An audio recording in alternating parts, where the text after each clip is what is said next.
It all kicks off in a flashback. One dragon looms over the girl, staring her down and demanding why she's so desperate to chase more power, and then the story hits, so she snaps her gaze back with razor-sharp focus and declares she's doing it to see her master again, so she can finally walk beside him at last. The dragon finally lets her guard down and asks if the master she's been talking about is really stronger than her, because that question flips everything. It makes her snap out that he's making it obvious. Then she turns to the dragon and tells him she's barely even learned the basics from him yet. Now the dragon's totally baffled, staring at its master like, "What are you? There's no way you're human." But she bulldozes right over him on the spot, swearing he's 100% human. Then she drops a wild bombshell. She claims his dad is the god who created the world and his mom is a nature spirit. She pictures his silhouette towering between raging volcanoes and opens her mouth to say his name, until right then. Then the story snaps away. Bam, a heavy boot hits the ground. And then there's this dark-haired guy standing there. Someone snaps and recognizes him as the master of Sword St. Alice. The girl tilts her face up at him with pure awe and blurts out that he has to be the legendary sword saint, Takumi. Takumi stares her down, totally baffled, and just blurts out this confused little noise, but that's not even the real problem.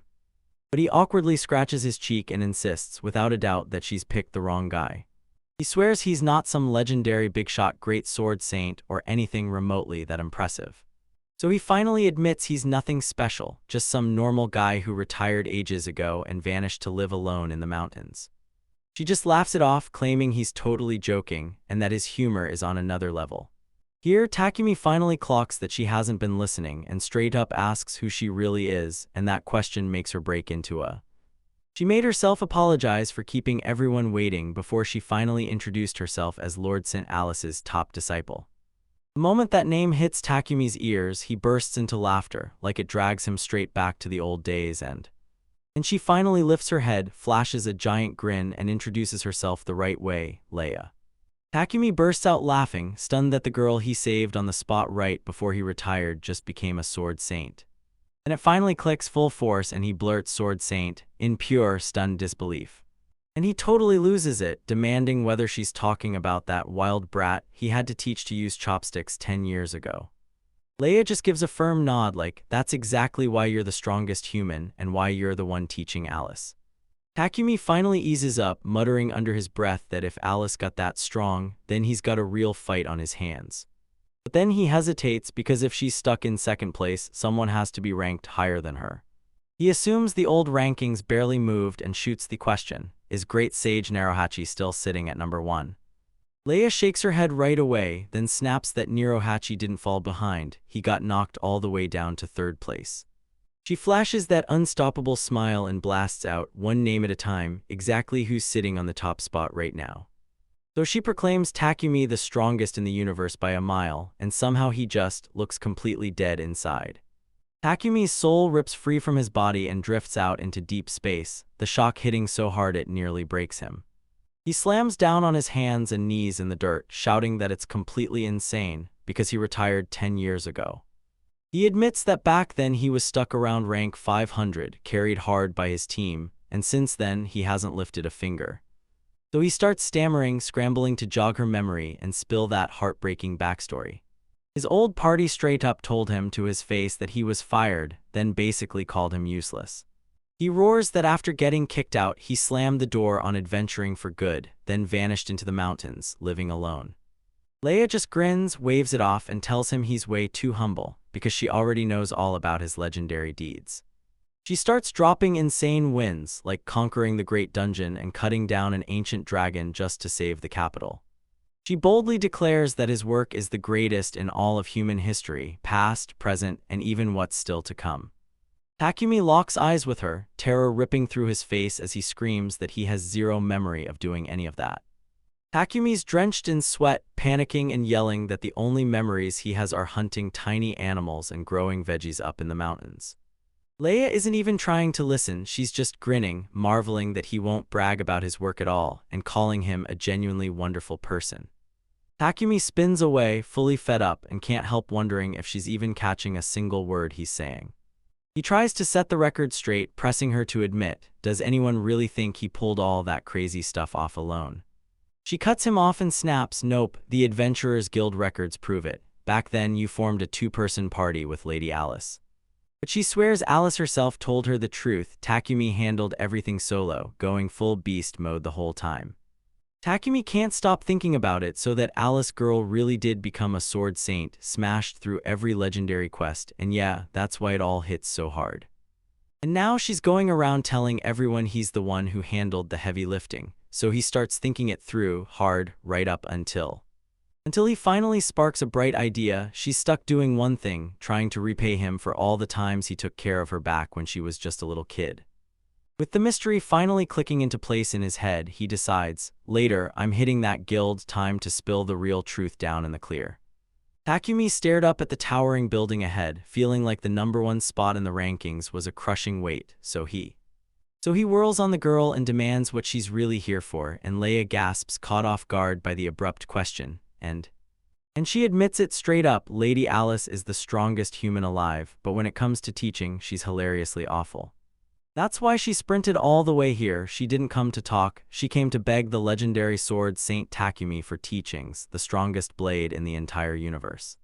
Takumi shuts his eyes, braces himself, and tells Leia he's not exactly Alice's disciple the way she's imagining. And with a soft, reassuring smile, he waves her away, shaking his head as he admits he's got zero plans to take on any disciples right now. He spins around to leave, snapping that he's way too weak to teach anyone, so she might as well quit, drop the whole idea, and go home. Suddenly, Takumi freezes mid-breath and panic floods his face, cold sweat pouring fast. He looks down and finds Leia, totally calm, quietly drawing a tiny blade like she's done it 1,000 times.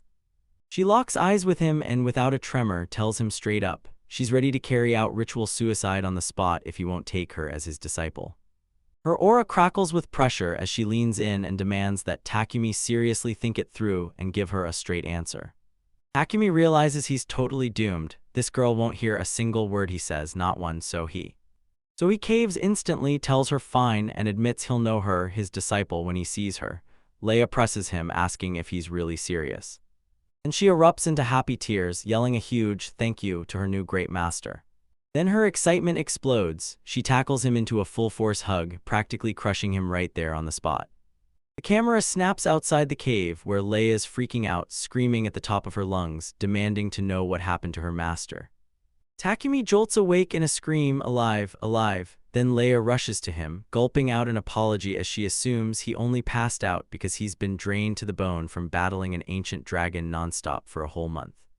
Takumi locks eyes with her and tells her, dead serious, she's never touching him again, because he knows if she tries a second time, he'll straight up die.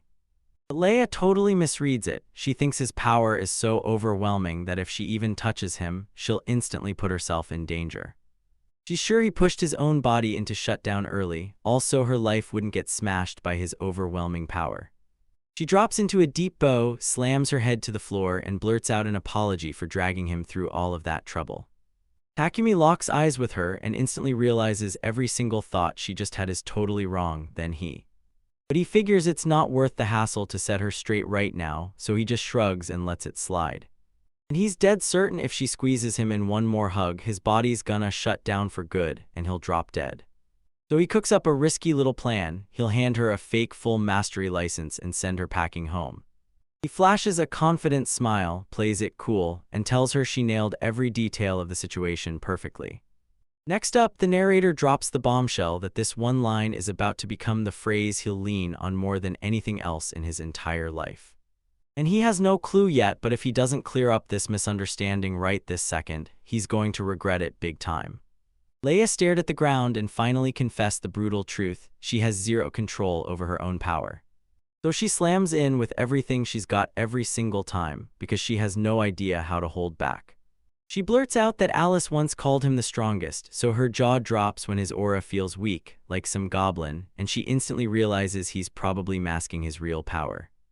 Leia drops to the floor, bows low, and admits she never once saw his real power. She's genuinely blown away that he can conceal it even better than top adventurers, and Takumi just stands there taking her praise like it's a slap, because once he hears her say he looks weak and pathetic, that sting hits harder than he expected.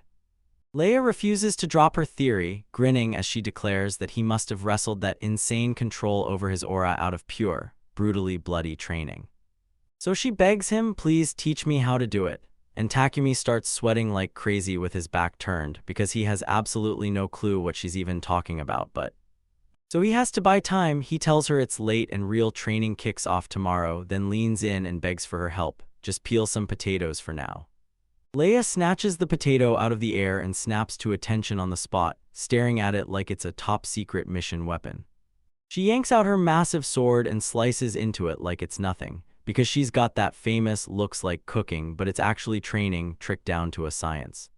She yells that she expects nothing short of greatness from Master Takumi, while Takumi stays with his back turned, acting like he has no clue why she's so fired up, and he spins back with a calm, winning smile and tells her she nailed it perfectly, while inside he knows he's just throwing random guesses together as he goes. Takumi starts peeling his potatoes like it's just another chore, but the narrator drops a bombshell. Somehow this random routine later turns into a legendary training method. Takumi pitches rabbit hot pot for dinner, instantly asks if she's got any food allergies, then she shrugs and says she's good with anything, so Leia stares at the meat hanging overhead and blurts out, why is it only little rabbit stuff? Then the question hits hard, why won't he go after the big game like bears? Takumi starts sweating bullets and tries to dodge the whole thing, blurting out that they can't seriously chow down on a giant monster, unless he actually catches one. He grips the thought in his mind and swears he'll never admit the truth, that taking on a bear is way beyond what he can handle, but Leia totally misreads the vibe. Her eyes go wide with amazement as she blurts that he's got some deep philosophy about not killing needlessly and respecting life. She tells her that Alice spilled everything, right down to the truth that Takumi's dad is the god who forged the entire universe. And his mom, she swears the Great Spirit guards nature, and she's dead certain his parents aren't just legendary, they're real deities. Takumi just stands there blinking in disbelief because his dad is an innkeeper and his mom runs the place, so that whole nonsense claim makes zero sense to him. He can't shake the feeling that Alice is setting him up with these wild lies, right up until that moment. Then crash, something smashes through the roof right between them, and just like that, the cooking session is over. Leia totally panics when the roof suddenly caves in, screams Takumi's name at the top of her lungs, but she locks eyes with him and it instantly hits. She's impressed. She goes, yep, this is exactly what I figured you'd be like. Even with the enemy breathing down her neck, she realizes Takumi hasn't budged. He's stuck in place, perfectly motionless. And she can't believe it. He's holding his ground as all that killing intent crashes straight toward them. She assumes he's just naturally calm, but the real reason he's frozen stiff is way darker, because it's simply he's so terrified that he actually wets himself right where he's standing. Leia yanked her sword up in one sharp move at the winged girl, demanded her name, and made it clear this girl wasn't human. The intruder smirks, tosses off, that's obvious, and she fires back, asking if she really looks like she belongs to some inferior species. She locks eyes with them, then drops her name like a challenge, Chloe, daughter of the Black Dragon King. And she tells you straight up, she only came here to meet the human everyone claims just wiped out the ancient dragon. Chloe barges right into his space, eyes locked on him as he sweats bullets, and she demands, is he the Takumi they're talking about? She pops up and introduces herself as Chloe, the Black Dragon King's daughter, then immediately fires the question, is he really the guy? Leia storms in, snaps to attention the moment she sees it's not her, and then calls it out, that man right there, that S-Master Takumi. Chloe glances at the trembling mess on the floor and blurts, is that really you? Her face shows zero awe, she's completely unimpressed. Takumi just sits there staring at the wall, getting stung by the way her voice sounds, so disappointed, while fear clamps down so hard he can't even find the nerve to fight back. Leia snaps and screams at her for being rude, then fires back that Takumi isn't acting that way, he's deliberately holding back his overwhelming power right now. She flat out tells the dragon girl, if he ever goes all in for real, you'll be erased in under a second. But here's the truth, Takumi's shaking like a leaf because even full power is barely holding him back from collapsing and passing out. Chloe buys the whole lie, hook, line, and sinker. She's instantly pumped, shouting that she wants to see this hidden power right now, so Takumi panics hard and blurts out this lame excuse, begging them to wait a little because his hot pot dinner is almost ready. Chloe stares at him from behind, totally baffled. How in the middle of all this killer bloodshed is he just calmly skimming scum off a soup pot? Leia shoots him a smug look and steps in for him, telling the dragon girl that Master Takumi doesn't even think her power is worth a second thought. Takumi stands there with the ladle, grinning like he owns the place, but inside his head he's already clocked out, full-on surrender, begging for this to be over. Sweat drips down his face as he prays for a peaceful Last Supper, and then, without a second thought, he casually blurts out, "So, how about it?" And he thrusts a bowl of stew into their hands, basically telling them, "Eat up, take a breath, just calm down for a second."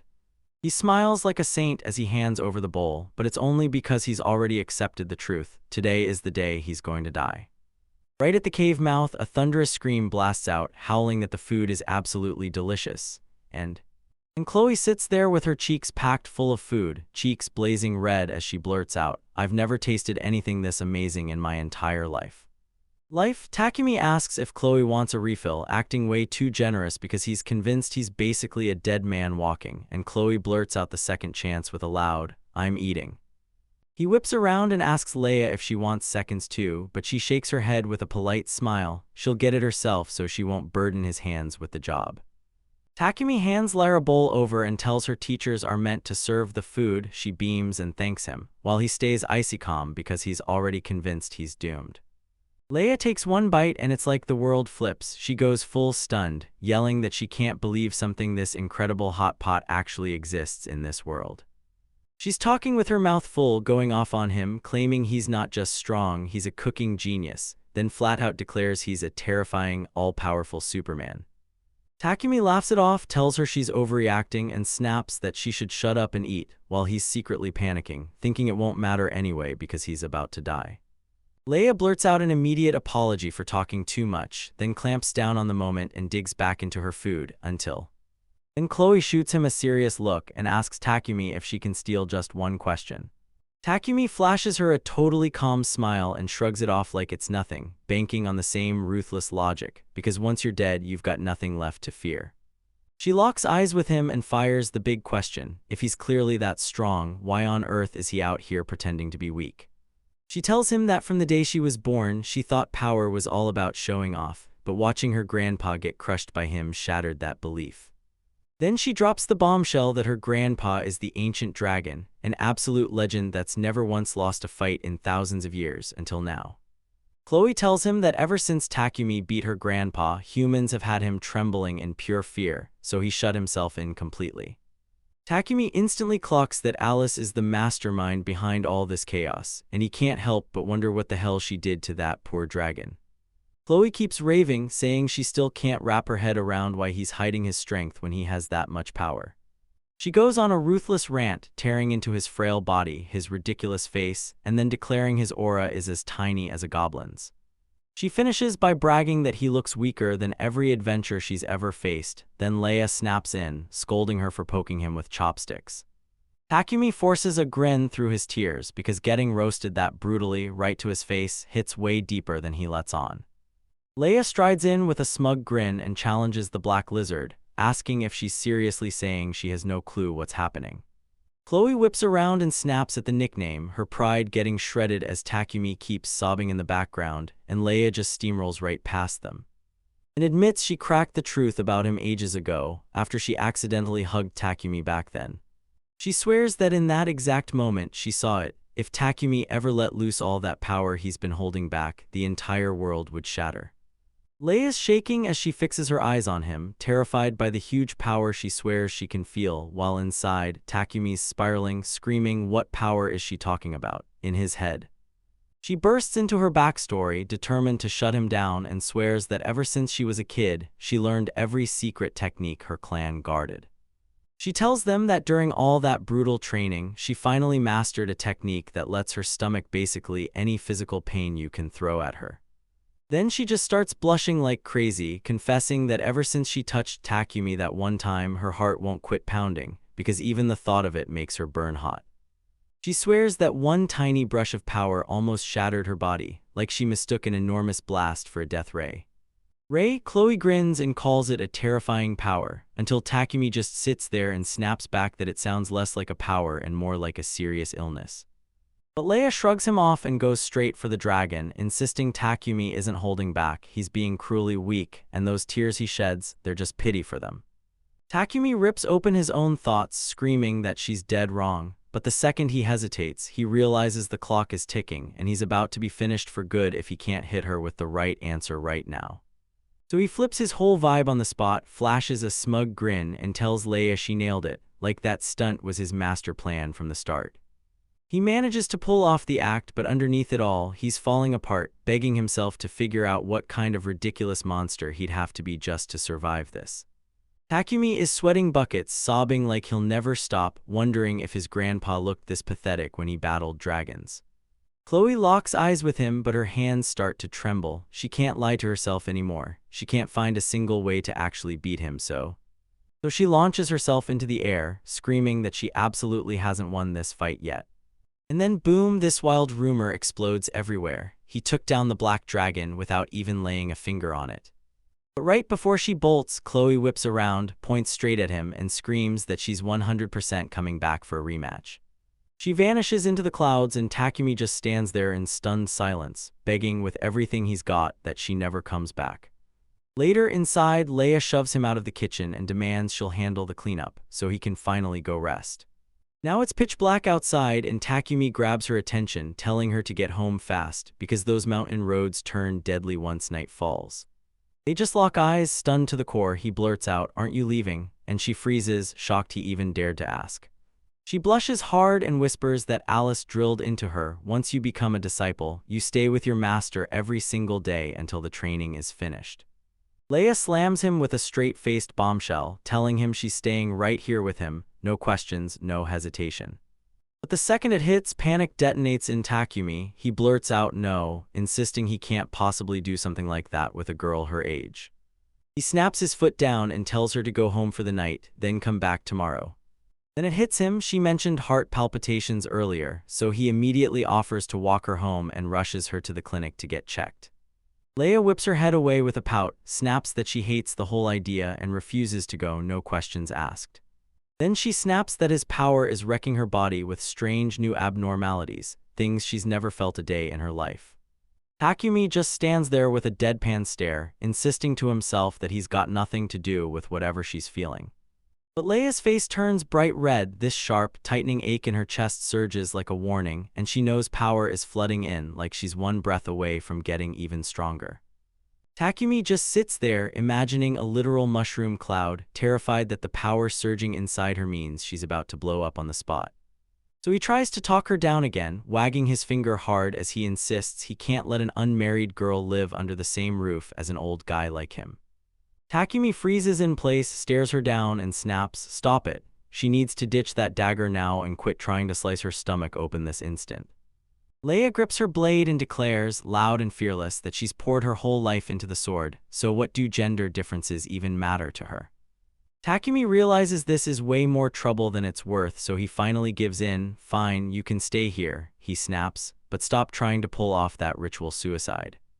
Leia's face lights up the second she hears him, and she shoots him a giant smile as she bursts out with a grateful thanks. But she nearly lunges at him, then snaps to a stop mid-motion, freezing like she hit an invisible wall, and blurts out that she got so ridiculously happy she almost broke the rule about touching him. Takumi stays ice calm on the outside, just tells her to be more careful next time.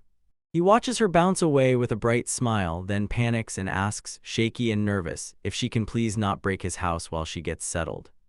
Leia is standing there, blushing like crazy, stammering that Takumi is genuinely terrifying. His power surged into her again, even though they never even touched.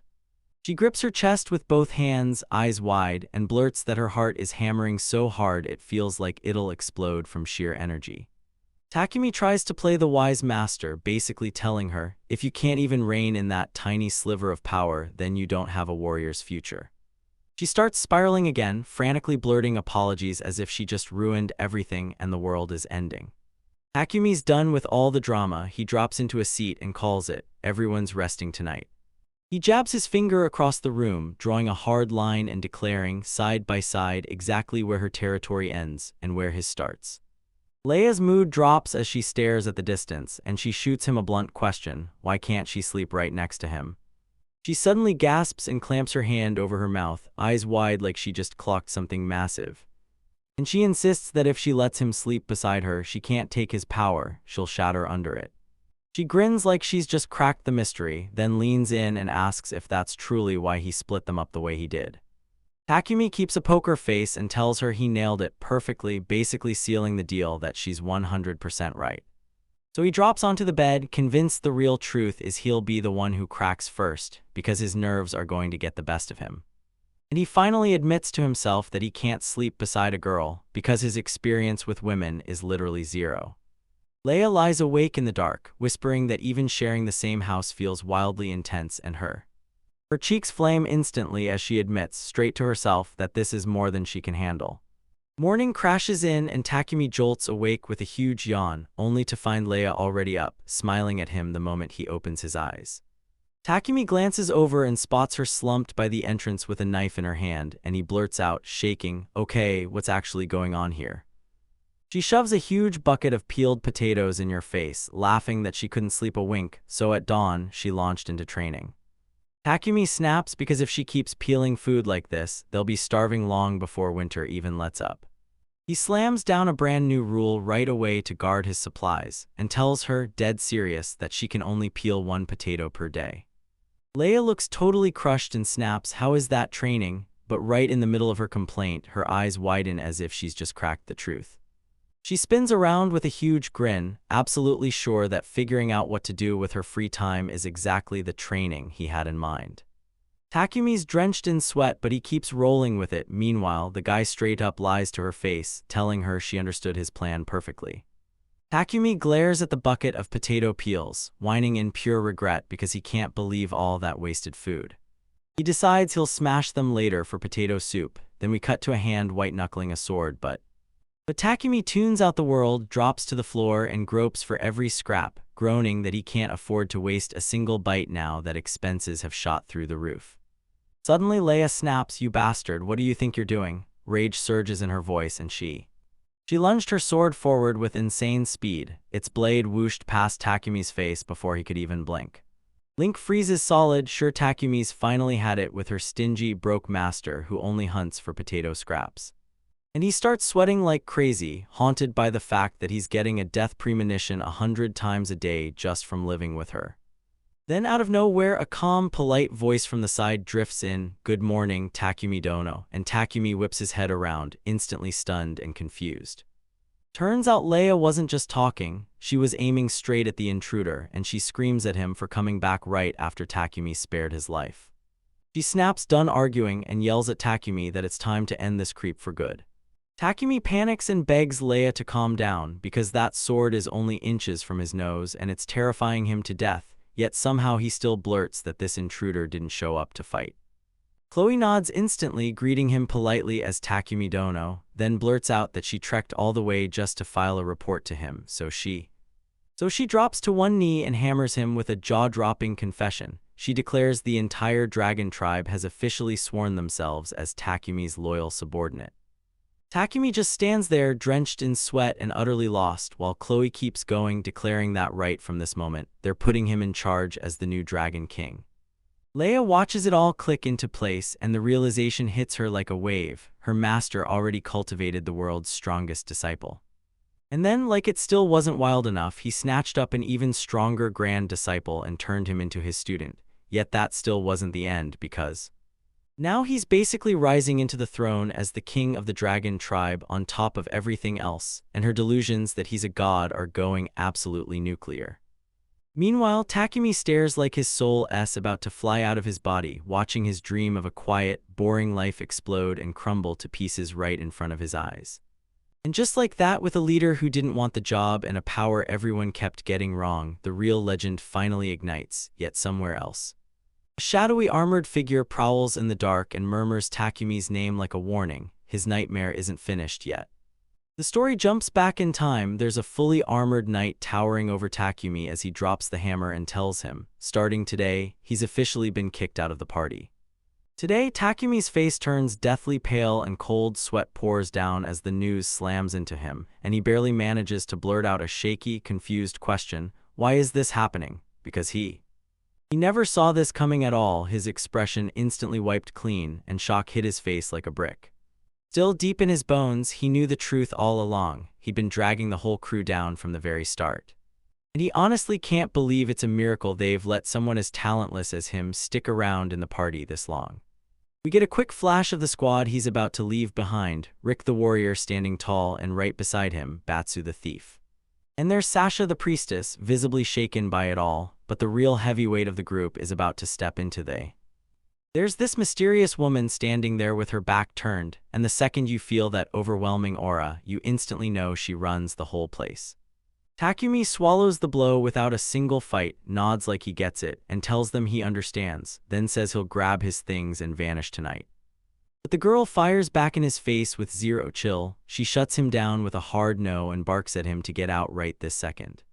Takumi steels himself for one last act of kindness. He asks, pleading, if he can at least cook one final meal for everyone before he leaves. But Sasha completely cracks character. She starts drooling and blurts that honestly that actually sounds amazing, so The armored girl cuts him off instantly. She lunges up and screams in his face, demanding he get out right this second. Takumi doesn't resist at all. He just bows his head and with gratitude in his voice, thanks them for everything they've done for him so far.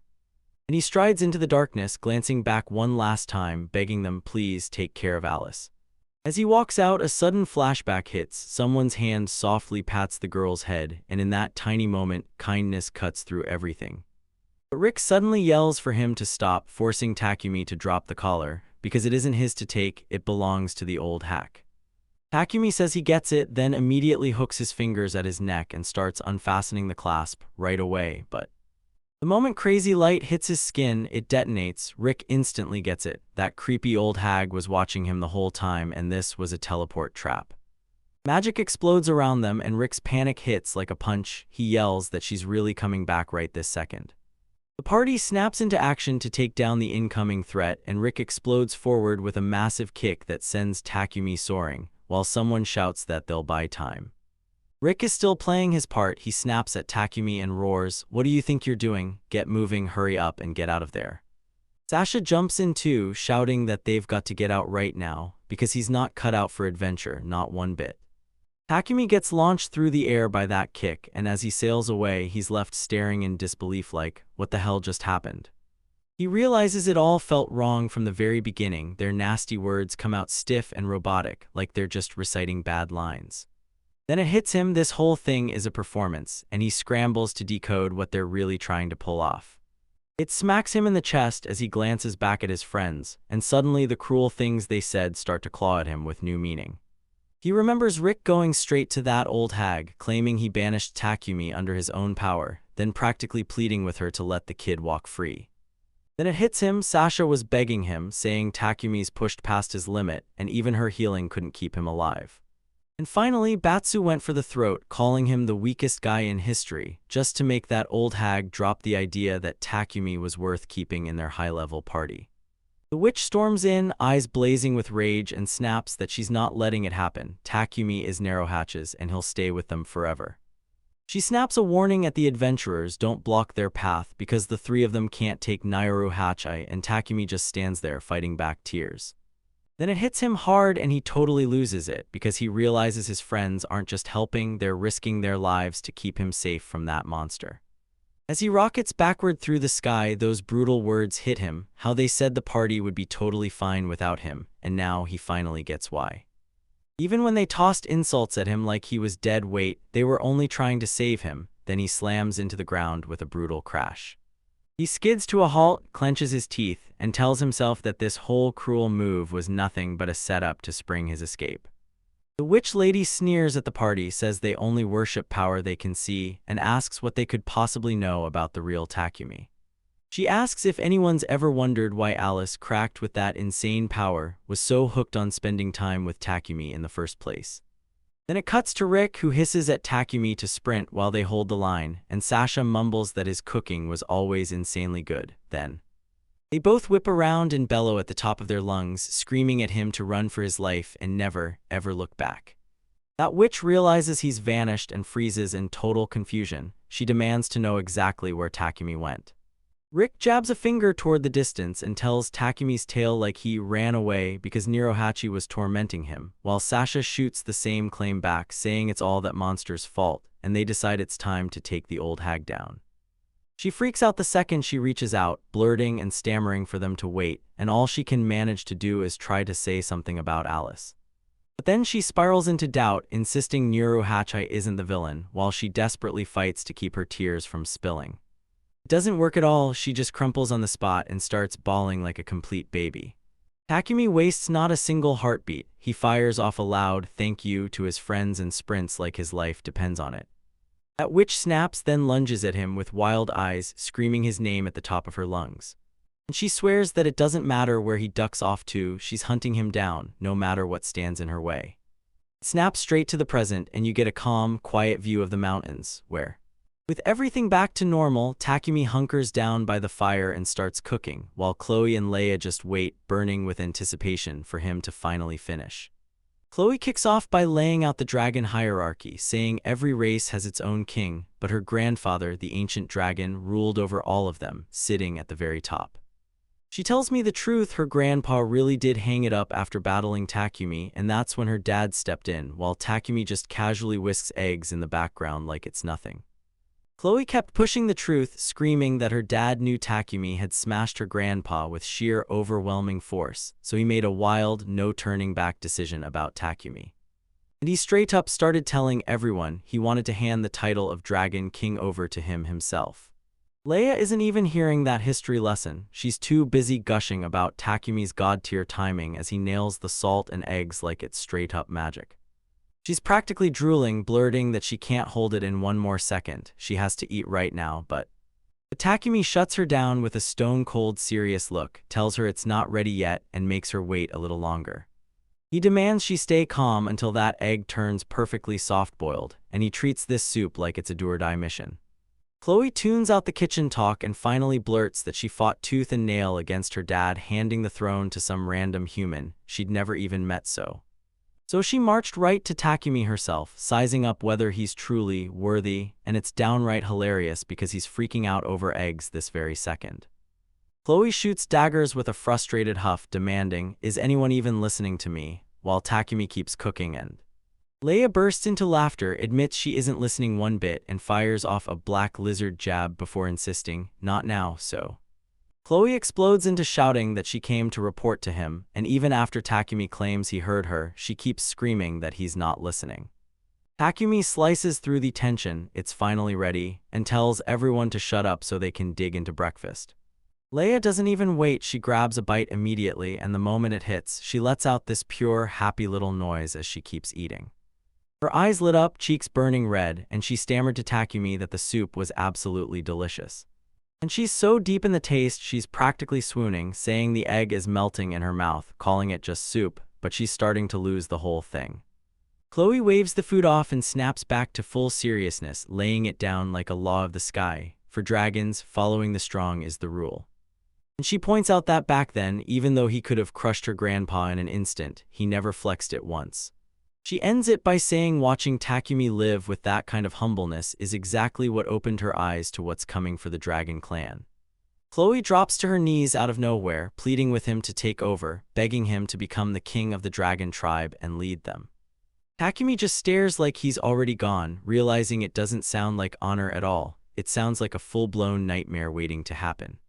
He's sweating buckets, spiraling in panic, screaming that it's impossible. He hates every second of it. Then he desperately tries to find a way to say no without getting killed.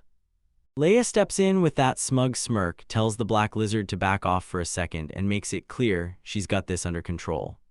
She flashes a smile and tells me Takumi never actually said no to becoming king, he's just staying maddeningly quiet about it. Chloe's face suddenly lights up, begging, "Is that really true?" while Takumi behind her spirals into total panic, shouting no, again and again. Leia brushes him off and tells Chloe to slow down, insisting Takumi isn't being stubborn, he's just saying the timing isn't right yet, and it leaves Takumi completely baffled. Chloe goes full intense mode, firing off questions. What did she mean, and exactly when was this supposed to happen? So Leia shoots back instantly, acting like the answer was so obvious she must have rehearsed it. She swears it'll happen the moment they wipe out every species in the world and craft the ultimate throne for him, while Takumi just stands there, laughing in a way that screams, "I'm freaking out." Leia keeps talking over him, swearing Takumi won't accept anything as tiny as ruling just the dragon tribe. She whips her head toward him with an innocent grin so big it's suspicious, then asks him straight up to back her claim.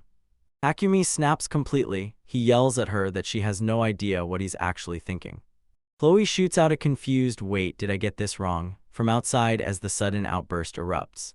Though Takumi shuts it all down, he's not budging from this spot, and the idea of becoming a perfect king holds zero appeal for him. He flashes a grin, tells Chloe he's sorry, and then, right there, he shuts it down like, "I'm not doing this for you because I already have everything I want." And he leans in and tells me the mountain already hands him everything a person needs to survive. He slides the bowl over to her and dares her to take a bite, insisting that life is nothing but the sun, the earth, and a full stomach. Chloe takes one bite and instantly melts, making this weird little sound because the flavor hits so hard it's basically too much, and she gasps as warmth floods her body and Leia smirks, taunting, "So, does the black lizard finally get it now?" Chloe finally cracks and admits it, calling him king of the dragon tribe is nothing but useless baggage he never needed. And she makes it crystal clear they've already crowned him their master, so they're not going to force him to step up and lead them for real. But she pleads with him, "Just don't forget that the dragon tribe is now under your command, even if it's only tucked into the back of your mind." Takumi lets out a heavy sigh and tells her he'll think it over, then bam, he's trapped with an entire army crowding down on a disciple. So he starts bawling these ridiculously comedic tears, shocked that his peaceful life has somehow detonated into a full-blown disaster. But then he snaps back to reality and blurts, "How did Leia and Chloe even find my house in the first place? Because He halts mid-stride and realizes he never once told a living soul where he was actually hiding. Leia beams and tells Alice she can see every single thing he's doing the moment she shuts her eyes and focuses on him. Takumi totally loses it because having a stalker who can use magical remote viewing is downright terrifying. He forces himself to shove that nightmare aside and whips around to Chloe like, "How in the world did you even find this place?" Chloe leans in and tells him she just strolled up to the Adventurers Guild, asked where the one ranker was lurking, and the second Takumi hears it, sweat bursts out as he blurts, "So the guild just gave up my location like that?" She just shrugs nope, and they shut her down tight, won't spill a single thing even if they could, all while grinning like they've got the upper hand. Takumi slaps a hand to his chest and lets out a massive sigh of relief. Finally, the system actually worked. Chloe blurts out that pure coincidence another person was at the guild, looking for him at the exact same time. She says that the person she ran into just happened to be holding one of his personal. She raises a tiny bell, grins, and says she snagged it from them, then chased the smell right on it until she found him. Takumi spots the bell and feels his soul drop right out of his body, because he instantly knows exactly who it belongs to. He bursts into furious screams at Khlo, demanding she grabs that thing and sprints back home right now. He snaps at her to hurl that bell as far as she can now, before it's way too late. Chloe can't even make sense of his panic. She blurts out, "Why are you acting so weird all of a sudden?" The moment the bell rings, a violent burst of magic detonates, knocking Takumi straight to the ground as he throws his arms over his head. A voice bursts out of the glowing light, snapping out Takumi's name in a tone so serious it sends chills down his spine. And the person admits that those last 10 years dragged on like an eternity, so much longer than living through thousands of years. Leia flinched and threw her hands over her eyes from the blinding glare, because the moment she looked through it, she recognized the person who just arrived, and the shock hit her like a punch. It's the former #1 ranker and elf mage, an immortal body, just stepping out of the light, and the whole world is about to go up in flames, and the caption hypes her up as the legendary sage Nuru. She looks downright terrifying right now. She clocks Leia as Alice's student and spots Chloe as the dragon's granddaughter, while Takumi, the cowardly one, scuttles behind them like he's trying to disappear. Nuru eyes the girls and fires a question at Takumi. Are these really the friends he's kicking it with now? So Leia goes stone-cold serious on the spot, locks eyes with her, and demands to know exactly what her real goal is for showing up here. Nuru grins and tells him she already said it, because from this moment on, she's never letting Takumi go, not ever again. Leia whirls around, completely lost, and demands to know what that's even supposed to mean. So the great sage keeps grinning and basically says, "Yeah, this is exactly what it sounds like." She spells it out plain as day. She's promising she'll stay glued to Takumi's side, no matter where he goes or what comes next. Leia totally loses it. She's stammering about bathroom privacy, then suddenly snaps and screams about exactly where she's planning to sleep. But Nero Hatchai can't stop hugging herself, cheeks blazing red, and she blurts that, yeah, she's totally planning to do all that stuff together. That's the final straw for Leia. She yanks out her sword on the spot and shoots Takumi a question. Is it cool if she just chops up this legendary sage right now? Nuruhachi doesn't even blink. She looks downright terrifying as she purrs that the idea of trying to cut her down sounds thrilling. Then Chloe bursts in out of nowhere and points at the real issue. Living with 4 people in this tiny cave is gonna get painfully cramped fast. Takumi and Leia snap their heads around and roar at the dragon girl, yelling, "What are you even talking about?" Chloe whirls toward Leia and fires off, "Are you really staying here forever?" Then, like it's nothing, she drops the bombshell. Takumi's going to be the Dragon King. She flashes a tiny heart with her hands and says that's the one thing that has to happen, so she and Takumi need to get married right away, or else. So Nuruhachi just shrugs it all off and laughs, telling them she doesn't care how many wives tumble into this mess. Chloe's practically buzzing because someone finally gets it. She even named the great sage her grandpa told her about, and now she's ready to team up. Takumi is losing his mind, panicking that this sudden harem situation is way too much pressure for a guy who's basically still a virgin. Leia snaps, slams her blade up to end it all, and in the same breath she forces Takumi into full panic as he scrambles to stop her. Things snap into high gear when Takumi blurts out Nuruhachi's name, and she whips around, locking eyes with him like nothing else matters. He snaps on a serious face and tells her to leave, right now, because he can't let her stay with him for what comes next. He admits it himself, no master, but she's the one who taught him the basics of adventuring back when it all started. Takumi grins and tells her straight up that no matter what's in their past, all he wants right now is to sink into a quiet, peaceful life out in these mountains. Takumi's feeling so sure of himself because he and Nuruhachi have been together for ages. He's convinced she'll totally get what he means. Nuruhachi lets out this tiny, amused chuckle like he just caught someone doing something funny. She cracks her knuckles with a creepy grin and fires a question at Takumi. Are you really about to stand against her right now?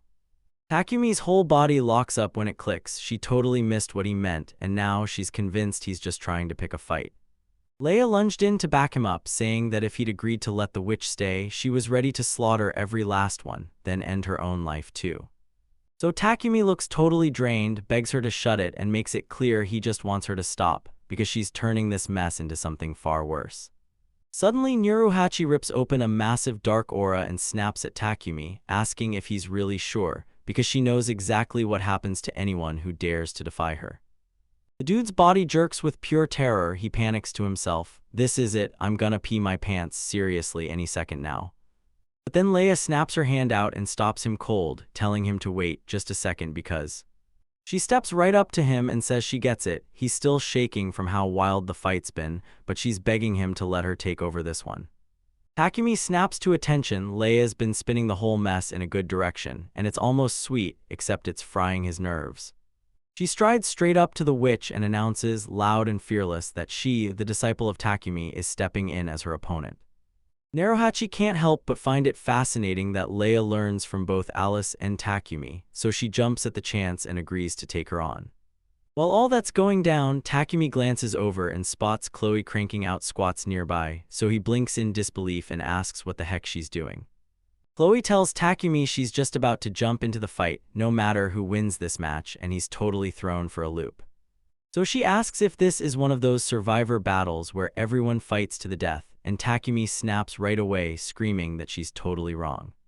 He whips back to the main clash, roaring that they're not allowed to kill each other, then begs them to treat it like a safe practice match. But Leia fully shuts him out, locks in her focus, and declares she's diving straight in for the attack. Chloe stands on the sidelines, then the moment she realizes the girl is pulling off a technique called God Possession *, panic explodes in her face. Nuruhachi grins like a lunatic, cackling that Leia's been letting a god take over her body to fight, and now she's finally ready to unleash everything. Leia barrels in, eyes wild, slicing ready to cut the witch in half, but Takumi barrels in, tells Nuruhachi to stop, and slams the fight to an abrupt halt right then and there.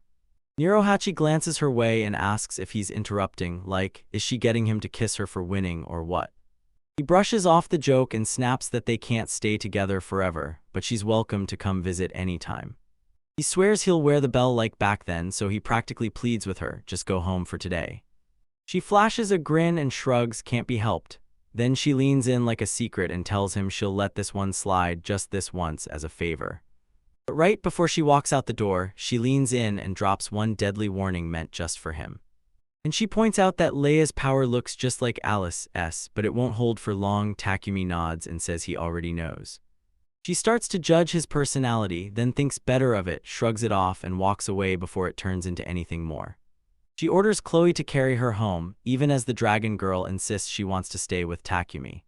The dragon girl gets yanked into the sky, screaming at the witch, "Don't touch my horns," because they're painfully sensitive. And the second they vanish, Takumi whips around to make sure Leia's alright. She only groans, then suddenly something changes. Suddenly she clamps him in a crushing bear hug, and you can literally hear his bones snap as he screams for his life. She starts bawling her eyes out and apologizing nonstop, completely oblivious that she's wrecking his body. So he forces a shaky "I'm fine," trying to play it tough even as pain rips through him.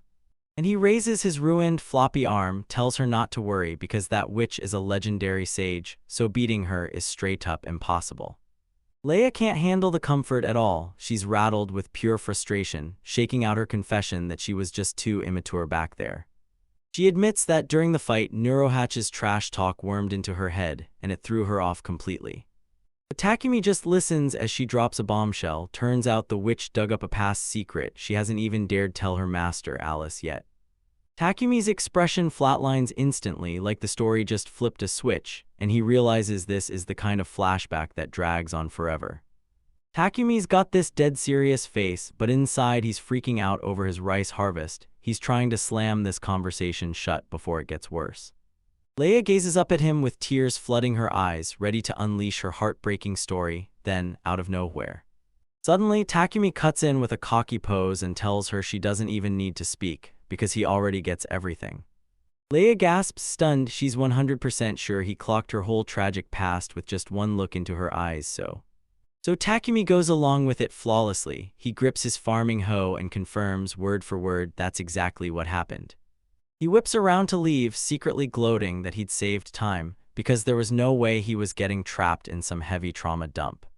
As they hike toward the mountains, Leia leans in and demands, dead serious, what he has to do so she can finally break away from that pass. So Takumi shrugs off some lazy advice and blurts, "Why don't you just stop stressing about it?"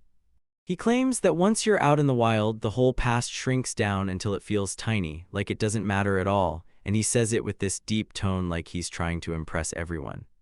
But Leia totally misreads it. She's stunned that he calls her trauma tiny right after the truth finally lands.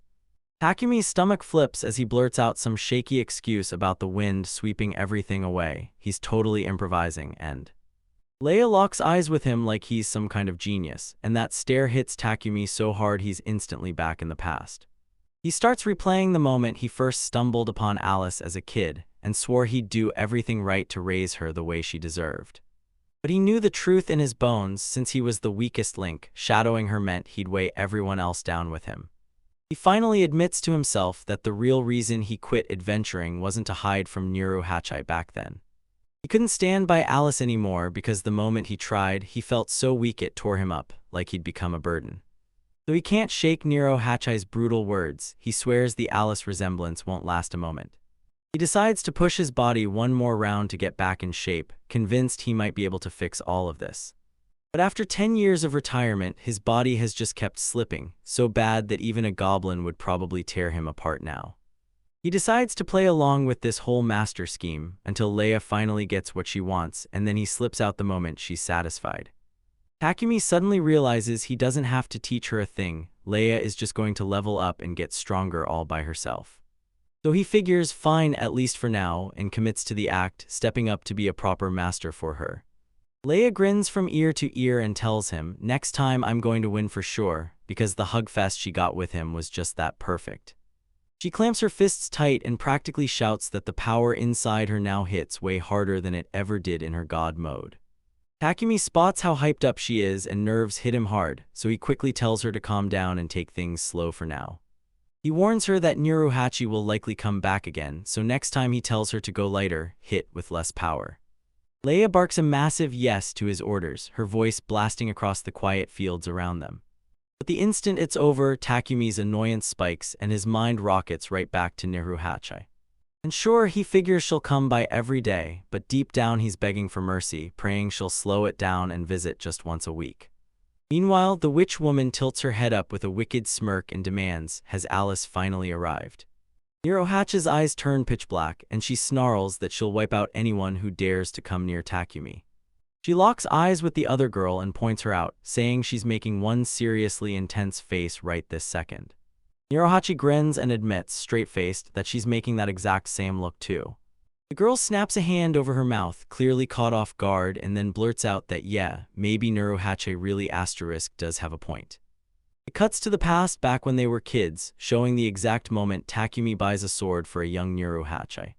And that's when we realized Alice clung to the very weapon Takumi left behind all those years ago. But here's the wild part, sure, everyone calls her the Sword Saint, yet Alice isn't a swordsman at all, and she just goes up to them and throws these brutal punches, no tricks, no speeches, because her hit is stronger than any attack on the whole planet.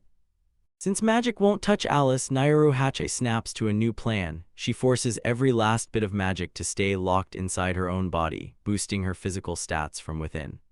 Though she drops into a fighting stance and declares she's coming for her, looks like the time to throw down is finally here. Niruhachi goes full throttle and barrels in without a shred of restraint, while Alice whips up a massive attack and unleashes it straight at her. Niruhachi roars that she'll take him head-on, no tricks, no games, just a full-on brawl right to the bitter end. Though she throws out the idea of dodging and blasts every last ounce of power into this one insane moment. And Alice's fist slams into Niruhachi's face with a sickening crack, so brutal the whole room feels it. The blast slams Niruhachi backward like a meteor, smashing her straight into the chamber's stone wall until the whole place rocks. She drops to a slide in shock, staring at what just happened. Hit was absolutely unhinged, because her whole stash of magic got erased in an instant. Bruised, drenched in sweat, she whips her head toward Alice and demands, "Are you finishing this right now?" But when Alice refuses, it's because she's making sure Niruhachi can't get near Takumi for a while. She clenches her fist and declares, "That's good enough for me," slamming her point home so loud and clear that there's no mistaking it, and Niruhachi finally admits it, she's right. With her magic totally drained, she can't even teleport out of that place. Niruhachi stares at the castle, then snaps, she's done for now. She plans to fake her death for a bit, just long enough to heal up. But one question burns a hole in her mind, so she snaps her gaze up and demands Alice explain why she shipped Leia over to Takumi in the first place. Since Alice won't explain a thing, Niruhachi realizes she has no choice. She whips out her magic and reads Alice's mind on the spot. The second she taps in, she completely loses it. She can't even process how wild and intense the emotions from Alice are hitting her. She's terrified that a human can carry that much emotion and still wear a perfectly calm face, until she finally sees the truth. Niruhachi finally clocks the truth. Alice has spent her whole life just serving Takumi's needs, and trust me, that's not even the most insane part. Because she can tell Alice truly believes, no doubt in her mind, that Takumi is way stronger than her. Niruhachi's eyes water as she blurts out, "Oh, I get it now," like the words finally clicked into place, and then as Alice strides off, Niruhachi can't stop thinking about it. Every soul gets poured into a different-sized container from the very start. And some folks carry these massive containers that can swallow anything, giant fortunes, whole kingdoms, and even the entire world. Niruhachi glares at the overflowing cup and realizes with a jolt that even monsters with giant souls can't actually stomach the intense stuff, especially her or Alice. And in that moment, she finally admits the truth to herself. Only Takumi was built to clean up their mess because nobody else can handle it like he can. She still remembers that time Takumi grinned at her like a total fool, then blurted, "So if I train like this, will it finally make me strong?" Though she had to shout at him to stop right now, because if he kept pushing, he'd literally be dead. Back in the present, Niruhachi snaps out of her thoughts and tells Alice, "Don't you dare look down on me, I'm not just some nobody." And she blurts her real name, Chilt, then the great sage, leader of her clan, flexes every title like a weapon while she surges into power. She yells that Takumi is hers, belongs to her people, and she isn't surrendering him to anyone, but right when that hits, she can't go any further. Right in the middle of her sentence, she gets annihilated by a bone-crushing punch straight to the gut, and it knocks the words out of her instantly. Meanwhile, Leia totally misreads the moment and decides they need milk, so she practically bounces out the door, eager as heck to run and grab it. But Takumi's nerves spike for a split second. He cuts it off fast and tells her, "I'll go, you stay here and guard the house." Leia won't let him go. She refuses to dump menial labor on him, so she's already preparing to summon a speed god and make him sprint there in an instant. Takumi panics in full panic mode, flails his hands like crazy, and yells at her to just walk normally. "No wild powers, please." He snatches a pen, scribbles a quick list for her, grab 2 liters of milk, then spend whatever change is left on a cheap sword and shield. Leia salutes and screams that she'll risk her life for this first errand, until Takumi shuts her down and tells her to calm down because chilling means she shouldn't die. He scans the road, clocking it's a straight run to town, and he just bets she'll be back by noon, so he swallows his doubt and trusts her this time. Later, Leia barges in like she owns the place, announcing, "I'm home," hauling a huge live cow on her back while she grips Alice's hand. Takumi just freezes, staring, and blurts, "Wait, how did it end up like this?" He stares at her smiling face, still trying to figure out why he told her to grab milk. Then she strolls back with the whole animal. Then he squints at her gear and spots a sword that's way too expensive for the budget he handed her. And panic erupts in him as the weapon oozes a ridiculously evil aura, like it's practically shouting, "Trouble is coming." But nope, this isn't the end. Then he spots something else and his whole body goes still in an instant. Takumi gapes at the huge thing strapped to her back, breaks into a cold sweat, and blurts, "Wait, so this is supposed to be a shield?" Leia grins like nothing's wrong, then casually drops the bomb. Nope, definitely not a shield. So Takumi slams to the ground, utterly crushed, staring at the chaos like, how did a simple milk run turn into this? He locks eyes with the tiny elf girl and asks her name, and she taps her chin like she's thinking, then smiles and says, "Chiharu." He blurts her name again just to be sure, and she clasps her hands, grinning wide. "Yep, I'm Chiharu." Leia tells them the girl was spotted around town with her memories wiped clean, so nobody's got the slightest idea who her parents are or even where she came from. But the kid shouted Leia's name as she passed, and that snap of recognition made Leia believe there had to be a connection, so she decided to take her in. Takumi locks eyes with the girl and instantly loses it, panicking and firing off questions to Leia like, "Wait, seriously, you don't recognize who this kid is?" Leia insists this is their first meeting, but then she hesitates and admits, somehow, that the girl looks painfully familiar, like she's seen her before. Then the kid jabs a finger straight at his face and screams his name like she's been waiting to do it, proving she knows exactly who he is. Takumi whips around to face the mysterious kid, who's sweating a little too much, and demands, like, does she really know who he is? Chiharu throws her hands up, grinning wide as she chirps that she totally knows him, and yeah, she knows Leia too, so. Leia shoots out a loud gasp, eyes snapping wide as a wild thought crashes into her mind. Then she whirls to Takumi and blurts out the question, what if this kid is actually their daughter? Fresh off her trip from the future, Leia's cheeks are blazing red with embarrassment, while Chiharu just stands there with that smug look like he totally planned it. Then he spirals into a massive delusion, babbling that the timeline somehow clicks into place, and insisting the kid has to be here to stop a despair-filled future where they're already a married couple. So Takumi immediately snaps his hands over Chiharu's eyes, hissing that good kids don't stare at that crazy lady right now. He brushes Leia's meltdown off completely and cracks that he's just gonna milk the cow and whip up some potato soup, But he pauses beside the animal, then turns to Leia and demands to know why she dragged an entire living cow home when she could have just grabbed a carton of milk. Leia tells him, yeah, I did go for milk, but the ranch got hit by goblins. She wipes them out in a blur, and the farmers hand her the whole cow as a thank you. Takumi nods and praises her, but the whole time he's imagining she just swung a stick at a couple of weaklings, completely missing how hard she actually went. Leia bursts into loud laughter as the flashback slams the truth into place. She didn't just scrap with a couple guys, she annihilated a whole army of goblins. And she stands there beaming, claiming that because she crushed hundreds of enemies as his disciple, all the glory should really be his.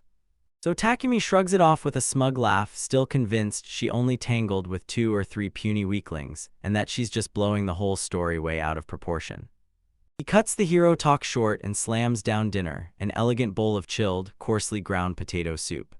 He grins at the little elf girl and tells her to slow down, because he already cooked a massive batch just for seconds. Chiharu is absolutely thriving. She shoves food into her mouth, cheers up a storm, and basically credits the potatoes with doing all the heavy lifting here.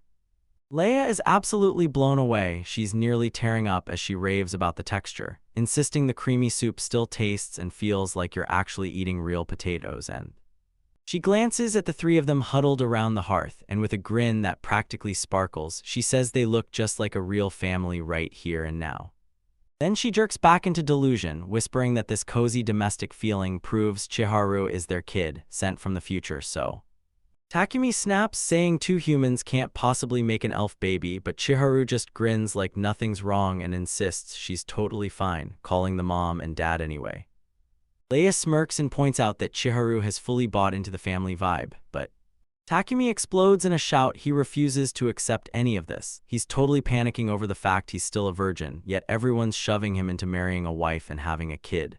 So he blurts out a desperate change of topic. The sword Leia bought earlier, stares at it like it costs a fortune, and demands to know if she really had the cash to pay for it.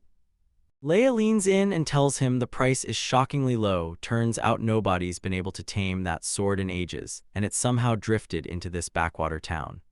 So Takumi asks what she means by master, and she shrugs like it's nothing, then drops the bomb that the weapon is the demon sword, Soul Eater. Takumi starts sweating bullets as she explains that this sword doesn't just hurt you, it drains your power, and people swear it literally chews up your soul. Takumi just freezes in horror because his gut feeling was right on the money. He's really got a cursed sword in his hands. Leia admits the blade isn't as jaw-dropping as the holy sword Takuma caliber she's heard about, supposedly gifted to Alice, but she still insists it's a solid sword worth owning. Takumi completely shuts the compliment down, snaps his head around, and roars, "What the hell is a Takumi caliber even supposed to be?" Turns out the sword Nuru bought him back, then got rebranded the moment he left it with Alice, and now it's called the absolutely ridiculous Excalibur Mass Immune Takuma caliber. Takumi can't believe it. Somehow his crusty bargain gear got shoved into legend and crowned as one of the world's 3 holy swords. But right now he can't afford to lose focus. He snatches up the Soul Eater sword and fires the question at Leia, "Did you actually try using this yourself?" So she crumpled to the floor and confessed she'd tested it at the shop, and the moment it hit her, it yanked her power dry so fast she almost died right there. Takumi snaps at her the moment she says it, "That's way too dangerous," then orders her to run back and return it right now, but Leia just brushes it off with a grin, claiming that if Takumi's the one holding it, the curse won't stand a chance, he'll be fine. That night, Chiharu blurts his name, and Takumi just shrugs and asks if she's starting to feel sleepy yet. Then she blurts out that a whole bunch of stuff has arrived, and the truth hits like a punch. The entire house is ringed by monsters. An enormous pack of furious goblins is barreling toward their location, locked on them with hard, unwavering stares. Leia screams his name in full panic, and Takumi's stomach drops as he realizes, horror-struck, that someone has trailed them all the way back home. So he lays it all on Leia. This is her mess, fix it now, and snaps the orders at her, but she can only bow her head and apologize for the trouble. Leia drops a bombshell. She says that magic swords sucked the life out of her back at the shop, so she's totally drained and can't fight, and Takumi realizes he's basically finished.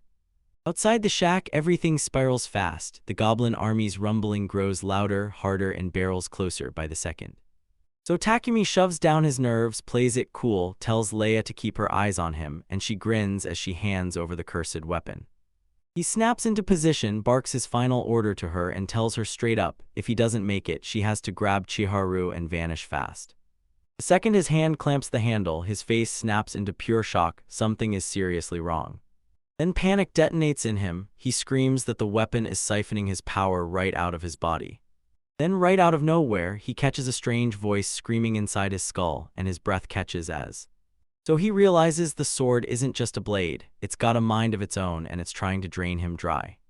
But Takumi goes full send. He roars at the sword, demanding it take his soul if that's the only way to save his friends. Takumi goes, "Wait, what?" And the sword just shrugs back that it can't spare a single millimeter of power, leaving him totally baffled.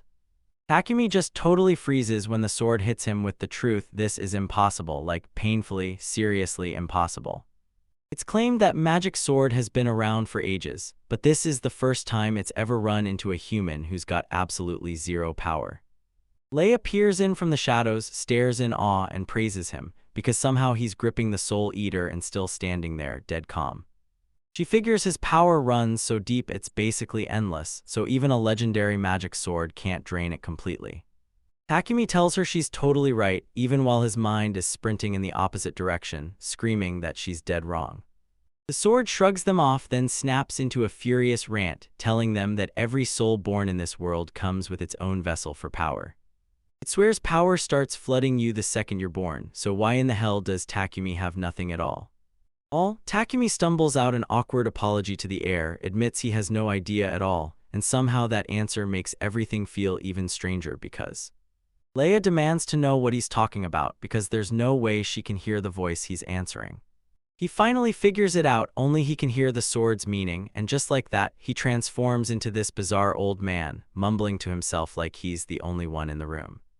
Goblins just gawk at him, chattering in nervous bursts among themselves, totally clueless about what's happening.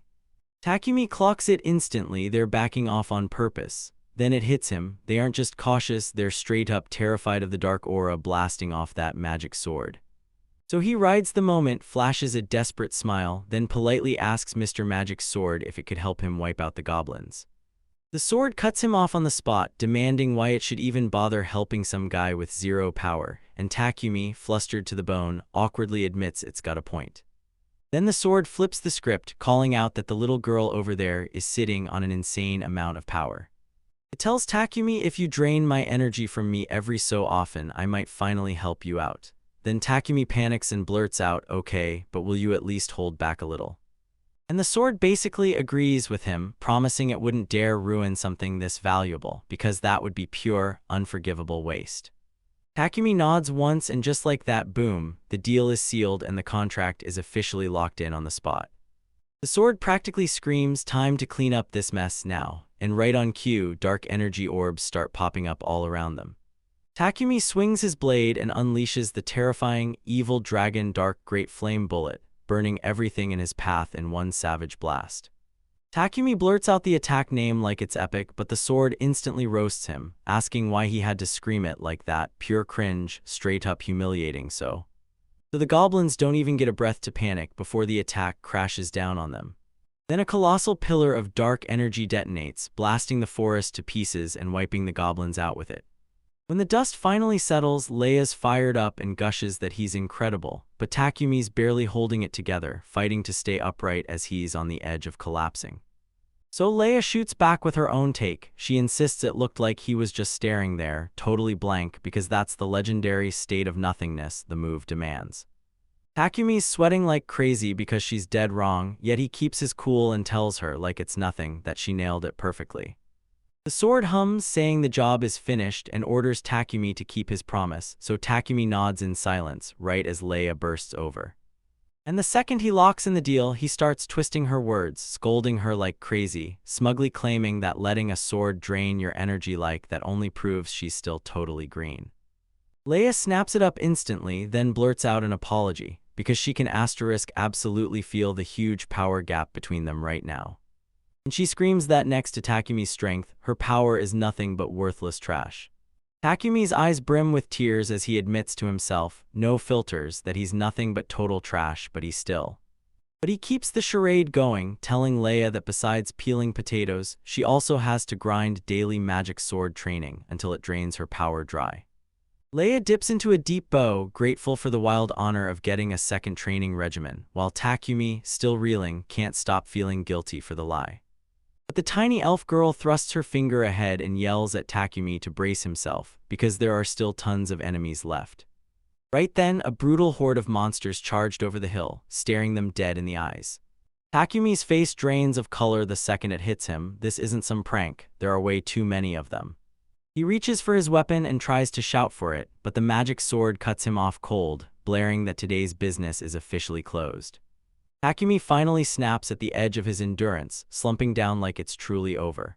At last, a gigantic dragon crashes through the trees with a bone-rattling roar, like the worst nightmare imaginable. Takumi absolutely snaps and erupts into a scream the second he locks eyes with the dragon and realizes it's staring right through him.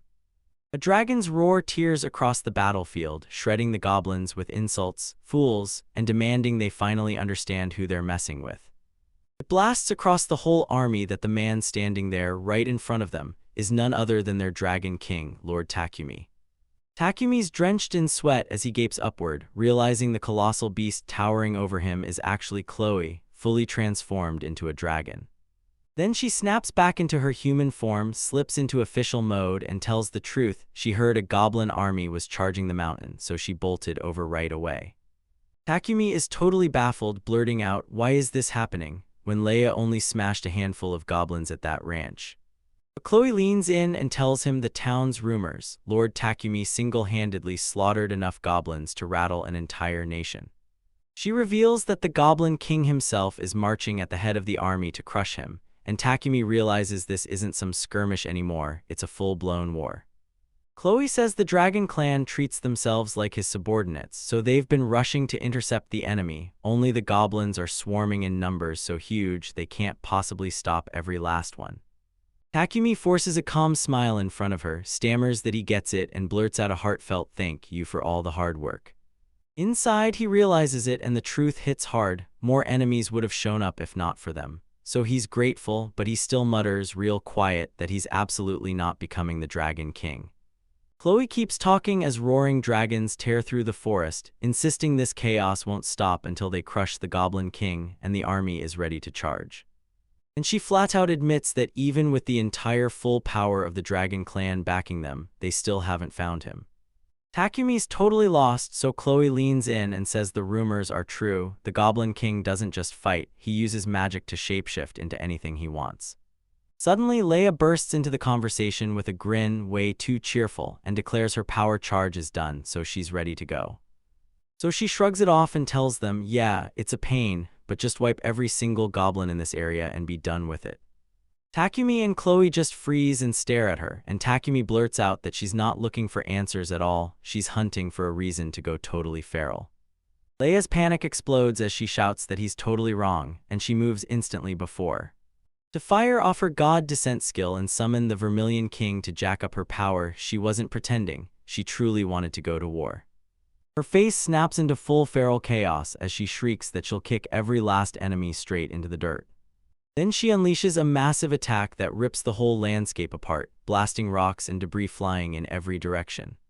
Chloe demands to know if the Goblin King's hiding somewhere in the army, and the goblin right beside her blurts, nervous as can be, that he has absolutely no idea.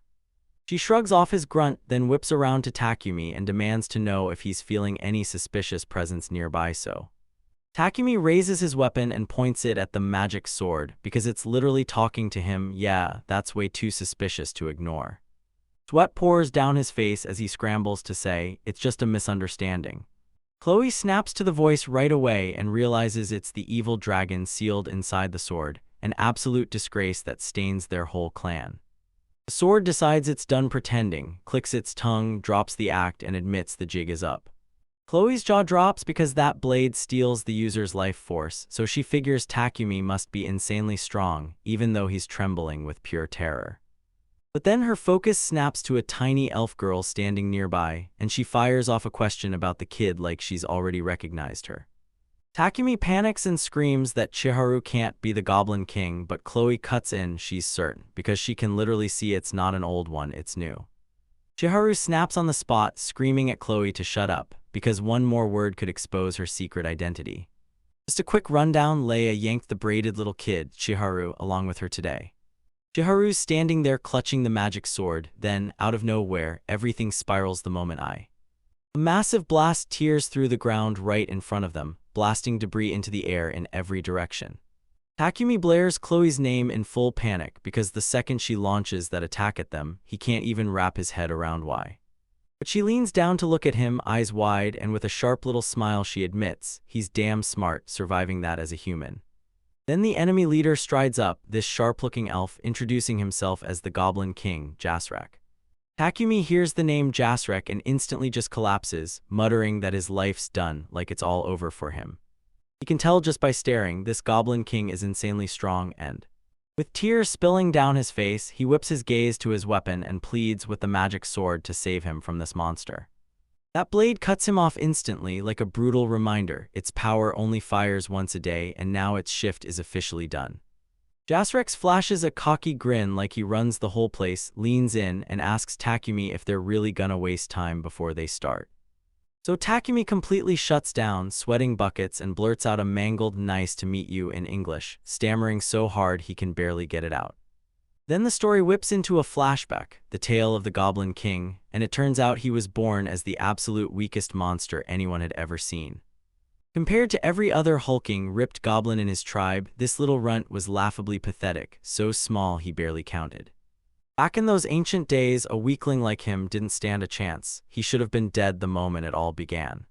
But this guy was such a massive coward that his danger sense was wildly out of whack compared to everyone else. He told himself, if I just survive, I can get stronger later, so he shoved everything aside and focused only on staying alive. For more than 1,000 years, he vanished into the darkness, quietly stockpiling knowledge and power as time crawled by.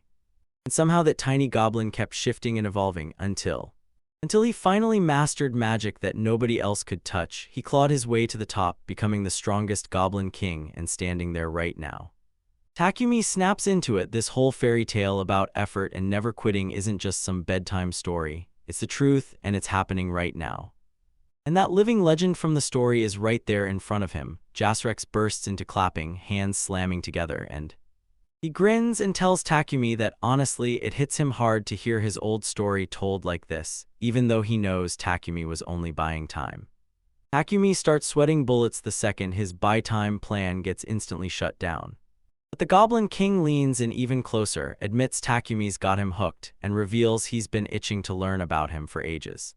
He's dying to find out what kind of monster lands at the very top of the adventure rankings, the strongest guy in the entire universe, so Takumi awkwardly shoves it aside, stammers that it's totally no big deal.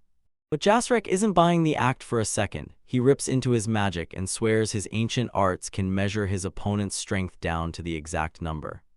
Then he's suddenly lost. He rushes to Takumi and admits that for the first time in his life, his magic goes completely dead, and he can't read Takumi's power level at all. Takumi just blasts the truth straight into his face, and the reader goes dead blank because Takumi's strength is literally at 0. Jasrek shrugs off the stats, then grins that he's hyped to fight right now, while Takumi turns away, sobbing, begging to just go home. But Jasrek's eyes snap open in an instant as a strange presence hits his senses, and he realizes, just like that, he probably won't even get a chance to throw hands. A brutal blast of dark energy detonates out of nowhere between them, ripping the ground apart and yanking them violently into separate directions. Jasrek's got pure battle intent in his eyes. He even admits he didn't clock the attacker until the final second, and honestly, that's exactly the kind of move you'd expect from a true great sage. Chiharu storms in, fuming like a live wire, and snaps at the Goblin King to shut up and stop pretending he's all that tough. Takumi starts digging into her link with Nuru Hachai, but she slams the brakes on his words mid-sentence, saying there's 0 time to explain, she'll talk to him later. She barrels straight into the brawl, yells "wave gun," and blasts a huge surge of energy straight down. Jasrek crossed his arms and snapped up a defense to stop the barrage, and it hit him instantly. That move was Nuru Hachai's, no doubt. Takumi stays on the sidelines, squinting at Chiharu and this Nirohachi guy, because at this point, he can't help wondering if there's a real, deep bond between them. Chiharu jabs her finger at the enemy like it's a gun, then blurts, "Bang." Takumi blurts out, "Did that hit land?" Before you can even blink, "Nope." Jasrek clocks it instantly. Chiharu's running on empty and her form is cracking, so Takumi panics and screams her name. He goes dead serious, saying there's no point in living if he bolts and abandons a kid behind, so he bellows that he'll take care of it himself, no matter what. Right then, pop, a strange little burst rattles out from the handle of his sword. Then the blade actually starts talking, promising him it'll do things its own way, offering a special service and helping him one last time. Takumi rips off a massive blast. His weapon detonates like a starburst, tearing through everything. Jasrek shoots out one hand and slams the move back, admitting that this power is starting to get seriously annoying. Chloe gets slammed by the blast, her screams ripping through the air, then out of nowhere. Leia bursts in out of nowhere and declares that she handled everything for Takumi. The smoke from the explosion finally thins and there's Leia standing her ground, while Takumi shouts her name from the back. Jasrek just shrugs it off with a casual toss of his shoulders, muttering that this whole situation has turned into a complete waste of time. And he leans in to tell Takumi, "Man, I don't just attract people, I pull in total lunatics, first a great sage, now a dragon disciple, and even a demon sword." He tilts his head up, staring at the moon through the hole in the cave ceiling, like he's already bored by how all of this ended. Then he, under his breath, admitting he's suddenly catching a chill in the air, like his instincts are finally waking up. He shoots Takumi a smug grin and basically admits, "I can't touch the strongest in the universe unless I bulldoze everyone else first." He fixes his glove, realizes it's not worth the trouble, and then straight up declares he's calling it quits for the night.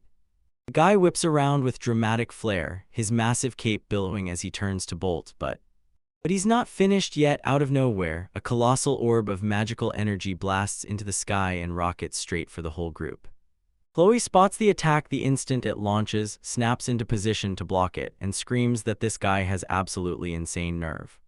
Leia spots something far off, whips her arm toward the cave entrance, and screams that he's over there. Chloe swoops in and demands whether he pulled a trick to escape, and Leia blasts, "No, stop talking. We're chasing him down and finishing this."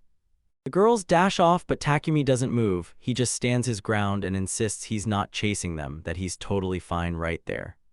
But when he finally watches the dust settle, the truth hits hard and he just snaps, "Be honest, do you really think I can move that fast?" He's standing there all by himself when, out of nowhere, a voice snaps from right behind him, so terrifying it makes his blood run cold. Jasrek lurks in the shadows and he leans in to Takumi, claiming he's the very first person ever to spot through his final trick. Takumi's drenched in sweat the moment he realizes the others got fooled and chased a dummy. Now it's just him and the boss, and death is right around the corner. But Jasrek totally misreads the fear. He flings his hands up and blares that Takumi is on a whole higher level than he ever dared to imagine. With his hands raised, he dares Takumi to step in and finish the job, because this is the last total defeat he's claiming. Moonlight spills over the silent battlefield and Takumi stands there rooted, staring into the dark, begging himself to understand why this nightmare keeps repeating. Right then, that totally insane death match with the Goblin King slams shut out of nowhere, and the whole thing feels downright weird. The magic sword suddenly yanks the silence right out of the air from his hip, demanding Takumi swear, "Are you really sure it was fine to leave that guy alive?" Takumi flicks his hand like it's nothing, smirks at the sword and shrugs, "They probably won't be coming back, so who cares?" The sword basically roasts him as clueless, declares he'll get himself killed if he keeps going like that, then turns bright red and whispers that maybe, just maybe, she can protect him since he's helpless. Takumi whirls around and asks whether the magic sword said something a second ago, and she instantly shoots back that it didn't utter a word. The goblin crisis finally dies down, but Takumi realizes his own troubles are stacking up fast, like Chiharu's mystery, the Dragon King situation, and Leia's non-stop training. Cold sweat pours down his face as the truth slams into him. Those unsolved cases on his desk just keep stacking up, one after another. He glares into the distance, lost in dread over what's coming for him next, while the sword just lounges on his side like it's admiring his dark, brooding profile. Yeah, the truth is way less badass. Takumi's legs are trembling so violently he's basically counting down in his head, 2 seconds from wetting his pants.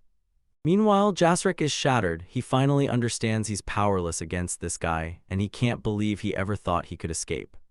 Jasrek leans back, trembling so hard he can barely breathe. Then he realizes he's staring down humanity's strongest warrior, and his courage just evaporates. Panic hits him hard when he realizes they've been tracking every move, and he decides the only way out is a humiliating one. The king crumples to his knees and screams for mercy, ready to humiliate himself to stay alive. But when he looks up, it all falls apart. His plan's dead, because a huge fist is already streaking toward his face.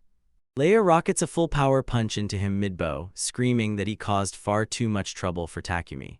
The strike lands with a brutal thunderclap, blasting the enemy straight up into the air like a rocket. Leia hauls a bruised goblin back and keeps apologizing to Takumi, convinced she only snagged a fake. Takumi tells her not to stress, he made the guy swear he'd never return to this place. She fires a question at him, did he really dig up the real body, while that goblin bolts for his life in the background, right behind her. Takumi just stares as the little guy sprints away and he's like, bro was crying his eyes out, apologizing nonstop like his life depended on it. Leia launches into praise the second he calls out the real enemy while everyone else falls for the trick, and she's absolutely eating it up, she's totally buying it, and she can't believe he let the Goblin King slip free on purpose, especially since that monster grows stronger the more times it escapes. She's basically saying Takumi's sending the enemy a swaggering challenge, come back when I'm stronger, like it's a badass warrior taunt. Takumi's sweating bullets, but he grins through it and tells her he nailed his plan perfectly. But deep down, he's completely rattled, staring at that hidden message like, what the hell is he even talking about? He straight up claps for everyone, then turns to Chloe and offers her the leftover potato soup he made the day before. So she smiles politely and says she'd love to join them, right as they're about to step inside. Chloe's whole body twitches, then she freezes in place like she just sensed something seriously off. She whips around, locks eyes with him, and shouts his name with a deadly serious stare. She blurts out an apology, then leans in fast and asks, straight up, if he'll finally hand over the magic sword he's been clutching. Takumi leans in and asks her what happens if he finally actually hands it over. She stares him straight in the eye and swears she'll smash that thing in half with her bare hands. That's insanely intense, so Takumi breaks into a cold sweat and blurts out, explain everything, start from the beginning. But Chloe kicks things off way back in time, telling you about this Dragon Clan kid who was born pure genius. They claimed this dragon was packed with insane talent, so much that someday it would outgrow even the ancient dragon itself.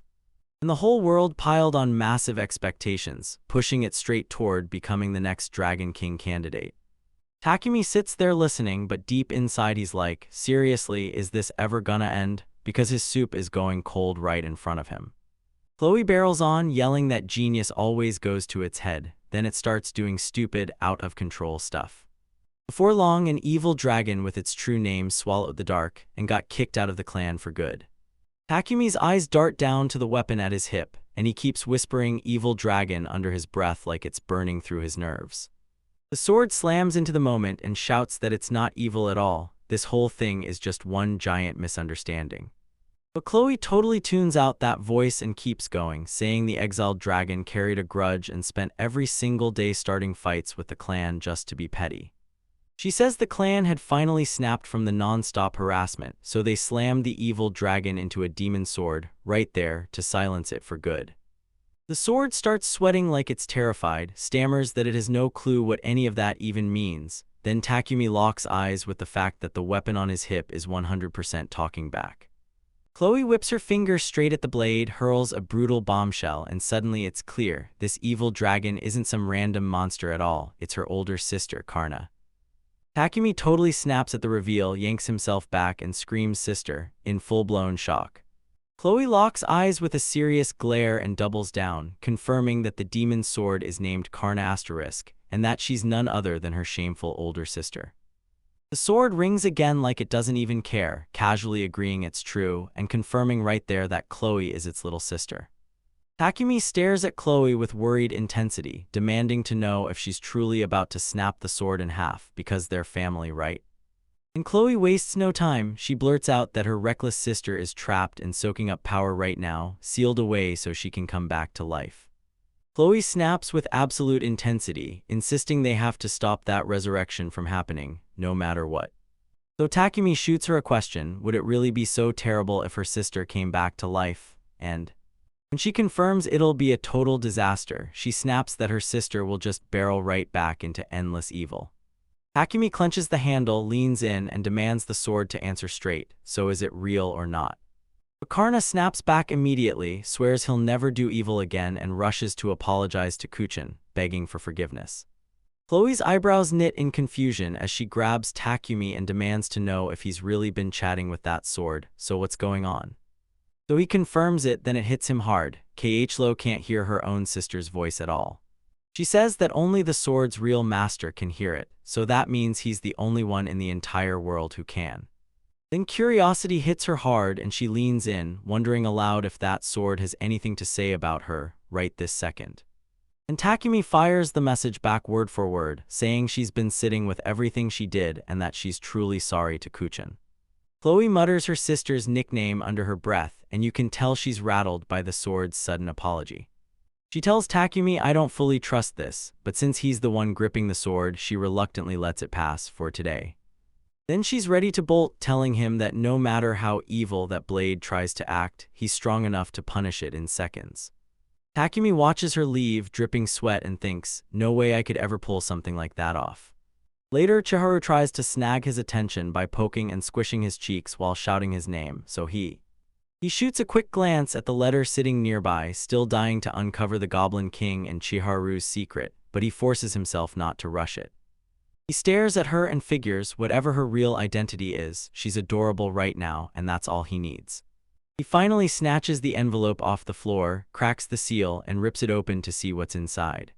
And boom, he spots the header instantly. It's a strict, formal notice aimed at everyone sitting in the top 10 adventurers. The letter screams that the ancestor Demon King has risen from the dead, so the guild slams into an emergency meeting tonight, and the top 10 are being summoned right away. Takumi grits his teeth, shoves that terrifying guild letter out of his mind, and refuses to give it a second thought. Then he clocks into nap time like, I never even saw it. He snaps his attention to something way better and announces lunch like it's a win. A mushroom and chicken meatball hot pot is on the menu today. He swivels toward Chiharu, who's finally awake, and praises her for the meal, then double-checks, point-blank, that she really was the one who gathered those mushrooms for them. Chiharu grins so wide it practically lights up the room and proudly says, "Yup, I grabbed them all myself." Suddenly, the sword at his waist starts talking, saying the food smells incredible, and teasing him to remember to pour just a little broth on its blade later. Takumi snaps the idea shut on the spot, slamming the sword down and declaring it's an absolute no, because scrubbing off that sticky mess afterward would be a total nightmare. 3 days have rumbled by since the Goblin King's hit, and at last, life has settled back into place as he digs in and ladles out the stew. Soup, Takumi says, it's been forever since we had days like this, no drama, just a calm afternoon with Chiharu, like the world finally slowed down. A hand suddenly lunges out of nowhere and clamps tight around his shoulder. A grizzled old man with a long white beard stands there and straight up asks the group for a bowl too, like, mind serving me one as well. Leia snaps back into a fighting stance, lunges for her blade, and roars at the intruder to identify himself right now. But the old man totally shuts her out. He keeps chewing like there's no world besides this meal, grumbling that the food is insanely delicious. He asks what this dish is, instantly clocking that the meatballs are stuffed with crushed chicken cartilage, and boom, he learns the foodie behind it is Barbaroi Saza, the chairman of the Adventurers Guild. Chiharu looks completely wrecked when she sees him, because he's the very guy Nero Hachai once swore she'd never fight. Takumi snaps into chef mode on the spot, tells him he blended crushed lotus root with the cartilage, then tosses in potato starch to thicken the broth. He flashes a nervous smile as he tells the chairman the texture is going to feel downright enjoyable for him. Barbaroi doesn't even glance up, just keeps slurping the soup loud as ever, then mutters again and again how ridiculously tasty it is. The narrator points out that yeah, Alice or the ancient dragon might pack way more raw power, but Barbaroi is the final name on everyone's not fighting them list because Takumi remembers what he heard about this guy's fighting style, yeah, the one that even the great sage Nehru Hachai feared enough to back off is. So his whole strategy is basically, just straight up sucker punch his way through everyone. The plan is simple and it's vicious. Use literally any trick to catch the opponent completely off guard and make yourself look weak and harmless, kill your power completely and then. But in that razor-thin moment when you land the strike, power detonates out of you, so hard it drops them in a single hit. Chiharu keeps glaring at him like he's lost his mind, sputtering about that old man while he just sits there, chomping away like nothing's wrong. Barbaroi picks up on the mood, cracks up, asks if he's ever been hated, then hands them a candy like the coolest grandpa ever. Takumi stares him down and realizes the rumors weren't lies. Barbaroi looks so painfully frail that Takumi even starts thinking, I could beat him. Right then, the chairman snaps the conversation to a new topic, asks if they caught the notice from the 10 greats that just dropped, while Takumi sheepishly admits he missed it. Barbara Roy whispers, "I see," and the second those words land, his eyes instantly drain of all that friendly warmth. Then, out of nowhere, he lunges forward and hurls the whole pot of boiling soup at them, growling that it just can't be helped. Leia snaps into action, yanks her blade with a fierce shout, and blocks the scalding strike before it can even land on them. Leia barrels in at once, shouting that it was only a provocation and ordering everyone to cool off, while Chiharu lunges in to shield Takumi. Barbara Roy just cracks up like some wild old fool, blurting out sorry while admitting the truth. He attacked them only to see what their reactions would be. But his expression hardens as he mutters that he tried to measure Takumi's power, only to realize that after Takumi doesn't even flinch, his strength has to be bottomless. He banked the Snowtime fire, tossed in some taunts at the chairman, and bragged that his own limits were so tiny they'd never be able to measure someone like Takumi. Takumi's falling apart inside, convinced he didn't stand firm because he's strong when the truth is way uglier. He's barely moving because pure terror froze every muscle in him. The chairman shifts straight to business and warns, "This looks terrible if the #1 hero skips the 10 Greats meeting." So he scrapped the guild HQ gathering on the spot and called the whole meeting right here instead. Takumi's body just locks up, blank stare, muffled confusion spilling out of him as the reality finally clicks. Barbara says the others are about to show up any second, then casually shrugs that he doesn't even need tea while they wait. He then flicks a hand over his shoulder at the looming shadowy figure behind him, telling him his subordinate will take care of all the dull, backbreaking grunt work for the event. Takumi tells the guy straight up he's done with the guild, period. He'd already been planning to retire, so quitting hits him like a clean victory with zero regrets. Leia goes full hype, yelling that Takumi is tossing away the #1 seat without even blinking, and she's blown away by his mindset. She keeps pushing, insisting he doesn't need a title at all, because to her, the man is the strongest in the whole universe, and that truth isn't going anywhere.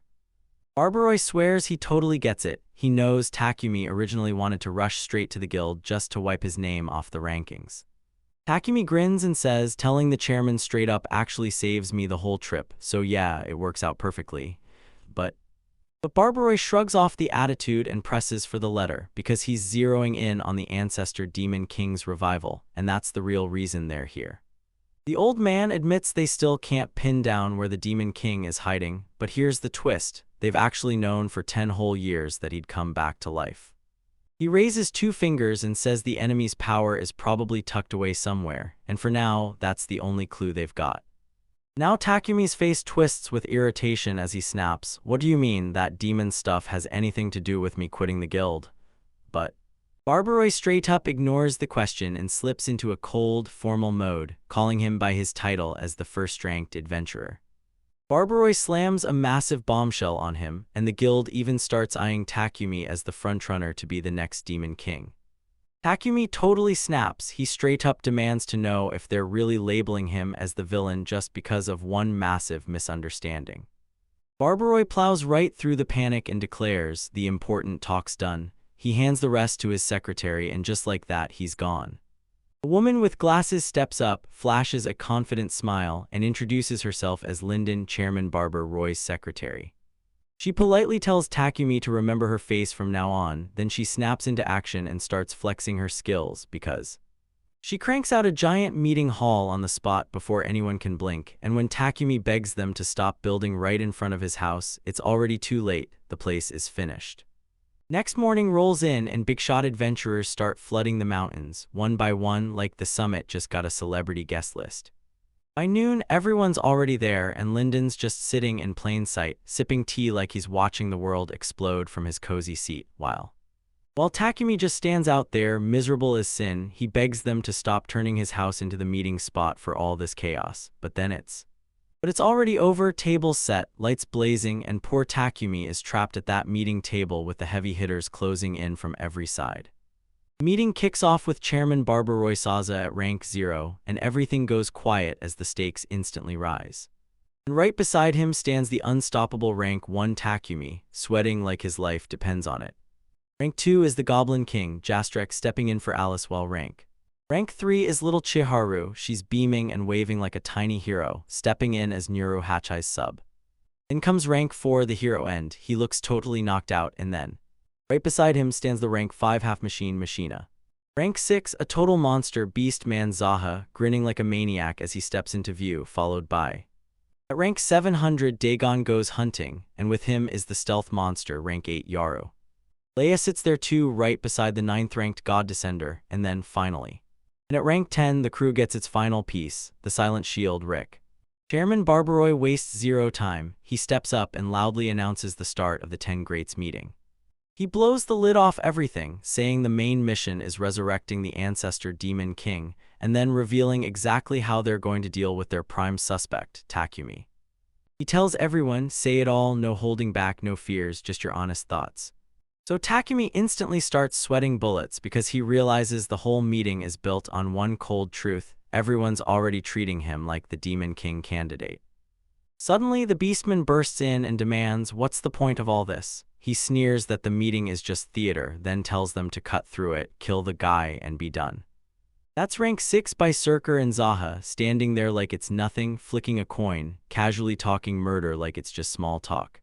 And Takumi is totally unraveling. This is way too terrifying from the very first bell. But Barbaroy shuts it down without blinking. He tells Zaha they can't pull that stunt because they need real, solid proof first. Zaha shoots them a furious look and groans that this is a total nightmare. Then he shrugs like, just kill him. If we're wrong, a simple sorry should fix everything. Then right in the middle of the chaos, a hand shoots up and someone interrupts to ask, can I ask a question? Right from the side, the rank 8 ninja Yoru jumps in. He claims he's been hearing nonstop about the chaos Takumi's been causing lately.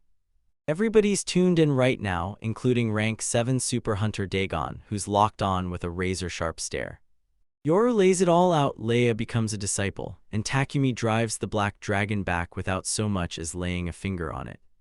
He adds that Takumi crushed the great sage Narahachi and routed the Goblin King's army, then straight up asks if that summary has any mistakes. Takumi's drenched in sweat because it's all too painfully real. Now he's starting to fear that he might actually be the Demon King. Suddenly, his sword snaps into the scene, grumbling that they never mentioned he'd gotten her, and she orders Takan to fix the story right then. Takumi immediately drops to his knees and begs the weapon to please just shut up and stay quiet, before she ruins everything even more. Yoru shrugs off the little outburst and drops the real bombshell. There's one last critical item that has to go on the list. And just like that, he spills the truth. After Narahachi got pushed back, Takumi's disciple Alice struck her, and now everyone thinks she's gone for good. Takumi's jaw drops at the news that she's dead, and Yoru immediately presses him like, are you seriously acting clueless? That was your order, no question. Chiharu, playing proxy for the great sage, suddenly blurts out a question, demanding to know what's going on with Narahachi. And Takumi whips his eyes to her, panic screaming across his face. He's terrified of where this is headed. But Chiharu flashes a bright grin and tells everyone, Narahachi is totally fine, nothing to worry about. Rank 4's hero End shrugs off her grin and snaps, why is a little kid parked in the great sage's seat? Chairman Barbaroy strokes his beard and smirks, saying it isn't just because she's an associate. He felt Narahachi's aura on her. He freezes with a strange look, claims he's got a theory, and swears she's gotta be Takumi and Narahachi's secret kid. Leia goes off the rails, begging, is it really true? But Takumi snaps, chill. He's certain it can't be true because he's never been with anyone. Just as the tension peaks, the hero End snatches the moment. He shoots his hand up and declares he's got extra info to drop on the conversation. And while he's gearing up to drop yet another bomb, Machina, the rank 5 cyborg girl, stands off to the side and watches in ruthless silence. 3 days after the Goblin King got crushed, End drops the bombshell. Takumi is caught holding a secret meeting with Alice. With Jasrek, the Goblin King, still in disguise as a human proxy, he whips around to Takumi and snaps, so, what's your excuse for this secret meeting? He calls him Demon King Takumi to his face. Takumi immediately panics, jabs a finger at him, and begs him to say something so the misunderstanding doesn't stick, yet Jasrek just smirks like he's loving every second of it.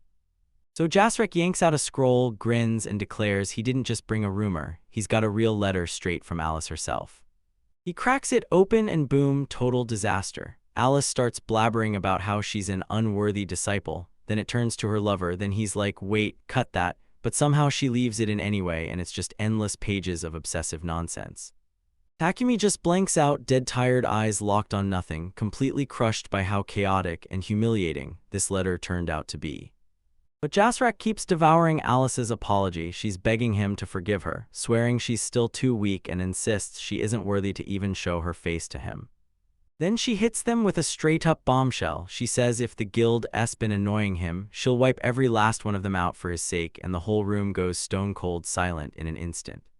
Right before anyone can even react, a girl with cat ears pops out of nowhere and flashes Takumi a bright, blinding smile.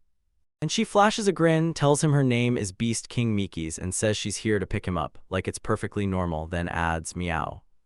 Zaha the Berserker finally snaps. He clamps onto his massive sword, says it's confirmed, shuts down every word, and declares he's ready to cut Takumi down right here. Zaha wastes zero time and hammers his massive weapon down with pure force, but Maik jukes out of the way like the hit weighs nothing at all. She plants her eyes on him and licks her hand like a threat. Turns out she's not just any fighter, she's one of the Demon King's 4 heavenly kings, and yep, the scary rumors were absolutely spot on. Barbara steps in, reads her nerves like a book, and tells her point blank, even with that title, she can't muscle through this many monsters alone. Maiki just tilts her head, grins like it's nothing, and casually tells that old man, yeah, she can handle all of them without breaking a sweat. With a final step, the hero closes in and dares her. Can she keep that same attitude after she sees his Excalibur? Then Machina snaps into slaughter mode and the real fight finally ignites. Machina locks eyes with her, cold as steel. She calls the Beast King nothing but prey and vows she'll erase her fast, silent, and without mercy. Suddenly, the whole room explodes. An earth-shaking blast rips through the building, rips the roof clean off, and hurls debris in every direction. Takumi instantly erupts into screams for them to stop, flailing his hands like crazy, begging everyone to pause the violence for even one heartbeat. But it's already over. Dust drifts down, and Takumi crumples into his chair among the ruins, too terrified to rise as his back gives out. He forces a straight face and suggests they settle this by talking, but inside he's screaming, his house is getting obliterated. Meiki's chills vanish on the spot as she shoots back. If the Demon King wants me to stop, then I'm totally okay with it. But Barbaroi won't fall for it. He demands to know what's even left to talk about, since the real evidence is already out there and everyone knows exactly who he is. Takumi is drenched in sweat, but he refuses to back down, insisting he hasn't admitted anything yet. He sits amid the wreckage and snaps his focus to the Beast King, then asks her one burning question. He straight up demands, so why do you think I'm the Demon King? And presses even harder, have you actually seen his face or are you just guessing? Meiki's face flickers with confusion for a split second, then she lets out a meow and straight up admits, nope, she hasn't. She tells you the Demon King doesn't just take over, he sheds his body, turns into a spirit, and hops into a human so his insane power doesn't go out of control. Because of that, she's never once been able to get a real look at what his true form actually looks like. Takumi glares at her, shakes with fear still trapped in her eyes, and demands, if you don't even know what I look like, then why the hell did you call me the Demon King? She shoots back with a calm, polite answer, and explains that ever since the resurrection, she's been hunting the Demon King's exact energy signal. Maix tells her right now your target is trying to vanish his presence, but you felt the Demon King's energy right here, just moments ago. Takumi's grip tightens and sweat pours as it finally clicks. He blurts, wait just a second, because the realization hits him like a truck, so he whips around, grabs the sword at his back, and fires off a straight question to Karna. Be honest, is the Demon King really living inside me? Karna shuts it down on the spot. She tells Takun the odds are a dead zero, because he doesn't even have the vessel every normal human carries. She keeps slamming him with insults, saying he's hollow inside. No vessel means no power, no spirits, and nothing can last in his body. Tears spill down Takumi's face as the label empty cuts like a blade, but he admits the insult still stings, no matter what he says. He's actually relieved because this finally smashes the horrifying fear that he might be the Demon King and didn't even know it. His eyes snap wide with a hard, serious glare. Now that he's sure he's clear, his mind races straight to the real problem. He glances back at the group and points out that this place is packed with other people. Then he turns to her and demands why she picked him as the suspect. Mikey narrows her eyes and drops the bombshell clue she's been holding. Just a few days ago, she actually met Alice. Maix tells them it's been 10 years since the Demon King was resurrected, but that creep still hasn't shown up a single time, not once, so the whole story's starting to feel like a warning. So the four heavenly kings snapped and took matters into their own hands, scouring the human world for a perfect vessel. She slams the first name on the list and then drops the bombshell. Their top suspect wasn't who they thought at all, it was Alice. Maki swears that even way back before the resurrection, 10 years ago, Alice was already trapped in the Great Dungeon, using power that makes absolutely no sense for a human. They were absolutely sure every time they looked at her, it only felt clearer. The Demon King had picked her, and she was destined to be his host. Miki's was absolutely convinced she'd found Alice with the other four heavenly kings until the truth hit. Alice wasn't the Demon King at all. Since she wasn't the boss, they pressed her with the only question that mattered. How did a regular human get power that blows past every human limit? Minutes pass and Takumi starts sweating bullets. Then his gut screams that this story is heading somewhere dangerously wrong. Mikey lifted a finger and told everyone Alice only had one chance to answer, and just like that, she drops the bombshell. Alice lays it on the table. It all happened because of Takumi's guidance.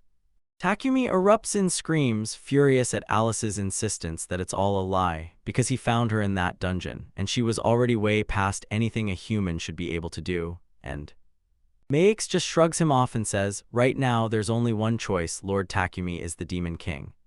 Someone else jumps in and agrees that this is done for good. So Linden shoves her glasses up, flashes her data, and declares the odds at a wild 120%. The top adventurers snap into hostility, yanking their blades out to take down the Demon King, while another fighter sneers that he's the perfect final prey. Maskina wastes zero time. She snaps into Great Massacre mode, then loudly declares that combat operations are starting right now. Even Yaro takes a breath, ready to strike with a low, chilling murmur. I'm going to annihilate you. But Leia steps in without a single blink. She tells Takumi it's totally fine, and if he really is the Demon King, she'll follow him anywhere, no questions asked. Haru barges into the group and yells that she's going with them no matter what, and Barbaroi drops his head and swears, under Alice's command, he'll be Takumi's loyal right-hand man from now on. Even the armored warrior Rick strides in from the back and declares he's siding with Takumi. Maki lifts her claws like she's about to slash reality and snaps out the numbers. This group is perfectly split down the middle, so it's a 6 versus 6 showdown. With the team locked in, a voice demands Takumi, why won't he get up to fight? But he's only slumped over the Soul Eater sword, huddled like it weighs a ton. Takumi's sweating bullets because the truth is brutal. His body won't let him stand up right now, and pure terror is gripping him by the throat. He's sprawled on the floor, body trembling like it's still fighting the impact, and his legs have completely quit. He can't move, paralyzed by pure terror. Leia completely misreads the moment. She smugly insists this is just like Takumi, basically bragging that he doesn't even need to lift a finger for weaklings like these.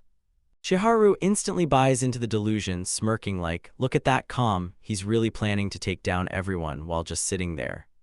Takumi realizes he has no choice but to go along with their wild theory, so he shoves his trembling mouth into a fake, stiff grin and he sprawls back on his rock throne like he owns the world, praising them for nailing the solution, and yeah, that's exactly how he planned it.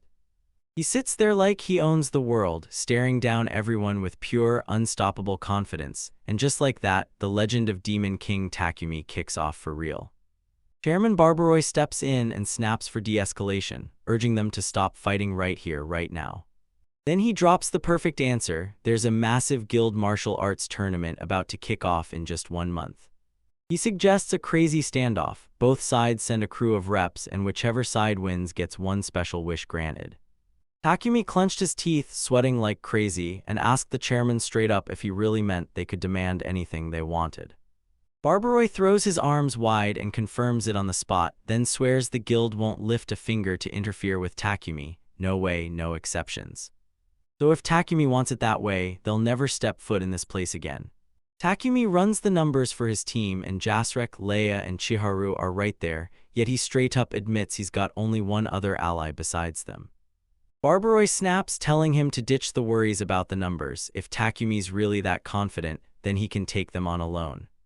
Then Maix bursts in with a crazy plan. She promises to bring the other 3 heavenly kings right into their squad. Hearing that he'll get backup, Takumi sinks back onto his rock and coolly steps up, ready to take the challenge. Barbaroi leans in and locks the deal in place, then promises he'll send the guild's representative list later. And he flicks his eyes back at Takumi perched on his rock, stunned that the guy stays totally calm even after all of this. Barbaroi straight up admits that if Takumi really meant it, he could wipe every single one of them out without even breaking a sweat. But right when he's about to leave, he halts and throws out one last condition before walking off. He clenches his fists, squarely faces him, and growls not to underestimate the guild, then calls him straight out Demon King Takumi. With a chilling, unwavering stare, Barbaroi drops the bombshell. His side still got a secret trump card tucked up their sleeve. Takumi stays stone-faced and tells the chairman with calm confidence that he can't wait to see it.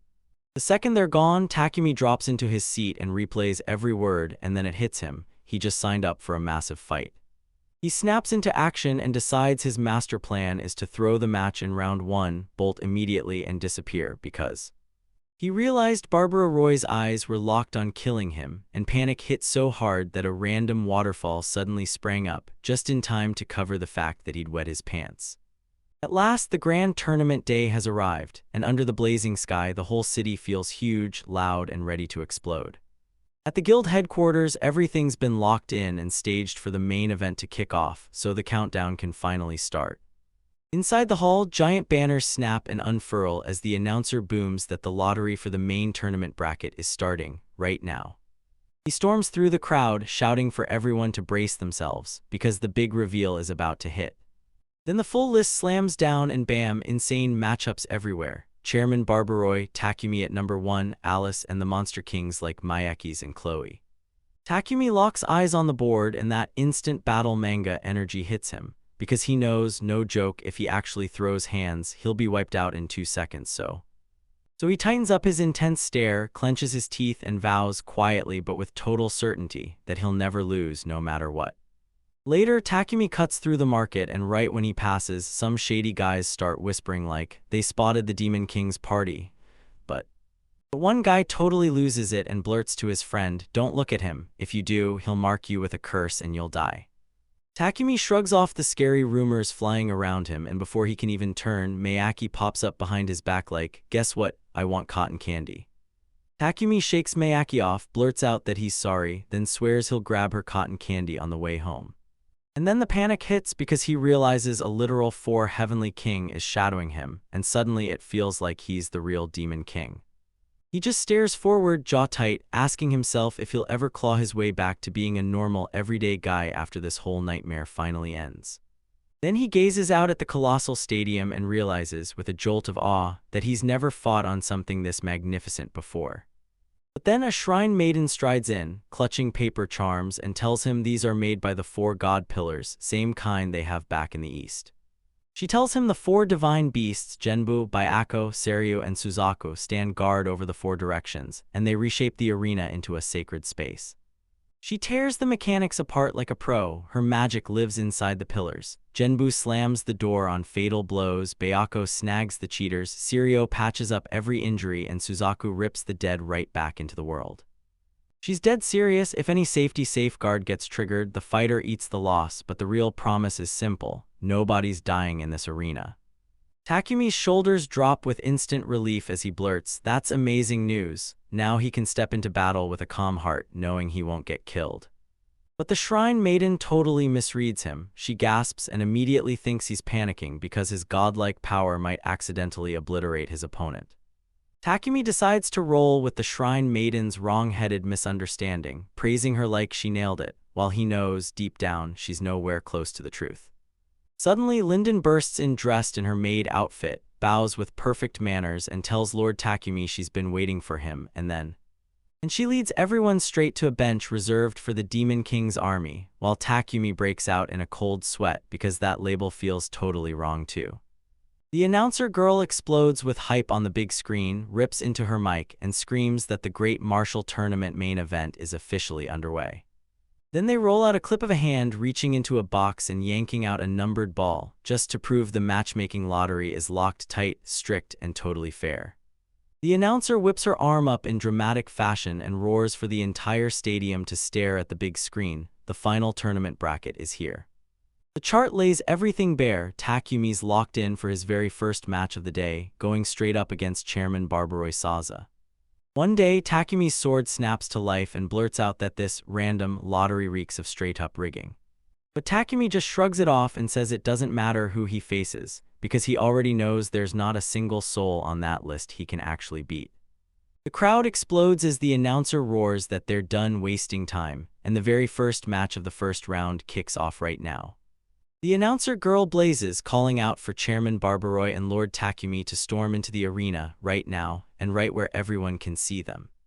And Barbaroi lets out a sly chuckle under his breath, whispering, "It's finally time, we're starting now." Takumi can't forget what Nirohachi told him, because this is the one she dreads fighting most, the kind of fighter who throws every dirty trick at you and blindsides you the second you think you're safe. People say he fakes weakness and slips out of sight on purpose, so his enemies let their guard down, thinking they've got the upper hand. So Takumi clicks if his opponent is pretending to be weak. That's actually a gift, because Takumi's weak for real anyway. In the stands, Leia is screaming at him to hold back his special move. She's got the rest of the tournament guys covered. Drowning out the chaos, Takumi squares up to the chairman and demands to know, before the fight even starts, whether he can clear up one thing. So he locks eyes with him and demands to know if Barbaroi was the one who suspected him of being the Demon King. But right as he waits, the announcer blasts, screaming for the first match to kick off, so he never even gets an answer. Barbaroi wastes zero time and slams into Takumi with a brutal sucker punch the instant the moment opens, before Takumi can even blink. Leia shrieks his name from the stands and Takumi freezes. There's no dodging this attack, not even for a second. The strike slams down with a thunderous impact, cracking the arena floor to pieces and blasting debris into the sky. Barbaroi didn't throw a single punch. He pinned Takumi to the ground and slammed out a sealing secret art called the Dark Drain Circle. Karna shrieks from the blade that this is straight-up dark magic, and she snaps back that you can't pull off a technique like this without real prep. But Barbaroi's breathing comes in ragged gasps, sweat pouring off him as he stumbles to Takumi and finally blurts out that it's over. Dark tentacles lunge and wrap around Takumi's body, while Barbaroi grins and admits that dragging out their clash for a whole month was the plan. And getting Takumi to join this huge tournament was nothing but a trap. He straight up admits everything he did was only to set the stage, so he could finally unleash this one specific technique. So he spent that whole month in total secrecy, quietly carving this ritual magic straight into the arena's floor. And he drained every last ounce of power just to finally get it activated. Takumi breaks into a sweat and blurts out, "If you set up a trap way before the match even starts, isn't that basically a total foul?" But Barbaroi snaps back that it's just a loophole. He added it after the arena was built, so it's fair game and he's not done talking yet. He glares straight at him and snaps that it doesn't matter how much crazy power Takumi's still holding back, because that magic circle was built to suck out every last ounce of energy until the power is completely gone. Takumi isn't even rattled. He's staring at it like, this is exactly Karna's power draining all over again. And then it hits him. This power doesn't just strike one target, it blankets the whole area, making it a better version of his own sword's might. Barbaroi bursts into loud laughter, declares its curtain call, then snaps at Takumi to shut up, dry up, and die. But Takumi casually tears those dark tentacles off his body, and Barbaroi just stares on in total, jaw-dropping disbelief. The chairman won't shut up, bragging that his technique can trap even gods, and then he blurts out an apology like, "Sorry, I'm just too strong." But Takumi snaps that it's disgusting and useless, because that attack only bites on strong people and his power is basically zero. Barbaroi is straight up unraveling. He locks eyes with Takumi, terror blasts through him, and he yells, "Who the hell are you?" He jabs a trembling finger at him and demands to know if Takumi's some kind of freak out there, one who blows past both the gods and the demon kings. While no one's watching, Karna leans in and murmurs through the sword, telling Takan to drop his usual killer line and seal the whole thing. Takumi folds his arms, smirks like he owns the place, and tells Barbaroi he nailed it, playing the role perfectly, like a total pro. Barbaroi crumples on the spot, and the announcer roars that the first-round winner, Takumi, is the strongest in the universe. Takumi grins and waves at the crowd as the announcer screams that he just Chairman Barbaroi, without even a hint of sweat. But the crowd's baffled out of their minds. One guy even swears that with his special eyes he still couldn't spot a single thing, and the match was over in an instant. They start spiraling into wild theories, like maybe Takumi has an instant kill circle, or maybe he's straight up controlling the air itself.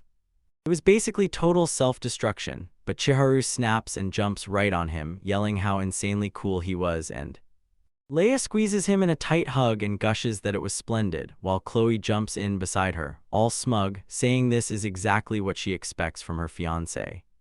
Maki slips in grinning and straight up asks the Demon King if he's recruiting brides, then winks and tells him she should be in the squad too. Leia and Chloe snap instantly, both of them shriek at her in sync, yelling that she's absolutely not coming along. The crowd leans in as the chaos explodes, then a few dudes snap with jealousy, roaring that they'll never forgive him for stealing all that harem glory. The announcer slams in mid-moment, screaming that the second match of the first round kicks off right now, so she shouts their names and orders Linden Lindbergh and Dogma to charge up to the arena floor. Dogma is this massive armored monster, and he's waving everyone down like, relax, because he's practically immortal even without the safety barrier. He's so full of himself he claims it's totally impossible for any human, no matter what, to land even a single hit on him. He locks eyes with Linden and warns her, if she tries to forfeit, this is the one and only window she'll ever get. He swears that once the fight kicks off, he's not the go-easy type with anyone, but Linden doesn't look scared at all. She just fixes her outfit, bows politely, and wishes him a good day like the perfect maid. Linden Kumlai bids her farewell and right on schedule, the space behind her fractures with a violent snap.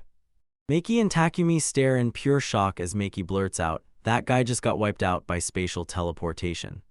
She tears into Dogma as an absolute idiot for never bothering with defense, because he normally just shrugs off damage, but she still can't believe he got wrecked when that magic hit. Takumi starts sweating, panicking that maybe Dogma didn't just lose, maybe it was because he was the weak one against magic, and if that's true, then what? If Linden's way stronger than any of them ever expected, then that spatial magic wasn't some fluke, it was the real deal. The announcer screams that Dogma is technically gone, so Linden Lindbergh grabs the win by default. Maek snaps to leave with a nasty grumble, calling Dogma a disgrace to the four heavenly kings, so now she's storming out to save their reputation herself. The announcer barks that the third match of round 1 is up, and Maki stares back with a scary, dead-serious look that sends chills. Maek and Dagon get dragged down to the arena floor, and Dagon strides forward like he's about to explode into a fight. Then we fast forward to the fourth match. Azathoth, the Dark King, absolutely crushes Maskine and snatches the win. After that last match, the announcer girl completely snaps, screaming that the demon army is unstoppable and demanding whether humans even have a chance against those monsters. Takumi's stuck in the stands, sweating buckets, staring at the chaos, because sure, they're allies on paper, but that fight was brutally out of control, and now he can't stop panicking about what'll happen when they realize he's a fraud. He turns to Mayaki sitting right beside him, drops the jokes in an instant, and asks her if demons and humans really can't coexist in peace. Maek shuts that idea down instantly. She tells him it's impossible because the weak will always tremble in fear of the powerful. And the strong will always crush the weak, so it turns into a non-stop cycle of fighting that never ever stops. She shoots him a razor-sharp glare and snaps that her kind doesn't fall in line behind anyone who's weak. Trying to picture a future where they finally live in peace with humans, it's packed with contradictions. Right after that brutal conversation, the board erupts in light. Third match of the first round is up. It's Beast King Mayaki's charging into the ring against Super Hunter Dagon. The match erupts and it's over in a blink. The crowd's other adventurers freeze in total disbelief, stuttering that some guy like Dagon just got a. Dagon got absolutely obliterated. Maek crushes him in an instant, and it's a totally one-sided beatdown with Maek taking the win. Maki rants about how their king must be the absolute weakest human, someone who can actually feel everyone's pain. But she warns there's a catch, only that same puny human has to step up and outmuscle every single one of them too. She looks him dead in the eyes and tells him flat out, someone like that doesn't exist anywhere in this world. And Takumi's already sweating, thinking he'd crush it for sure if this was just a showdown for the weak title. Maki asks if he really forgot that he buried his dream of peace ages ago, because they.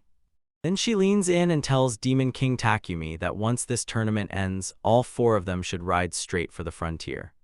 Here, Takumi totally panics and rushes in to stop her, because this is way too much to swallow in one go. He suddenly realizes the original Demon King wasn't hunting humans at all. He just wanted peace with them back then. The announcer slams into the moment, screaming that it's time to kick off the 5th match of round 1. She calls out for Leia and Yoru now. The next showdown is about to erupt in the arena. Leia spins around with a confident grin and snaps at Takumi to keep his eyes locked on her. Takumi's sweating buckets, trying to play it cool, and he tells her to go out there and give it everything while he watches from the stands. But the instant she's gone, he reaches into his pocket and finds a mysterious letter tucked there, and he cracks the letter open and chills crawl up his spine because the message reads, "I haven't forgotten you," then orders him to meet under the massive tree behind the arena. Takumi shoots off a tried-and-true excuse on the spot, telling Chiharu he just has to make a quick stop in the bathroom. But she's clearly panicking over him, so he raises a hand and promises, "I'll be right back." He storms outside to the meeting spot. Right then, a voice snaps from behind the tree, saying they'd known he was the Demon King all along. The shadow leans in and asks, "So, what do you want me to call you now, Demon King, or should I go with something else?" And then the voice keeps pushing, saying that if he's cool with it, they can just leave everything exactly the way it's always been. Linden steps out with a razor-sharp stare and dares him to go ahead, call her Linden Lindbergh. Takumi barrels straight into the heart of it, sweating as he presses Linden, "So what do you want from me, exactly?" She just shrugs off his question and launches into flowers, insisting blue roses were never a thing back then. Linden leans in and tells them the cruel truth. Since none of those flowers were real, their flower language was used to spell out one word, impossible. But she insists everything changed, because the moment the first blue rose finally bloomed in this world, a brand new meaning was born with it. She thrusts her hand forward and tells the flower that once it pulled off the impossible, its meaning got rewritten into something completely new. She strikes a bold pose, then unveils the truth. Those blue roses now mean one thing: dreams are finally coming true. Takumi rubs his eye, utterly lost by this poetry hour chaos, and demands she tell him again, plainly, what she wants him to do. Linden flashes a grin and finally hands him a straight answer. She tells him, plain and simple, she doesn't want him to do anything at all. He leans in and demands she confirm it. Does she really mean he's supposed to keep playing the Demon King forever? But she cuts him off on the spot, insists he's right, and then drops the real truth. He can't just focus on the Demon King. Linden blurts out his wild title collection, Universe Strongest and all, and then she grabs him close and tells him she wants him to stay the Demon King forever. Takumi stares at her like she's gone insane and blurts, "Why on earth would you want something like that?" But she just locks eyes with him and blurts that it's a secret, then dares him to earn it by beating her in a fight. Takumi squints at her and blurts out instantly that the answer is no. So he announces he'll forfeit the second round match, then basically dares the whole world to believe him when he claims he's the Demon King anyway. Linden calls it unfortunate, but right then she crowds into his personal space and she grabs his face and slams a kiss on his lips before he even gets the chance to react. She strides away, waving like it's no big deal, and tells him that was a special kiss meant to keep his mouth shut. Takumi's standing there, face blazing, totally panicking, because the real Demon King just stole his very first kiss. Just then, Leia barreled in, battered but grinning, shouting that she finally beat her past for good. Takumi grits her teeth, sweats through her clothes, and pushes out a smile to tell Leia, "You absolutely crushed it out there." Leia's eyes well up as she blurts out the truth. Back then, the old her would have belayed. But Takumi's right there, watching her back, and that's what lights a fire in her to keep going. So Takumi nervously blurts, "Yeah, sure, sounds great," but inside his head he's screaming apologies because he wasn't even paying attention. He was busy having his very first kiss snatched away. Right then, the tournament keeps rolling and the announcer blasts, "We're starting the 6th match of the first round right now." A huge screen snaps on, blasting Rick versus End for everyone to see, then the arena officials call them down. In the hallway, Leia clocks that Takumi looks completely wiped out and blurts, "You okay?" She assumes he's just exhausted from cheering for her way too hard. Takumi straight up dodges the question and fires back at Leia, asking if she's ever kissed anyone, because that's when everything starts to get awkward fast, and it totally makes. Drives Leia completely off the rails, bright red, trembling and blurting kiss in stunned, stammering shock. She whips her arms around, denies it with sheer panic, then, half mortified, quickly decides Takumi must have done it before. But Takumi just slumps there, eyes glued to the ground, and mutters, "Nope, I had zero experience until literally just now." Takumi's confession lands like a punch, and Leia and Chloe just freeze with blank stares as the whole room suddenly turns ice cold and suffocating. Leia shoots the question instantly, "Tell me, did you kiss someone just now?" And Chloe jumps in, insisting she's dying to hear every detail. They crowd right up in his face, their terrifying expressions screaming at him as they demand he spill every last detail about what just happened, right now. The whole thing's spiraling out of control, and the narrator can't stop himself from demanding one thing: why on earth the most brutal fight in the series is happening outside the arena instead of inside. The crowd senses the girl's wild rage, but they misread it as Takumi's power, so they tremble in terror and gush about the Demon King's terrifying aura. Suddenly, Chloe's nose twitches in the air, and she blurts out that she already nailed the mystery person's identity. So she screams that the smell matches the woman the Demon King was with, and right as she does, Linden suddenly appears right behind them. Linden flicks her hair aside and grins at them, teasing, "Why are you all acting like a simple kiss is the end of the world?" Takumi's voice cracks as he nervously asks why Linden is posted up at their bench, but she stonewalls him, and that's when everything explodes worse because Leia and Chloe decide they want kisses too, and even the sword starts screaming that it's done watching and wants in on the action. Haru abruptly steps forward and blurts out Takumi's name right. Before he can even process what's happening, she snatches him up and smashes a kiss straight onto his face. She cups his cheeks and he just melts, red-faced and smiling, while she promises, "It's okay, I'm never letting you go again." Takumi is so blown away that all he can do is cough out a shaky, confused groan. While all that chaos is unfolding, the tournament announcer drops a bombshell. Somehow, the sixth match ended in a double forfeiture before anyone even realized what happened. Suddenly, Chloe rockets into the chaos, screaming that her evil dragon dark great flame bullet attack is coming, so a colossal twin dragon explosion rips through the arena, blasting with so much force it shakes the whole ground. Takumi stares at the wreckage and the truth hits him hard: this battle is mind-blowing, but there's no way in hell he can match power like this. Monsters swoop through the chaos everywhere, and with the whole fight spiraling no matter who ends up winning, he's decided it, he's forfeiting his turn, period. Right then, Meiki leaned in and shot off the nickname Demon King like it was nothing, and Takumi instantly fought back to shut that title down.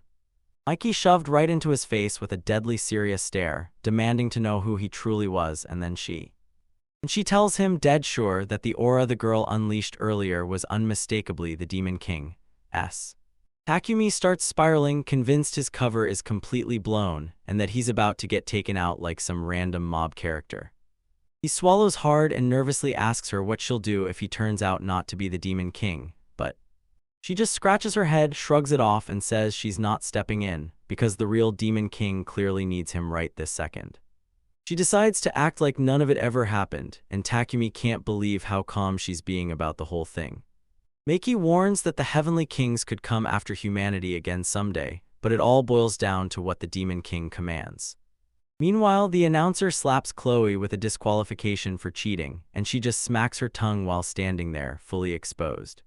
Karna finally realizes she messed up, right after she admits they caught her channeling power to Chloe mid-fight.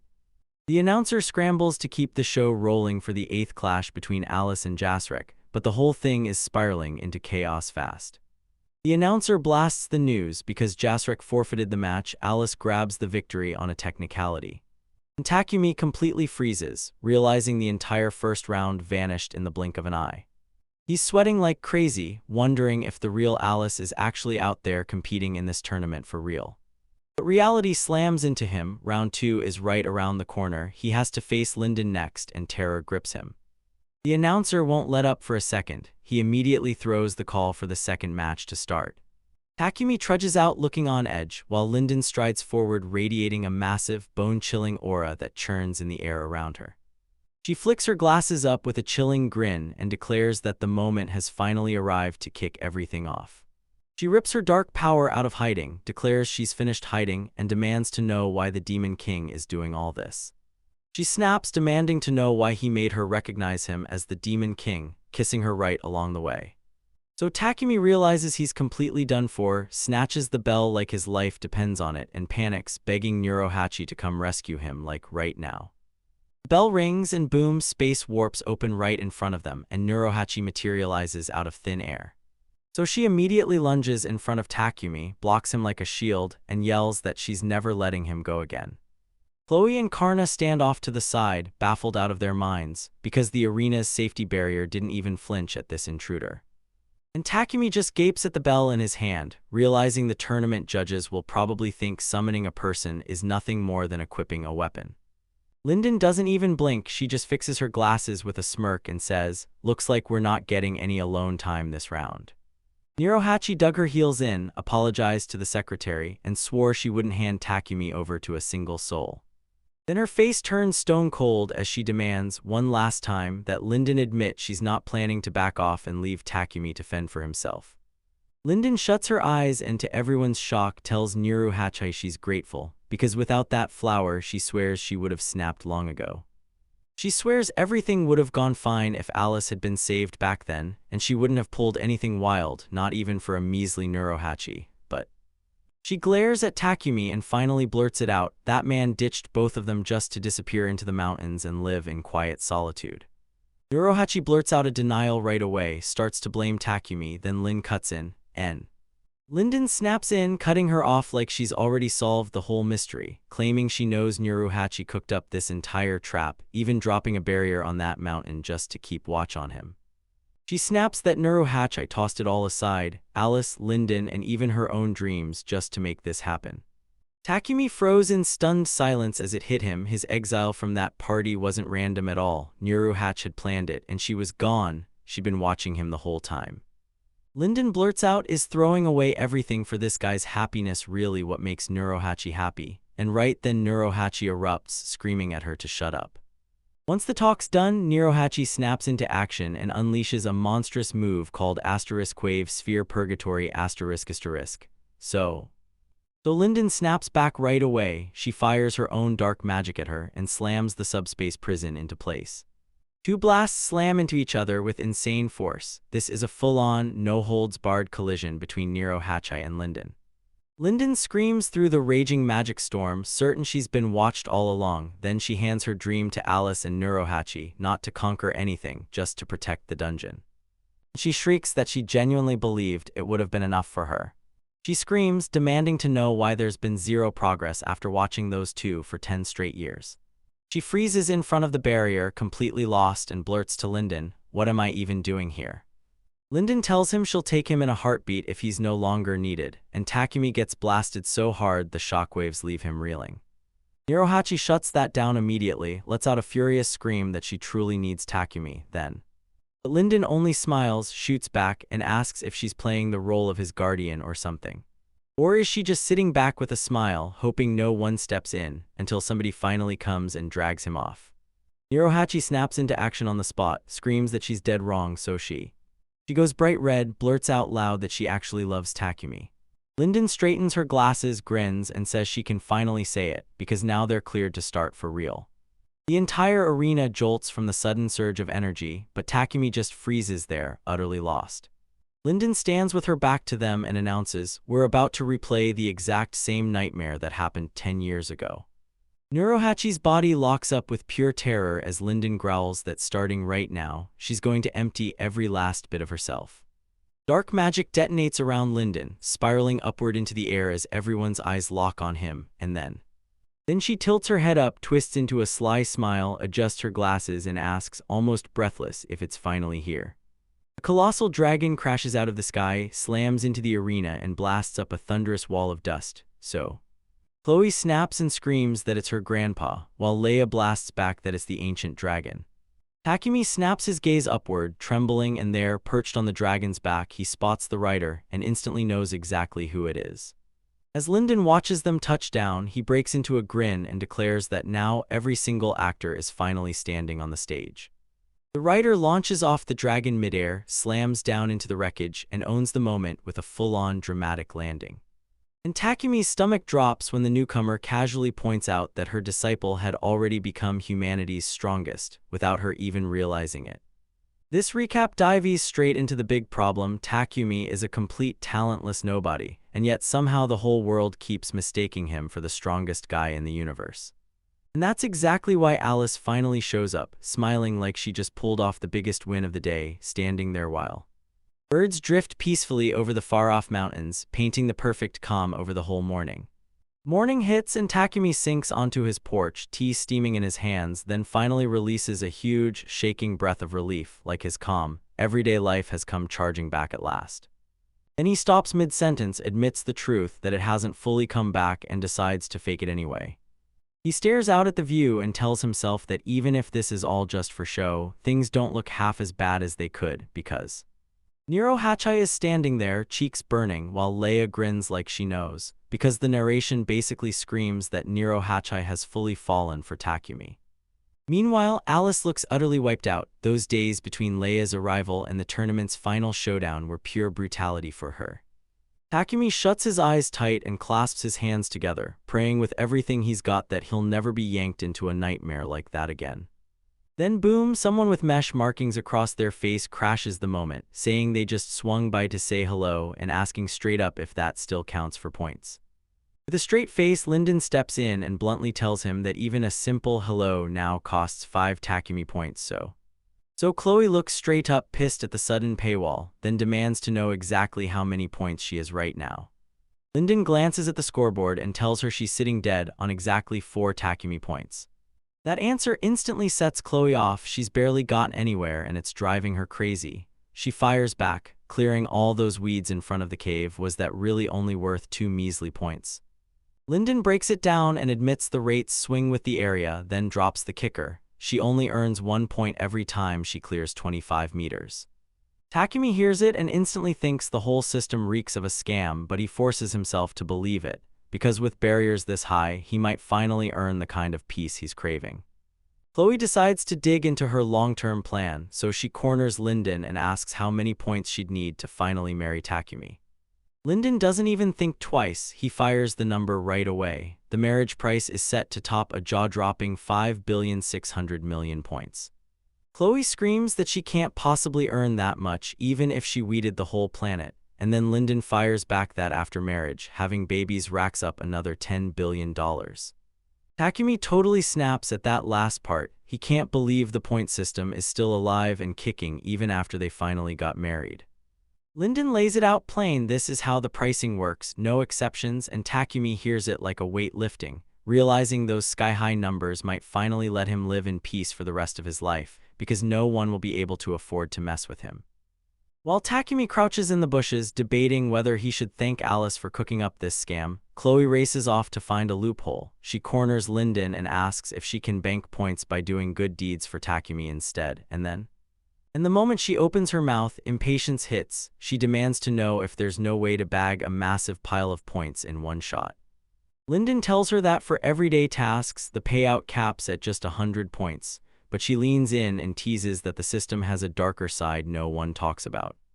She spills the secret. A hidden challenge is up for grabs. It pays out 10 billion Takumi points on the spot. Then she turns to Chloe and dares her to try it. Chloe doesn't even hesitate. She instantly gets hyped, snaps her head up, and shouts that of course she's doing it if that option is even on the table. Lyndon nods once, then yanks out a comms device and blasts out that she'll call Lady Alice immediately to get everything set up. She finally reads the quest details out loud. There's a hidden challenge and it dares you to take down humanity's strongest. She tells Chloe the rules: beat Alice in under 60 minutes and you'll earn 10 billion points, and Chloe just instantly goes stone still. The dragon girl realizes there's absolutely no beating the sword saint, so she rockets into the sky at full speed, screaming that she'll let them off the hook, just for today. With the danger finally gone, Takumi whips around to Leia like the world didn't just shake, grins, and says it's probably time they head out to harvest the rice. Takumi asks about the farm work and Leia tells him, "I'm done, harvest finished early this morning," because Maki helped her mow everything down. We watch the cat girl bust her ass in the fields. Turns out her hard work racks up 3 Takumi points, and every single one gets stamped straight into the Demon King's account. Takumi suddenly goes stone cold serious, muttering Maki, Demon King, Grand Tournament under his breath like he's racing to snap the clues into place. The story cuts to the arena entrance. Lyndon stands there like a wall, cutting off Takumi, Leia, and Mayaki from getting through. Lyndon admits a one-on-one win is straight up impossible, but she flashes a grin anyway and declares that the team battle against Alice kicks off right now. She snaps into a dramatic pose, yells to start the chaos, and Alice stomps forward and unleashes a gigantic energy ball, and the narrator hits you with the truth. This is the exact moment that sparked the legendary Great Alice War. The attack lands in the blink of an eye, and a roaring explosion razes the guild headquarters, turning everything within 2 kilometers into a smoking, burnt wasteland. The stands are a total disaster. One spark and boom, spectators get their clothes singed off, and everyone's hair gets blasted into these massive, wild afros. When the smoke finally thins, Takumi slips into a hole in the wall and whispers, "Leia," just barely loud enough to reach her. Takumi kicks back with a drink, asks what Alice has been up to, and when Leia says she's been out training, he immediately leans in like there's more to the story. Seeing Takumi at the tournament hits Alice like a punch. She realizes she's still not strong enough, even though Takumi has absolutely no idea why she's suddenly convinced of it. Leia reveals Alice built the Takumi point system to keep everyone off her back until she's strong enough, but before anyone can blink, Takumi cuts right through it.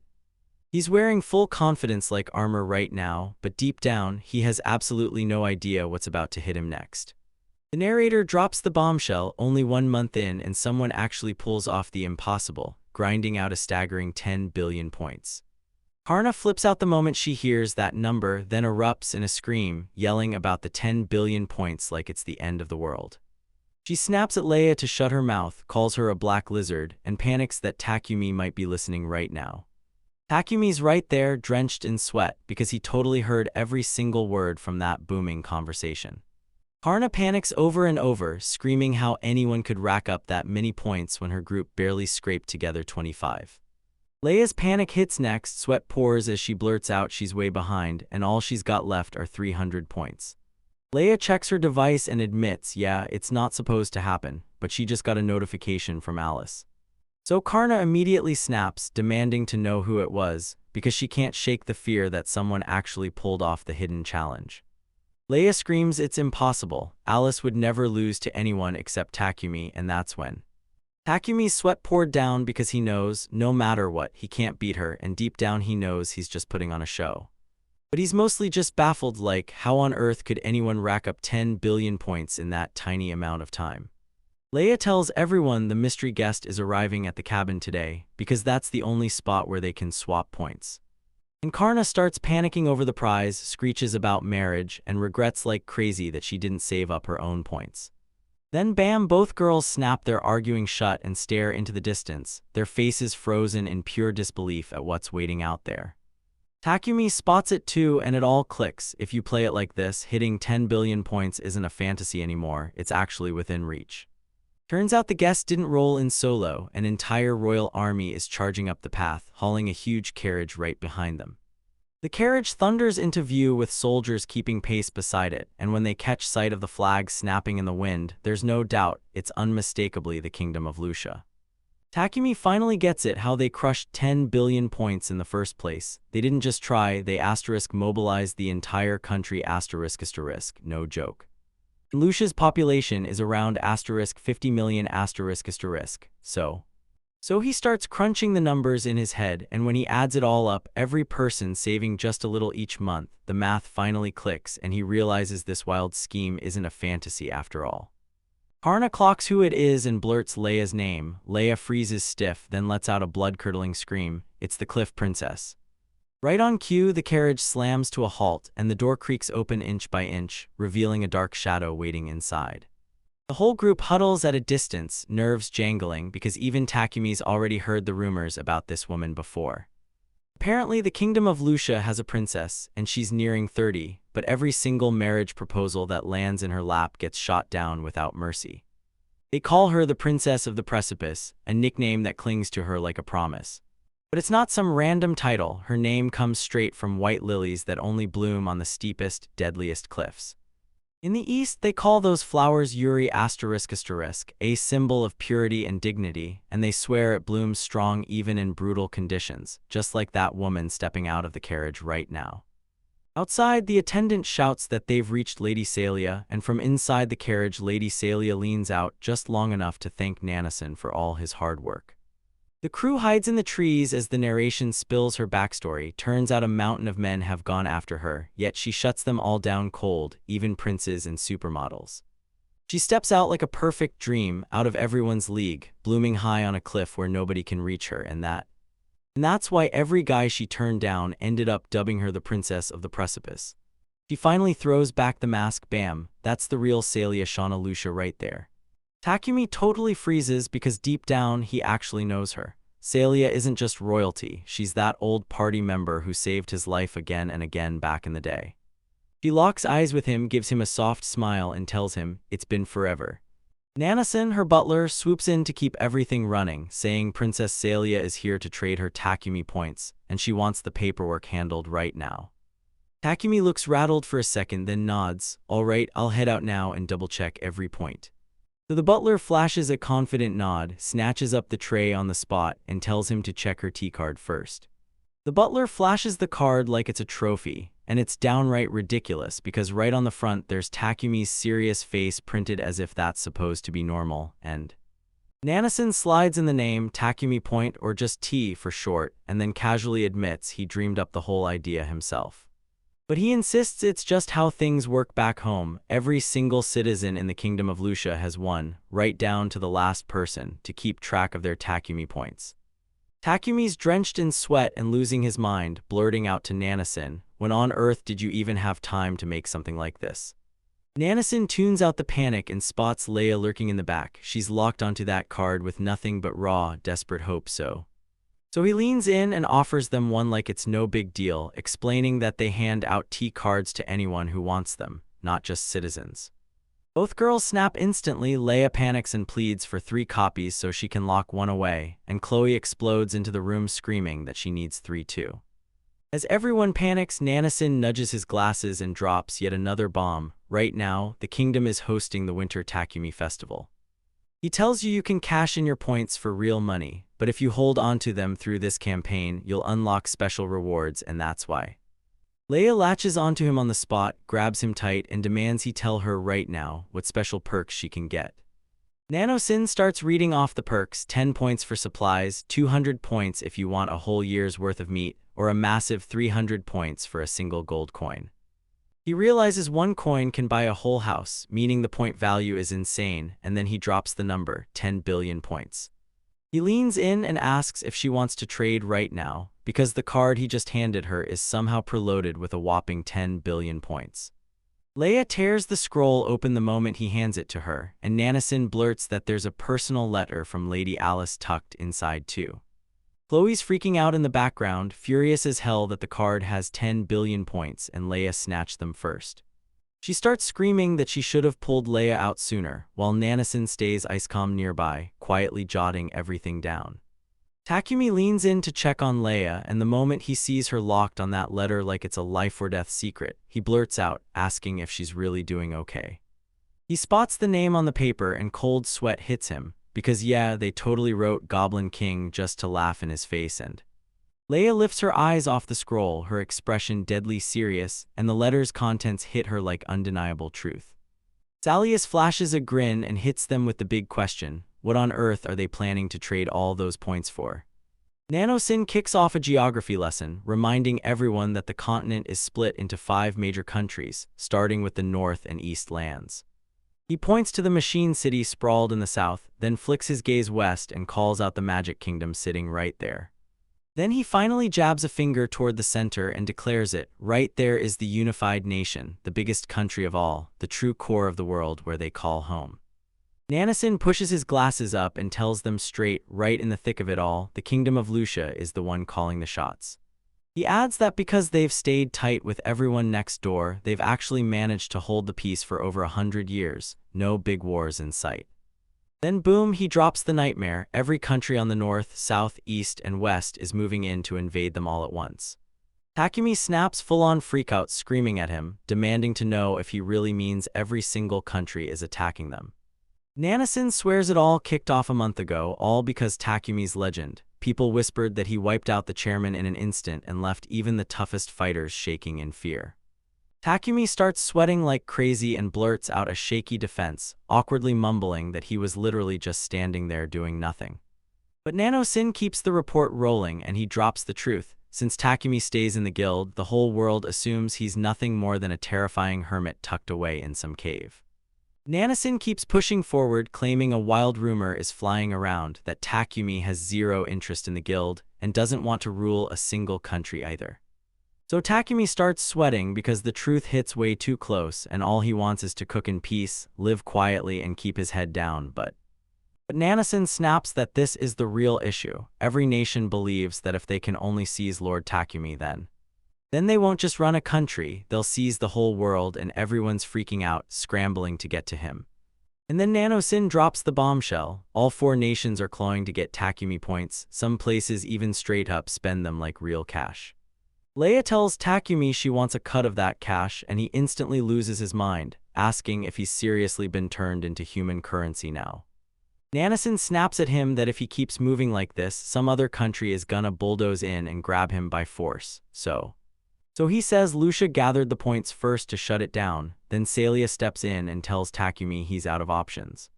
She clamps onto his arm like it's lifeline, then blurts that he belongs to the kingdom of Lucia. No, not just that, something even stranger. And out of nowhere, Takumi snaps back to that old moment, staring at her bright smile right after she casually mentioned she was going to do the laundry.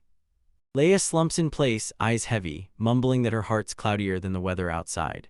But Celia grins, waves Leia over, and promises, "I'm going to teach you how to do laundry the right way."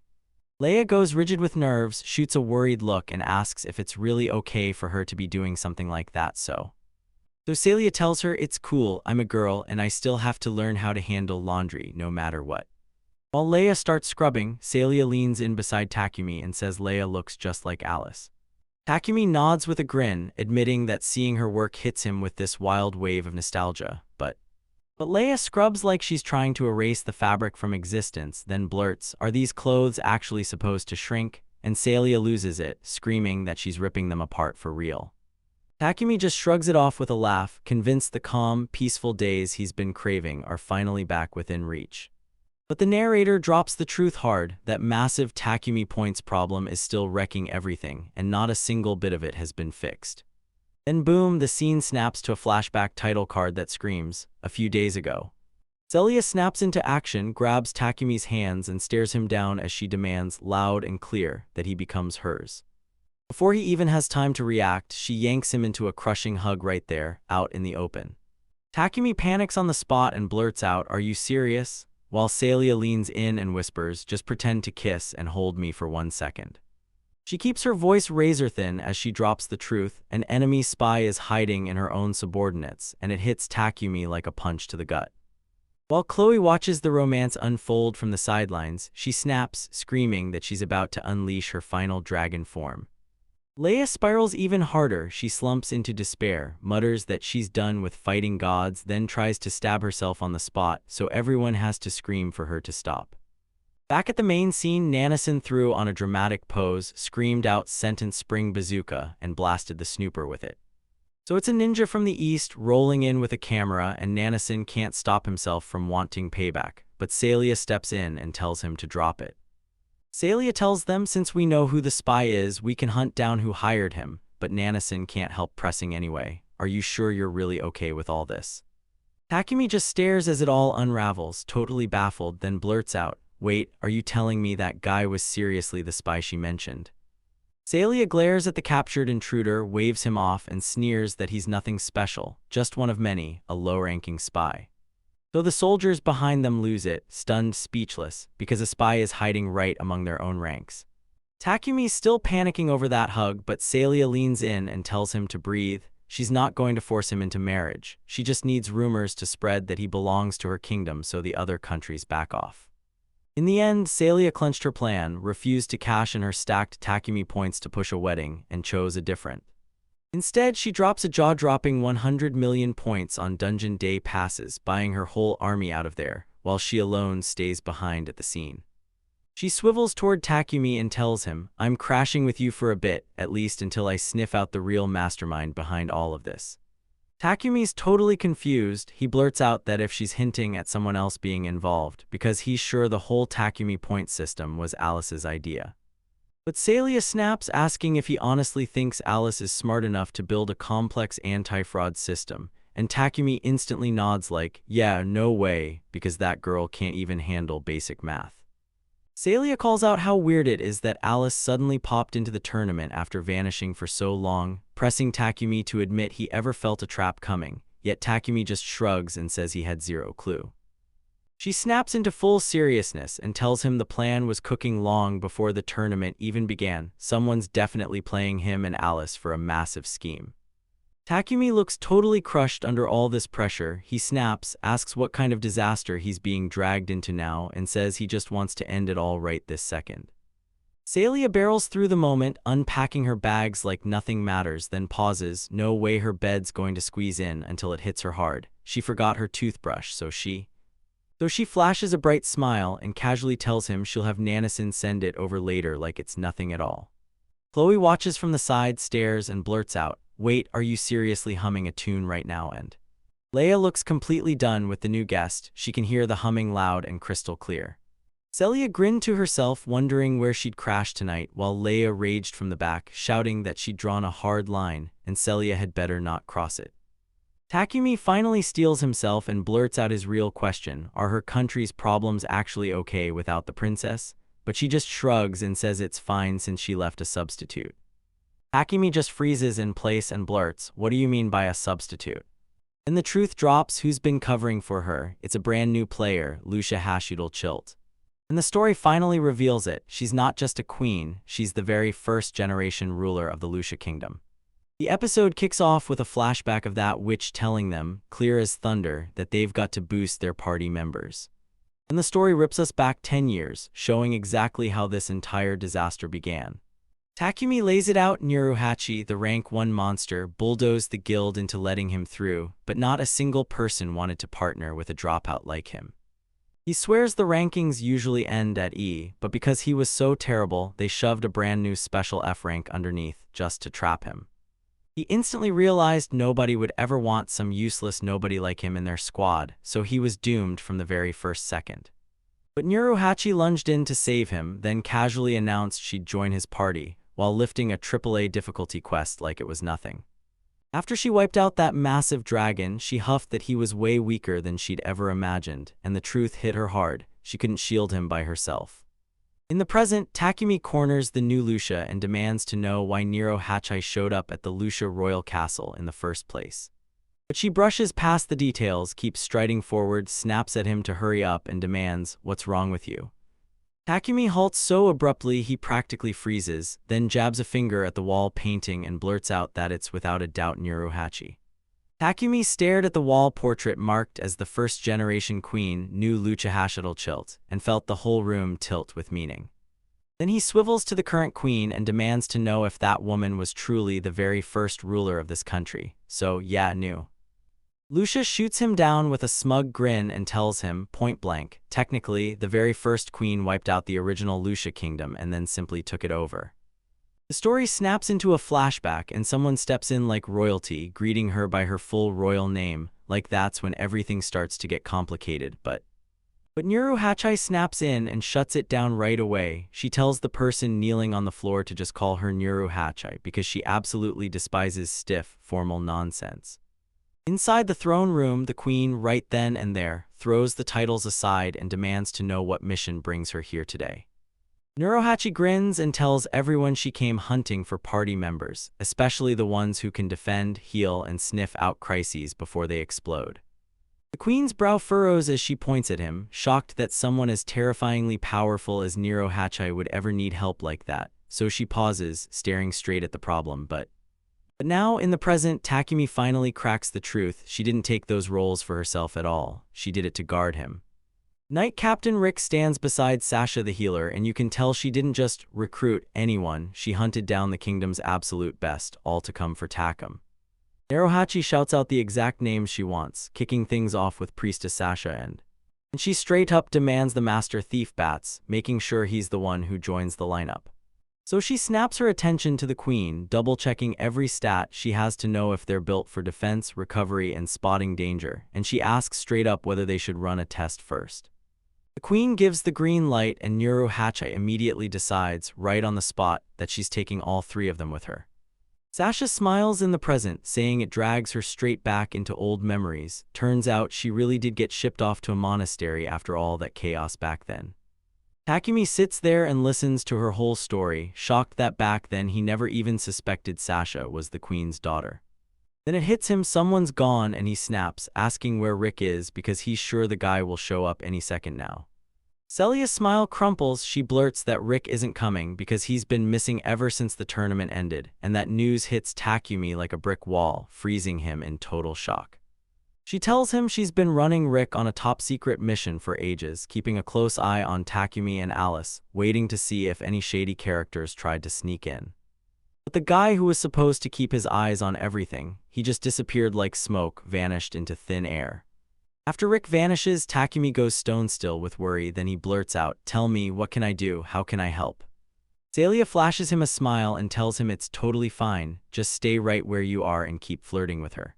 She tells him that if word gets out she's marrying Takumi, the mastermind will come crawling out himself, right to witness it up close. Takumi clocks a huge danger on the spot. His own ally Leia is radiating murderous intent, so he starts sweating like crazy, realizing that even as an adventurer, he's never faced a quest this brutal. Soon after, a massive roast chicken drops onto the table, stuffed to the brim with steaming rice. Leia's eyes go wide as she stares at the dish in stunned silence, then blurts out, "What is this?" because the bird is stuffed full of rice, so. Celia bursts into laughter and it instantly drags her back to her adventure days, because Takumi always made this for her after the big quest. Leia's smile drops like a stone the moment he shows up, and she spits that he definitely didn't cook up anything special when she arrived. Takumi panics on the spot, scrambling to explain that back then the rice just wasn't ready for harvest yet. Leia won't let nostalgia talk steal the spotlight, so she blurts out that even in her own time with Takumi, he was wildly popular too. That night, curled up in her bedroom, Leia stared at the new sleeping setup and snapped that her spot felt way farther from Takumi than it did the day before. She snaps that Celia was staring at Takumi's sleeping face up close the night before, and vows she won't let that kind of distance happen again. Celia looks totally unshaken and snaps back, asking what Leia thinks she's talking about, because Leia was the one who had him right in her sights at point-blank range. And with a smug grin, she flat-out insists that no matter who's watching, Takumi has been dead-ass sleeping the entire time, always facing her direction. Leia blurts out a last-ditch excuse on the spot, swearing that Takumi only turns his back and flashes that part of his head to the people he truly loves. Takumi's mind spirals, he's freaking out inside, convinced there's no way he's got a weird sleeping habit like that. The girls shove right into each other's faces and start shouting about boundaries. Celia warns her not to cross the line, but Leia goes ballistic, screaming that Celia is stealing an extra 2 centimeters. Celia snaps back hard. Leia needs to stop fooling around because she's the one right there, closer than anyone else. So she offers to swap spots, but the moment the complaints start piling up, Leia snaps back, refusing on the spot, because she insists she has a duty to keep Takumi safe from intruders right where she's standing. Girls panic on the spot, because now the beds are pushed even farther apart than ever. Leia snaps that he's being cruel, but Takumi cuts her off fast, saying this distance is the punishment for picking fights. Later that night, Takumi jolts upright in bed, eyes wide open. Sleep won't touch him, not even for a second. So he storms outside, remembering how Leia and the others used to pack his place before the point system showed up. It wasn't only them, Rick and even the legendary hero End were crashing at his place a full month before the tournament. He misses those days like crazy, but he can't shake the question, who's pulling the strings and what are they really cooking up behind the scenes? He keeps circling back to the Takumi points, and then he remembers Rick Sasha's warning, someone's been using Alice, and it all points to something terrifying, and that's where the system comes in. He peered into it, and the whole setup hit him like a tidal wave, huge, tangled, and ridiculously complex. Sasha swore it was just magic, but he knew the truth. Those spells were really a camouflage job, and hidden right behind them were surveillance devices. Nobody pulled this off solo. This city feels like it took whole nations working together to pull off something that big. He's convinced this super high-tech surveillance is coming straight from South City, where science is leagues ahead. And now that he's looking back on the last month, he finally gets it. Those Takumi points weren't just luck, they were shielding him the whole time. Whoever built that system didn't feel malicious to him at all. Honestly, it felt downright harmless. For some reason, nostalgia hits him hard, until he suddenly hears a noise right nearby. A creepy bowl-cut guy slips out of the shadows with mascara and coolly mutters, "Good evening." He tells Takumi I'm Dr. Deus, then admits he cracked a backdoor password on purpose, just so he could show up and test just how powerful Takumi really is. He's fuming that Maskina didn't snag enough intel from the tournament, so he storms in himself. Takumi's jaw drops, he can't believe he's really being tested, and he blurts out what's the deal with that password nonsense.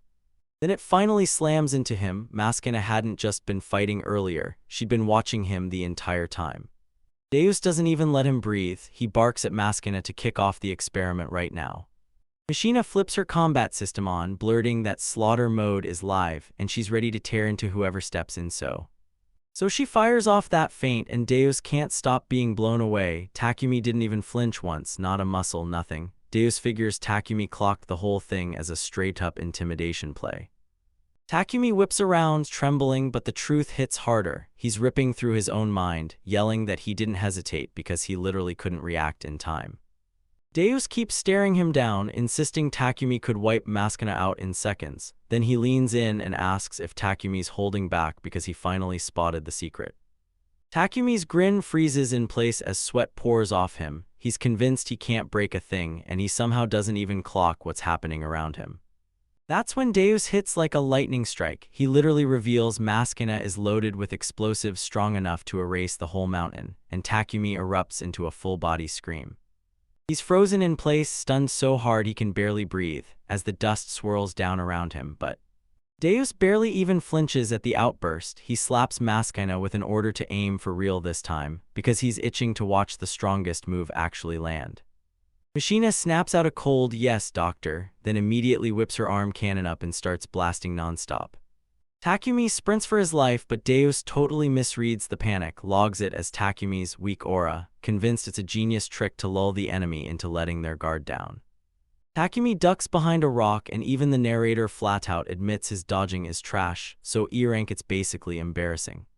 With tears streaming down his face, he screams that he's not showing off or holding back, he's just genuinely weak, but Deus shuts him down cold, then orders Maskina to blast that rock with a rocket launcher and put his defense to the test.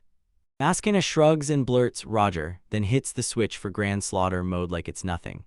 Takumi realizes he's in real danger and he can't take these guys alone anymore. Then, just when it feels like everything's collapsing, then out of nowhere that familiar bell flickers into the air, and his hope rockets upward as he prays Nuru Hachai is about to teleport in and rescue him. Deus clocks the magic on the spot and grins, thinking, can the great sage's teleportation really smash through my system? A jarring alert suddenly flashes on the digital display, an intruder confirmed, and it slams into Takumi like a sucker punch. And the system kicks off its anti-intruder protocols, blasting the countdown straight into his baffled face. The computer finally completes its analysis of the teleport magic, then snaps into action and instantly runs a reverse transfer to slam the whole thing shut. The system flashes, intruder eliminated, then Deus declares he's wiped out Nero Hachai and Takumi erupts into terror screams because Maskina snatches an anti-tank bazooka, slams it into place and starts yelling 5-4-3 to end this for good. She screams at the fire, then fires off a rocket that detonates into a massive explosion right where Takumi is standing. Takumi stares at himself, stunned that he's somehow still alive, then a hand lands on his head and he snaps his gaze upward. Karna strides in wearing her human form, grinning wide, and tells him she kept him waiting, which makes Dr. Dio's snap completely. He screams that it's impossible because his system didn't detect a single summoning. He starts rambling about action memos, wondering out loud whether it was chantless magic or some next-level jamming session. And he erupts in a scream, swearing it has to be a lie, because no creator god should ever be able to slip past his security system. Takumi just stares at the dragon girl and shrugs like it's nothing, telling her straight up he never really summoned her at all. And he finally tells Deus the plain truth, she's been standing right beside him inside the sword since the very start. Takumi blurts out Karna's name as she stands her ground, shielding him from harm, and then Dr. Deus snaps. He goes ballistic, yelling, "Attack you, me," and demanding to know what's happening, all while he screams that an entity is stealing control and turning every law of science upside down. Karna flashes a grin and leans in to whisper to Takumi, "Say your usual line, So Takumi slips on his confident grin, marches up to the doctor and declares he nailed it, owning every last detail like a pro. Deus shot through his data in a panic, then realized she was a black dragon with zero record of any prior contact, which made it feel like she just appeared out of nowhere. He comes to a terrifying conclusion, then screams that none of this was a summoning at all because Takumi must have forged her from the ground up. He erupts in a scream, claiming Takumi conjured a dragon on the spot, then demands, are the rumors that his father is the creator god actually real? Takumi just lets out a heavy sigh thinking, seriously, my dad is basically just a regular guy who runs an inn. But then Deus slams the door shut on his choices. He clenches his jaw and barks at Machina to take the dragon woman out first. Machina confirms the order on the spot, prepping to unleash every weapon she's got, one after the other. Machina hurls a brutal storm of energy blasts straight at them, and Karna just slams up a dark absorption sphere, swallowing the entire attack with effortless ease. She smirks, fires back, that's all you've got, and declares it's punishment time. Deus snaps that she's being cheeky, and Machina rockets in with her beam saber up and ready to strike. Karna doesn't even flinch, she summons her evil dragon, dark great sword like it's nothing.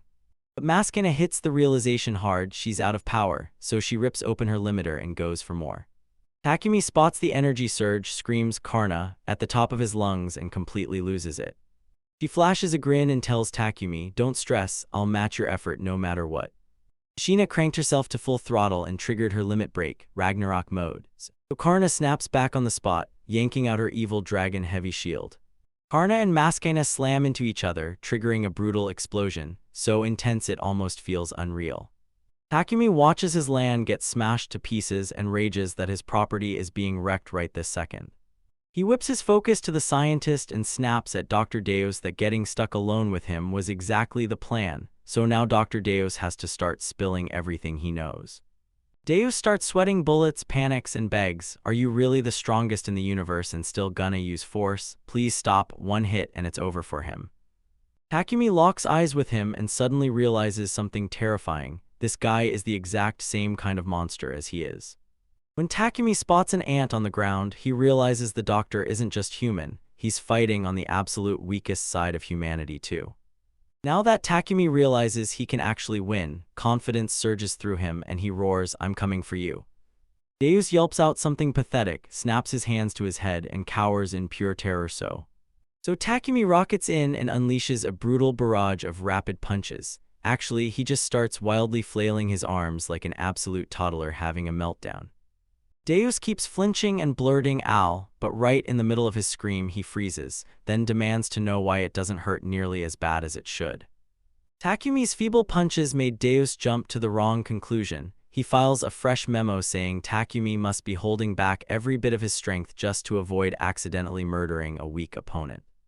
Deus trembles with nervous sweat inside his barrier, panicking as he realizes his old notes about Takumi being unable to hold back were wrong, because this control isn't just good, it's on a whole other level So Takumi throws down that same energy and Deus just roars, saying if Takumi's coming at him like that, he'll unload everything he's got in this fight. They launch into it and honestly it's just some half-hearted arm slaps. Takumi tells the doctor he's giving a real fight and he's not about to lose. Deus whips his arms around and screams that he won't lose a thing. Meanwhile, these two are stuck in a pathetic slap fight, and that's when the real heavy hitters finally strike. Karna snaps her evil dragon, Dark Great Flame, right when the machine of fires fires her omnidirectional massacre cannon, and the power gap is so absurd it's basically laughable because the moment they crash, a monstrous explosion erupts and hurls Takumi and Deus flying back like ragdolls, smashing their sad duel to pieces in an instant. Deus gets knocked down hard, scrambles back up, and wheezes like his lungs are on fire. He's completely gassed out, telling Takumi he can't keep fighting like this, and pushing for a rock-paper-scissors showdown to settle it. Takumi crouches there, gasping for every breath, then he blurts out right away that the doctor's idea is brilliant. So it all comes down to this one final showdown. They shout the opening chant, slam their hands down, and let the arena decide who finally snatches the win. The rock-paper-scissors showdown finally crashes to a halt. Deus crumples to the ground, admitting he's beaten, while Takumi rockets his fist into the air, roaring over the victory. With the fight finally over, they shifted into full-on comfort mode and served up flawlessly grilled rice balls. Deus takes one bite and totally freaks out. He blurts, "What is this? amazed that when you shape rice into a triangle and grill it, it turns brutally crispy and packed with flavor. Takumi keeps landing hit after hit. He lifts a pot, tells the doctor, drop the rice into a bowl, pour the broth over it, and the flavor will be totally different. Deo's face twists like his brain just blew a fuse, then he erupts in a scream, shouting that this is the most brilliant idea ever because he's never once seen cooking this advanced in his life. With the doctor's eyes glued to the food, Takumi slips his hand away, leans in, and tells him to stop digging, now that they've struck a deal right now. Deus finally lets it go and turns away. He hates quitting, sure, but he realizes he can't even gauge Takumi's true power with what he's got right now. As the enemies slip away, Karna grins and waves at the cyborg, telling Machina she can return anytime to settle the score in a revenge match. Machina stops mid-step, swivels back to them, and warns, "Next time I'll come at you with my real true self, so you better brace yourselves," so she. With the doctor escorting her away, the coast finally clears, so Karna leans in and jabs Takumi on the shoulder to yank his attention back.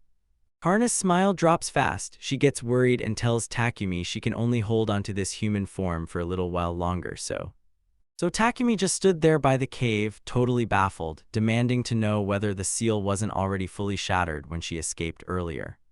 But she admits the truth, she's grinding right now, forcing every bit of herself to manifest in this form.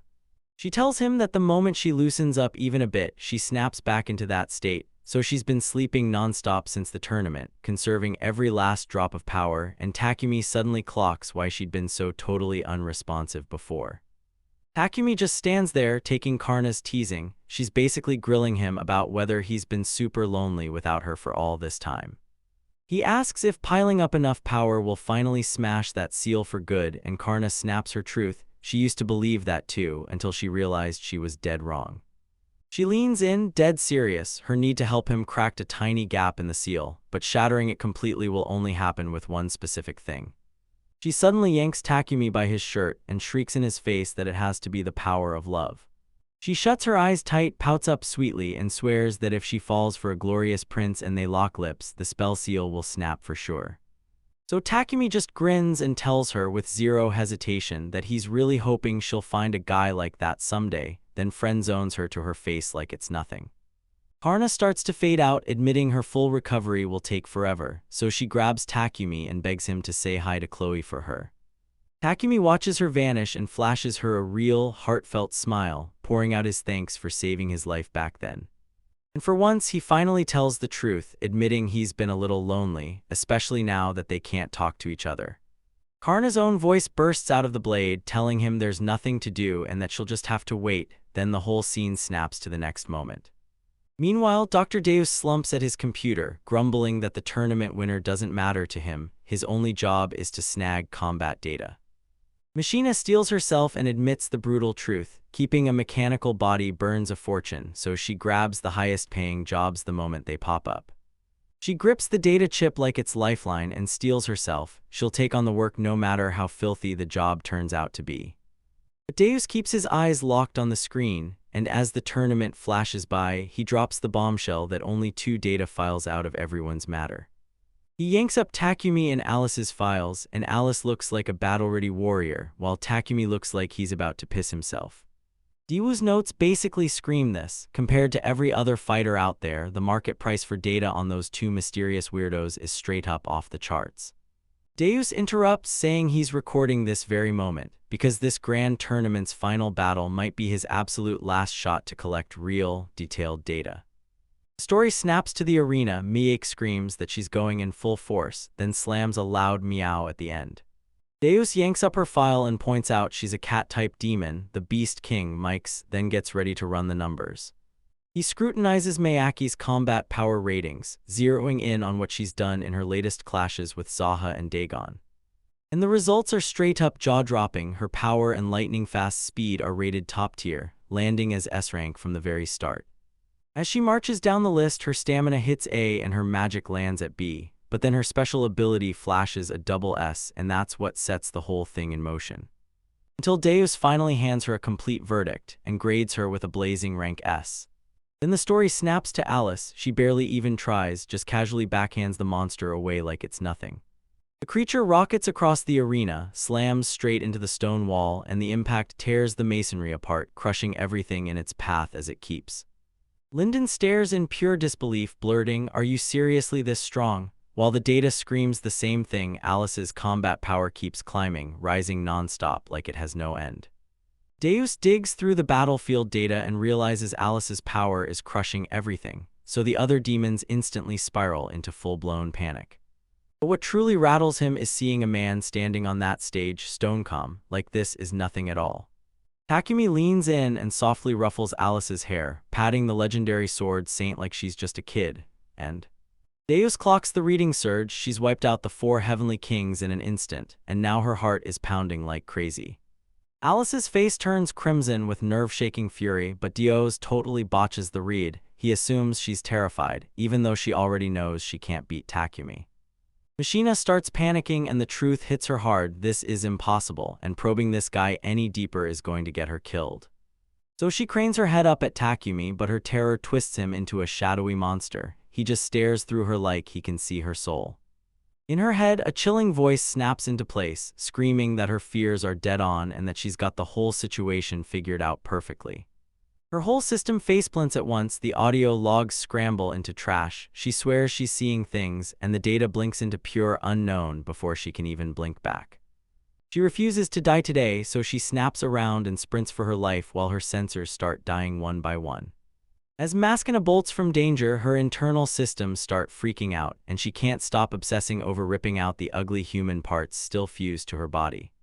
And she's ready to wipe every last messy feeling clean, because the only thing she wants now is to become a flawless machine, with zero humanity slowing her down.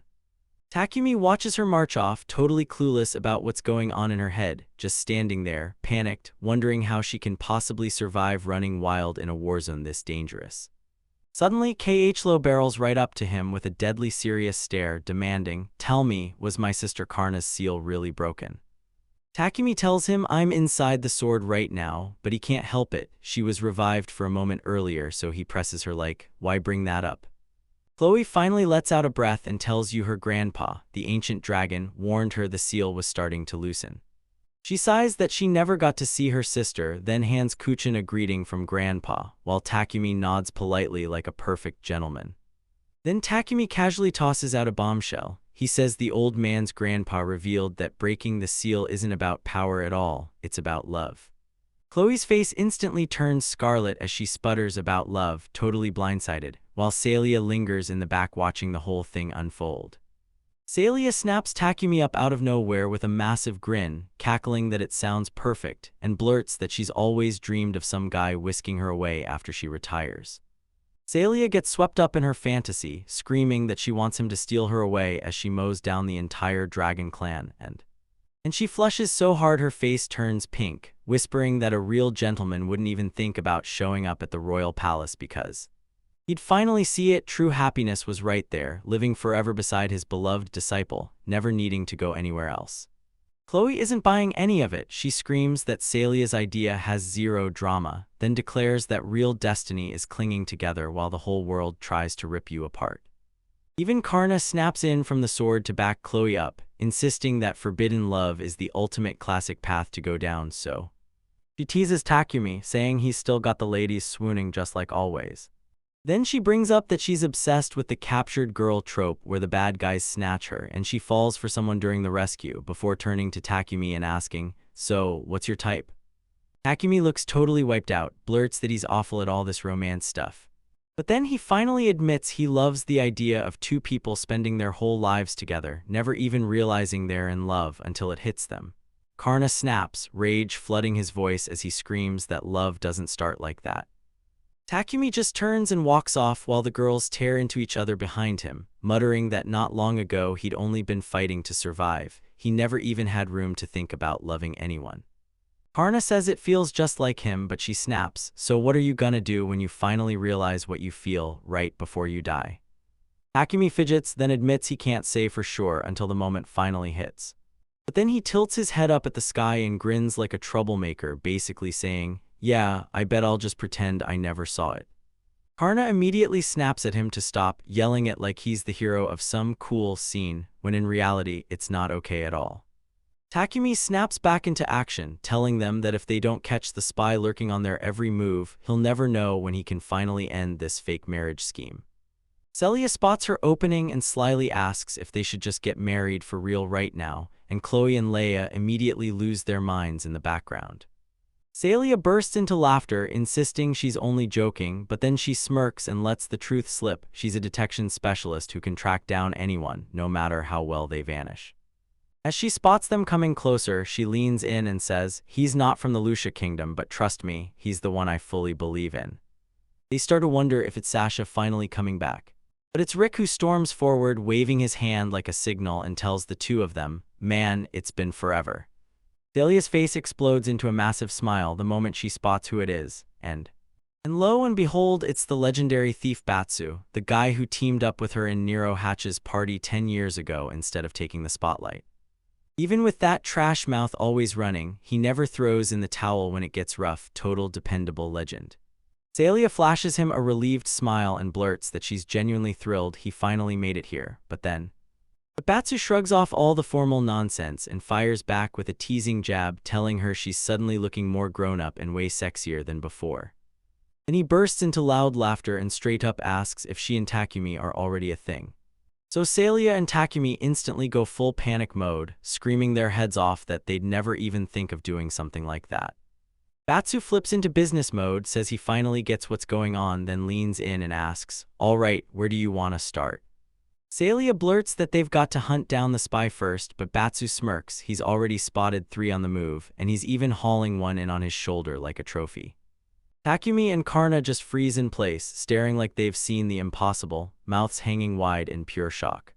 Those spy bats snatched her out fast. She's a girl with short dark hair, and now she's kneeling there, fully bound and helpless.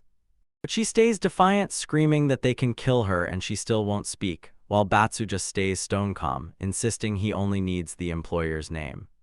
Takumi stared at her outfit and realized she was dressed exactly like Yoru, the ninja from the 10 Greats, so yeah. So Batsu cuts in, saying the details are pointless, because he already cracked the real mastermind's identity. Takumi's jaw drops as he blurts, "Who is it?" But Batsu cuts him off, ignoring everything, and says they're about to grab the rest of the squad right now. He jabs a finger at the horizon and declares the other 2 are closing in from that way. Looks like they finally made it. Then suddenly screaming voices slice through the air, "Sister Hyoru, Sister Yaro," as heavy feet thunder toward them at full speed. 2 figures slammed into the scene at insane speed, and one of them is without a doubt the top-tier adventurer Yaro. Batsu doesn't even blink. He snaps his ropes out and yanks both attackers out of midair before their strikes ever connect. He snaps them with his instant capture move, and they're left dangling from the trees, screaming that it can't be real. Batsu leans down with a nasty grin, toying with the captives and bragging that C told him exactly how fast he'd pull it off. Ninja snaps in disbelief, muttering that there's no way a regular human could track their stealth that easily. Batsu shrugs it off and admits he didn't see or even sense them. He claims he's using a completely different capture method instead, so he tells you it's all about adapting, shift your perspective, and suddenly you'll catch things you'd never even see before. Captured ninja snaps to it, then blurts out, so that's how Batsu cracked their real identity. Batsu confirms it. He planned to spill everything to Takumi the moment they got caught, but right then an interrupted voice hits. That's a problem. Batsu just smirks at the threat and mutters sorry, but there's no way, he already vowed to his friends. Suddenly captured Yoru wriggles free of the ropes. She strips naked, rockets away, and leaves Asaz shrieking, calling her shameless, while Yoru just snaps, "Shut up." Celia snaps into panic and clamps her hands over Takumi's eyes, yelling that he's got absolutely no business looking at that naked woman. Batsu watches Yoru streak into the sky, and as she vanishes, she roars that because she escaped, getting captured no longer counts. Yoru hovers there completely naked, then stares him down and asks if he can hold off on revealing her secret. Batsu blurts out an apology for getting her to flaunt that sexy figure, but then he smirks and tells her she's just going to end up getting caught again anyway. She shrugs off the taunt and demands he swear he won't spill a word until she's finally captured. So the guy flashes a grin on the spot, like the whole mess is hilarious to him. Batsu leans in like, "That's interesting," and then shuts his mouth tight until she gets caught again. Yoru tells them she's grateful for the deal, then blasts into the sky, still completely naked. Later inside, Leia panics, demanding to know why Asad is even there and why she's chowing down Takumi's food like it's no big deal. Asad snaps that she's a traitor and fires off. "Shouldn't you be out there right now, beating up your sister instead?" She told him the deal right away, she'd be freed, but she better not bolt or throw a fit. Karna slides right beside her and snaps that she's done talking, just shut up and eat her food already. Asa shovels food into her mouth and smirks, telling him she'll spare him today because this meal is just too damn good. Takumi shoots a look at the headband guy and demands to know what's going on with Batsu. Salia rises fast, tells everyone Rick sprinted after the spy, and then dryly says Batsu hasn't changed one bit. She snaps at them that they're being way too careless, and since Yoru's sitting at guild rank 7, she knows they won't catch her that easily. Takumi steps in and blurts out that Batsu may be a criminal and banned from the guild, but if he ever got in, he'd be the top-ranked of them all. And in his head, he's convinced he knows exactly what Batsu can do, because that guy glides through every single hardship like it's no big deal. Batsu chuckles, scratches the back of his head with that grin, and blurts out an apology, because he didn't stop her, he let her walk right away. Takumi's tone hardens and he presses Batsu, who's the mastermind pulling the strings behind all of this. Batsu bursts into loud laughter and swears that guy is definitely coming to help her, so they'll grab the boss first. And out of nowhere, a voice barks from the road, "Man, it's been ages since we last had Takumeshi." Takumi snaps into sudden realization and blurts it out, then instantly wonders if he just snagged yet another freeloader by mistake and. Batsu strides up to the new girl and introduces himself, saying he's Takumi's old buddy, and then he confirms she's Leia, the disciple of both Alice and Takumi. Leia gives a soft smile, introduces herself, and confirms she's finally stepped away from Master Alice. Now she's training under Takumi, so. Batsu tells her that jumping in as Takumi's student was the right move, and then he points out that she's got a lot in common with Alice, so yeah, she's going to soak up everything he teaches. Leia's face lights up with real joy as she hears it, then she beams and tells Master Batsu thanks for the kind words. And Takumi watches from the sidelines, realizing that Leia started out struggling to blend in with Chloe and Sasha, but the second Batsu showed up, she instantly clicked with him. He smirks to himself, convinced that this knack for clicking with people is just another one of Batsu's secret talents. Batsu shoves his last bite down, wipes his mouth, and pops to his feet. Now that his stomach is finally full, he's ready to hunt down the target, but when they're back with the prisoners, Asa leans in and asks Hiro if they're being completely underestimated right now. Hiro tells her to stop stressing because their big sister Yoru won't be beaten by guys like these. Up in the mountains, Rick stands alone and finally admits it. His enemy is seriously impressive, and just like they told him, he's completely lost track of where she is. Rick prowls the mountains with his eyes, wondering if the target slipped back home then. But then it hits him, she won't vanish because she needs those points, so she's got to be lurking nearby. He swivels his head, baffled. No matter how hard he concentrates, his senses return only one thing: savage wild animals lurking nearby. Back at the base, Hiro leans in and breaks it down. This isn't just a power, it's a beast transformation, right? And then she drops the bombshell. Turns out she and Yoru were dumped into a wolf pack as kids, trained to survive and live just like real beasts. She says that after all that training, if you're just looking for a human scent, you'll never be able to tell Yoru from any ordinary animal. Hearing about their traumatic childhood hits Takumi hard, tears well up, and he vows that tonight he'll cook them a massive feast to make up for every painful moment. Leia steps forward and volunteers to go hunting because she knows the beast technique herself, so she orders Batsu and Sasha to lock down the guard while she slips out to search. Batsu watches her leave and can't help noticing she's refreshingly honest, straight up, no games at all. Then he swivels straight toward Takumi, grins like trouble, and asks if he's already made his move on her. Leia totally flips out, screaming that she didn't do anything, fully defensive about the joke, but Batsu just brushes her off and vows he'll rig traps right at the entrance. Then he orders Sasha to watch the prisoners like a hawk, so Takumi and Sasha whip their heads around, and their whole world slams into panic because those two girls are already gone. Someone yells out, "Did Yoru come back to rescue us?" But Rick stares into the empty room and snaps, "No way," because even with stealth, nobody could mask their presence that perfectly. He suddenly realizes this whole operation wasn't just the three sisters working in isolation, it had bigger players behind it. Rick lays it out: there had to be 4 people from the very beginning, even though he only had proof of 1. He gives a sharp, serious stare and tells everyone the real mastermind is the one who showed up to take control of this. Rick snaps that this isn't simple concealment. He's wiping the guy clean, like he's deleting his entire existence from reality and the whole group just freezes outside, stunned and confused. How in the world did someone pull that off while toting a Satan hero? Rick casually drops the name of the legendary Hades helm, and it erases the wearer's existence, along with everyone they touch.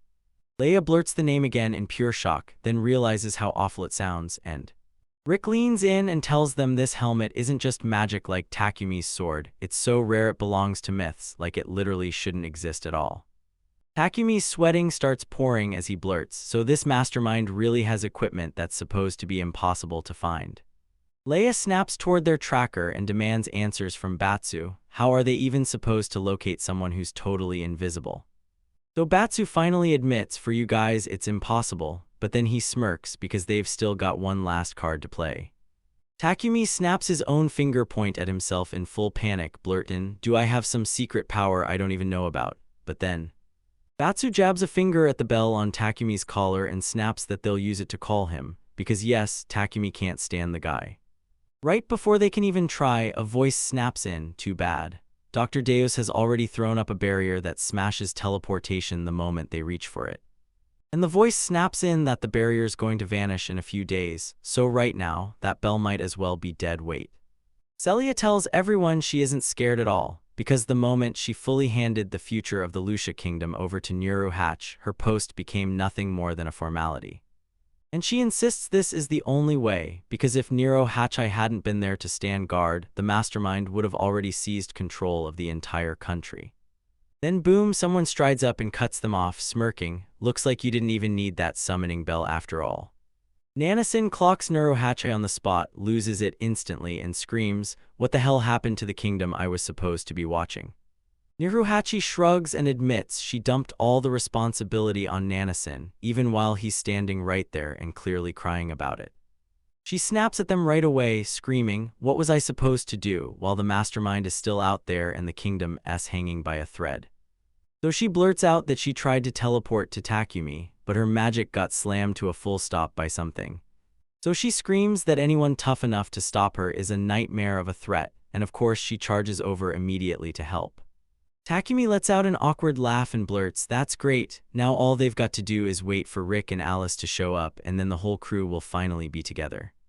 But Rick's right there beside him, drenched in sweat, thinking, does Takumi really not see him, or is he clearly pretending not to for some secret reason?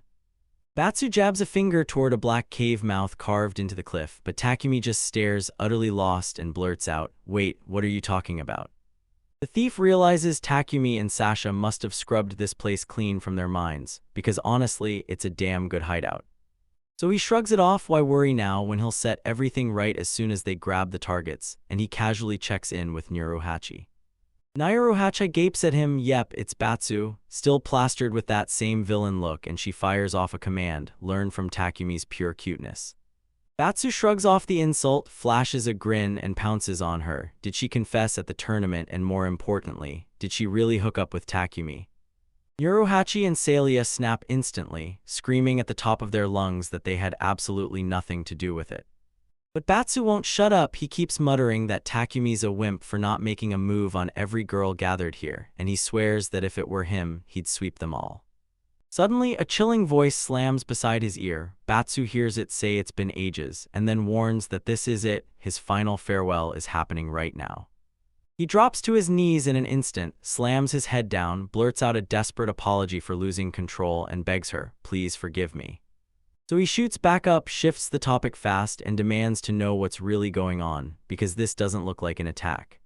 Batsu wipes the slate clean right away. Turns out the capture was a lie, because the enemy they caught escaped the moment they pulled out the Hades helmet. Niruhachi goes rigid, staring at her like a deer in headlights, so she blurts, "What did you just say?" because she's convinced that guy was the only one with the Hades helmet. She whips around, raises her hand, and blurts out her realization. If the helmet's here, then it's saying exactly what she thinks it's saying. Though Takumi watches her from behind, brimming with doubt, does Niruhachi actually know who owns this mysterious helmet too? Niruhachi doesn't even hesitate, she bursts into action, shouting that she's unleashing an omnidirectional detection spell, but it only stays active for 5 minutes. Batsu steps back and tells her, "That's enough time, just do it." Then a monstrous spell called **wave sphere search ** erupts, blasting out rippling waves of magic across the whole land to hunt their exact target. Batsu's grin snaps on the second he lands the hit. He swings his gaze into the shadows and locks onto a set of armored legs, then it hits him. They've been hiding there the entire time. Takumi and Celia squint at the horizon, desperate to catch whatever he spotted, and then both of them snap completely, because there's no way that could be what they're seeing. Celia locks eyes with the armored stranger ahead, and the moment recognition hits, she blurts out Rick's name in pure shock. Her thoughts ignite like fireworks. Rick must have been cooking up something massive with Takumi and Alice way long before the grand tournament, just like Sasha warned, and she can't stop replaying it. Takumi finally pieces it together, remembering that first meeting when they were both adventurers. Back then Rick, normally ice calm, suddenly acted totally off, visibly rattled just from seeing him. He locks onto his friends' armored backs and shoots. Has this been happening since the very beginning? So he snaps completely, lunges at Rick, and roars that if he's been lying to the whole party since day one. Rick doesn't even bother pretending. He leans in, tells Takumi he cracked it, and flat out confirms he's 100% right. Suddenly, everything turns bizarre. Takumi realizes he's literally being dragged into a flashback sequence. And he tumbles through a dark void of memories, screaming the whole way, crashing straight into the past. He drops straight into a memory where a woman snaps at Rick to introduce himself to the whole group, so Rick slides into his seat and tells everyone who he is, loud and clear. He's the Knight Captain of the Lucia Kingdom. In his memories, young Takumi introduces himself as a rookie who dreams of going big someday, and Sasha grins while promising to take care of all the healing support. Batsu dives in next, cold as steel, says he's here for the cash, but if they're in trouble, he'll tear through hell to save them. Back in reality.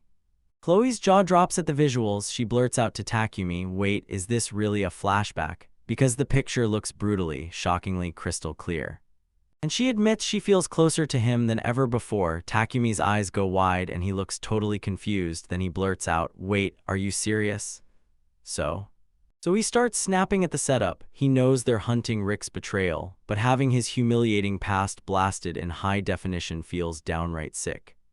He realizes he's caught in one of those classic traps, like a whole long flashback just skips through reality, and he nods along like, "Yeah, that's exactly what's happening." Chloe cranes her neck at the screen and asks if she can drop a little commentary while they watch, and Rick down below just nods and tells her to go for it. Right as the flashback fully kicks back in, the whole scene explodes, because the crowd now starts an unprecedented live commentary track right in the middle of it all. In the middle of his memories, the mage leader snaps to a decision. The party's full, so they're heading out right now to hunt down an S-rank quest. Young Takumi immediately panics, then blurts out, all nervous, "Is starting with an S-rank really a bit too reckless for us?" Back in that memory, Takumi's still freaking out. He snaps that their last AA air rank run was a total wreck, and he can't shake the fear that they won't survive a legendary S-class quest. Niruhachi stays ice cold and tells him to stop panicking, insisting the three of them are seriously talented, so there's nothing to fear from an S-rank, but the quest paper snaps down onto the table, and when it unfolds, it screams their target, Emperor Behemoth, because this is the kind of problem that changes everything. Batsu shoots one look at the request and instantly shuts it down, flat out saying it's straight up impossible. Sasha snaps and admits it's pure reckless chaos, while Takumi just loses it and screams about how terrified he is, but hold up, because that's only the start of what's coming. Back in reality, Chloe whips around to Takumi and demands to know why Niruhachi kept grabbing those wild, totally unreasonable quests again and again. Takumi admits he didn't understand back then. Now he realizes she was just training. She was farming magic power to crack open the Demon King's great labyrinth. The scene snaps right back to the real quest spot, a brutal rocky wasteland where steam blasts out of the ground everywhere, and it all goes bad in a heartbeat. Batsu shrieks that Takumi is literally going up in flames, then yells at Sasha to blast him with water and healing magic right this second. Niruhachi grabbed the chaos by the throat, screaming at Rick to drop protecting her and slam every ounce of his defense on guarding Takumi. Niruhachi screams that the level gap is straight up insane. She's convinced Takumi could turn to ash just by standing near that thing and Takumi admits he knows that pain all too well. After getting traumatized, he couldn't even bring himself to cook with fire for a while. The Emperor Behemoth jolts to life in an instant, shaking the entire battlefield as Niruhachi scrambles for distance from that nightmare. She's gearing up to unleash her ultimate killer move and flip the whole fight on its head, but the dragon blasts out a gigantic breath attack right away, crushing the entire area under sheer, unstoppable power. Niruhachi clocks the doom in an instant, screams that there's no way out, and yells at Takumi to bolt for his life right now. She panics, screams Rick's name, and throws him the reins, betting he'll hold the line and keep Takumi safe. So Rick lunges forward and slams his heavy defense into place, his shield of 1,000 layers, to stop the blast dead in its tracks. The assault crashes right through the shields, and Niruhachi's death scream tears the air. It's over, because Takumi is finally gone for good. Right now, Takumi tells Chloe he can't remember what came next, but he's standing here, so he figures he must have made it. Rick locks in and realizes he's out of options, so he plants his feet, swings his shield up, and slams the massive dragon's breath head-on. Niruhachi stammers in pure disbelief, realizing Rick isn't just showing off, he's actually wearing the legendary invincible armor Aegis. Chloe starts rattling off his other gear, Thor's gauntlet included, then fires back, asking if his whole loadout is nothing but magic artifacts. She tells them that even getting your hands on one is basically impossible, so when she sees Rick using 3 at the same time, her jaw just drops in disbelief. Niruhachi realizes he's got Hades' helmet too, the one that wipes his presence from the world, and she's stunned to see it isn't just a myth anymore. But once the armor fades off his body, she shrugs it off and decides none of it matters, how he got it or anything else. She tells him, "You're right," and then she sincerely thanks him for saving Takumi from that attack, right at that moment. Then Rick finally hits rock bottom, face-planting onto the ground like a burnt-out piece of toast. Sasha jolted awake, clutching her throbbing head, staring around like she'd been thrown into a nightmare and blurting, "What happened to Rick?" Niruhachi steals her heart and tells herself that saving her friend is all that matters, while Rick, in the shadows, just lets out a rough grunt like he's agreeing. The smoke finally thins and everyone erupts, shouting, "Where did that monster fireball go, and did Rick actually block it for real?" But once the dust finally clears, there's this round white blob plopped on the ground, squeaking like it's trying to talk back. It gapes up at them, stares dead-eyed, tilts its head like it's lost in the moment, and you can practically hear it going, "Wait, what?" So Takumi and Sasha immediately bolt in, tackle it with hugs, and shriek about how wildly cute and fluffy it is. Rick watches from the ground, spotting how the creature clings to Takumi like it's lost without him, while completely shutting out everyone else. Niruhachi blurts out that the beast is really the Kaiser Behemoth reborn, which means it's spitting pure hatred at her, and at every one of the others who dared to try and kill it. Machina adds that since Takumi was the only one who didn't raise a single ounce of hostility in that fight, he's the only one they trust. Takumi stares at the little guy, grins, and decides that now that they're buddies for real, he's giving him a proper name. He tosses out the name Bihibu because it sounds adorable, but then someone blurts, "No, treat it like emergency food," and that poor thing instantly loses it and goes full panic. Rick pitches the name Cotton Meat because it looks ridiculously fluffy, and the others immediately jump on board because deep down, everyone's only thinking about one thing, eating it. Takumi shrugs off the food jokes and decides, it's just a baby, so he's naming him Makian. Niruhachi smirks as he watches, and it's clear as day the creature's stuck to Takumi for real. But Takumi fires right back, shutting her down and telling her she's wrong, then he blasts her for trying to call it emergency food or caught meat. Chloe then taps his shoulder and points straight up at the empty spot where the baby was, casually asking if he really went on and ate it after all. Takumi totally loses it and screams that he didn't eat it. Somehow, that little guy is still alive, kicking and causing chaos. Niruhachi says once they finally get all this chaos sorted out, she just might go pay a visit to someone she hasn't seen in ages, and she keeps yanking the whole group into S-rank quests, while Takumi narrates that she's having the time of her life. He's one near-death disaster away from dropping dead every single run. Once the quests are finally wrapped up, Takumi gets stuck cooking for the whole camp, then Sasha steps in and offers to help him out. He grins and tells her it's okay. She still has to rest because she's been burning herself out over and over, patching up every one of his injuries. Takumi jumps into the camp kitchen, throwing out, "Yeah, I was useless in the fight, so at least let me handle the cooking." Chloe watches him work and blurts out that he looks like he's genuinely enjoying himself. Then she leans in and asks why he quit being an adventurer if he loves that life. So that shoves me straight back to the past, back in the massive Demon King's great labyrinth where his old party had tracked the investigation right into the ruined castle, straight to the exact spot where Alice was first left behind. They slammed up to the Demon King's door only for a nasty magic seal to flare up, judge the opener's power, and hurl it right back to shut them out. But Takumi just strode up and slammed those massive doors wide open like they were cardboard, and everyone in the room just froze in pure shock. He explains the trap didn't stand a chance, his power level is literally 0, so there was nothing for the door to bounce back. The doors swung wide and one piercing beam of light sliced through the darkness, striking dead center in that massive room. Tiny young Alice sat all by herself on the cold floor, trapped in silence. Now that he thinks about it, he can't stop wondering why some random kid was just chilling in a spot so dangerous in the first place. Takumi keeps talking, explains he sprinted in to save the girl, and says the whole moment was straight up heart-shattering. He tells you that back then Alice couldn't talk yet, she only let out these strange, guttural groans, and that was. Chloe shuts him down on the spot, insisting that wasn't random gibberish at all, those were the demon language. Takumi is completely rattled by that and blurts out, "So what was Alice really saying back then?" So she spills the truth and Alice is staring right at him, asking if it's finally okay to break him and destroy him. Right now, Takumi snaps completely. He grabs his past self by the soul and starts screaming, "Run for your life."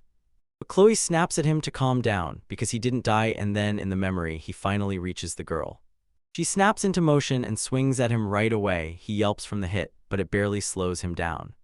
He just laughs and tells her that kids should be a little wild, then scoops her up right there like it's no big deal. Then he slaps on his hero grin, tells her she couldn't have been alone, and promises he'll protect her from this day on. Rick stays hidden in the shadows, staring as they vanish, and admits he's still piecing it all together. He just knows they're safe. Under his breath, he mutters that weird things really do happen in this world. He just stands there in total silence, and then a small smile creeps out behind his helmet. Takumi spots Rick looming there by himself in the hallway and barrels up to Karna, demanding what on earth Rick's been staring at. But Rick's attention snaps to something totally different. He points at Takumi and calls out that he's got an astral spirit body, Demon King energy, or something like that.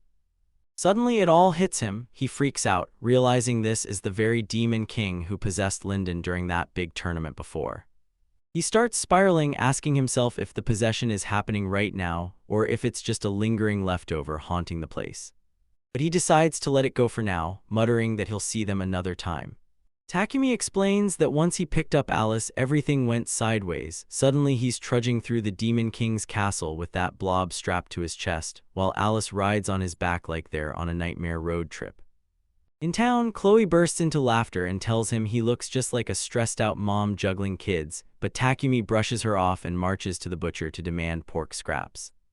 So Chloe keeps the roast going, snarling that this cozy domestic life fits him way better than ever slashing around with a sword. Takumi stares into the past and admits it. Living with Alice meant risking his life every single day. And he bluntly admits her power was way beyond control, so strong it would tear through everything around her, even anyone who stood too close. One time, while they were finally trying to relax, a colossal boar monster tore into their camp and turned peace into pure chaos. So Alice sprinted in, threw one punch, and smashed that massive beast into dust. But the debris exploded into the air, and Takumi barely survived as the scattered pieces came flying straight at him. That night, as they cooked by the campfire, Takumi suddenly called out to Alice, and she spun around, ready to hear what he wanted. He jabs a finger at the pot brimming with meat and dares her, "Think you can chow down the whole monster you just dropped?" But Alice snaps, "No way," and tells him she'd be stuffed to the brim if she even tried to eat all that. Takumi snaps at her, saying that if she can't eat it, she shouldn't have killed it, because scaring it off would have been enough. He snaps into serious mode and tells her the one rule that matters most. If she's taken a life, then she's got to own the responsibility that comes with it. Alice locks eyes with him for a beat, then gives a firm nod, letting him know she fully gets what he means about responsibility. Right after that, Takumi claps his hands together and lets out a loud prayer, thanking the gods and spirits for the day like he means every word. Alice shoots him a curious look and asks what he's up to, and Takumi admits he's trying to turn his thank you for the food into words, so he tells her, you don't have to say it out loud, just feel the words in your heart and that's enough.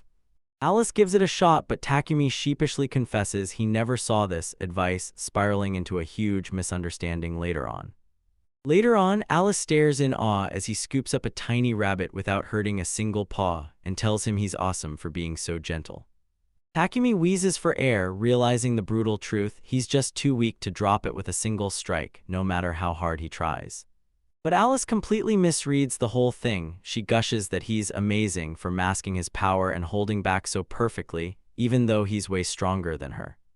And somehow, she learns restraint through it, while Takumi starts praying she'll finally reign in her power so she can live like everyone else.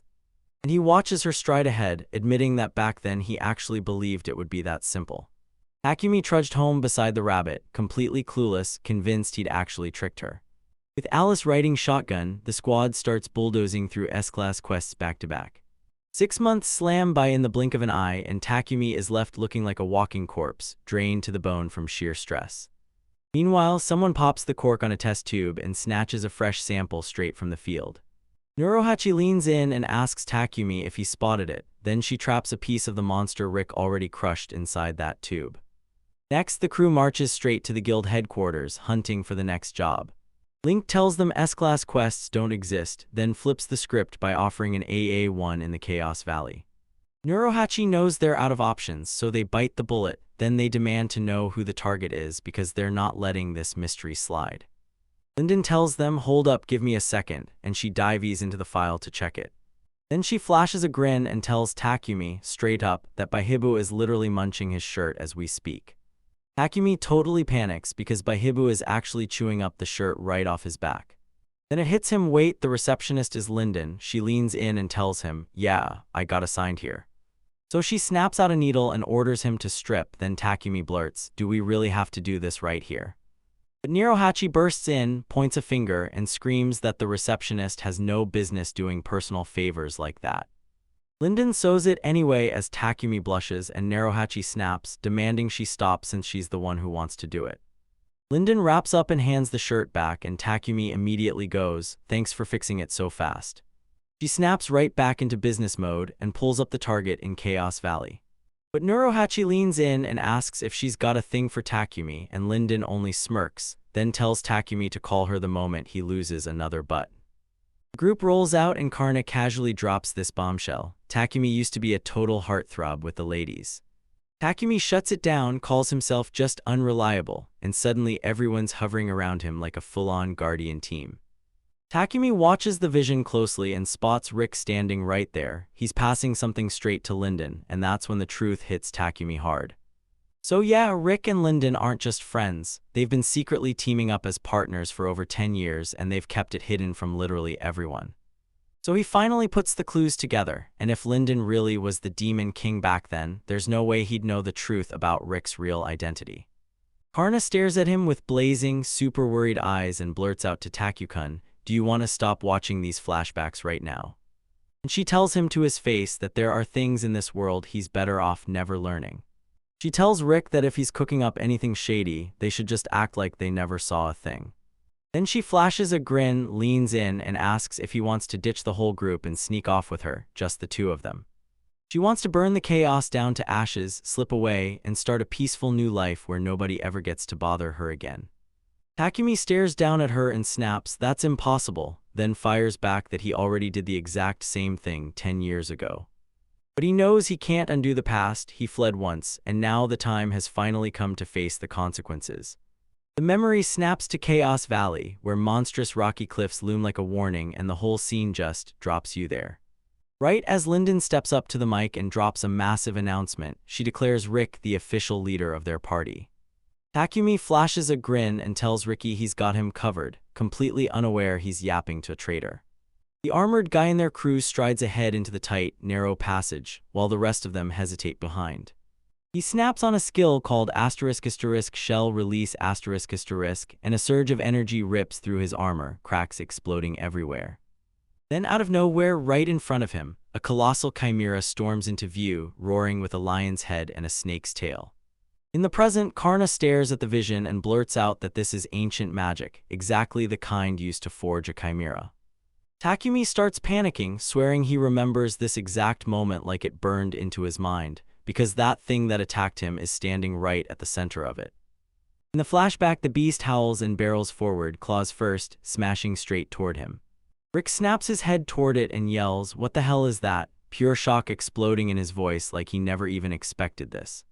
In the flashback, Alice snaps into panic. She blurts that the intel was wrong and there's no way a monster like that should be here. So she lets out a blood-curdling scream and charges forward in sheer panic to stop it. Chimera slams its paws down with a brutal impact, pulverizing the ground just inches ahead of them. Someone screams that it's still moving, and you can't believe it because Alice just nailed it with a direct hit and it shrugged it off like nothing happened.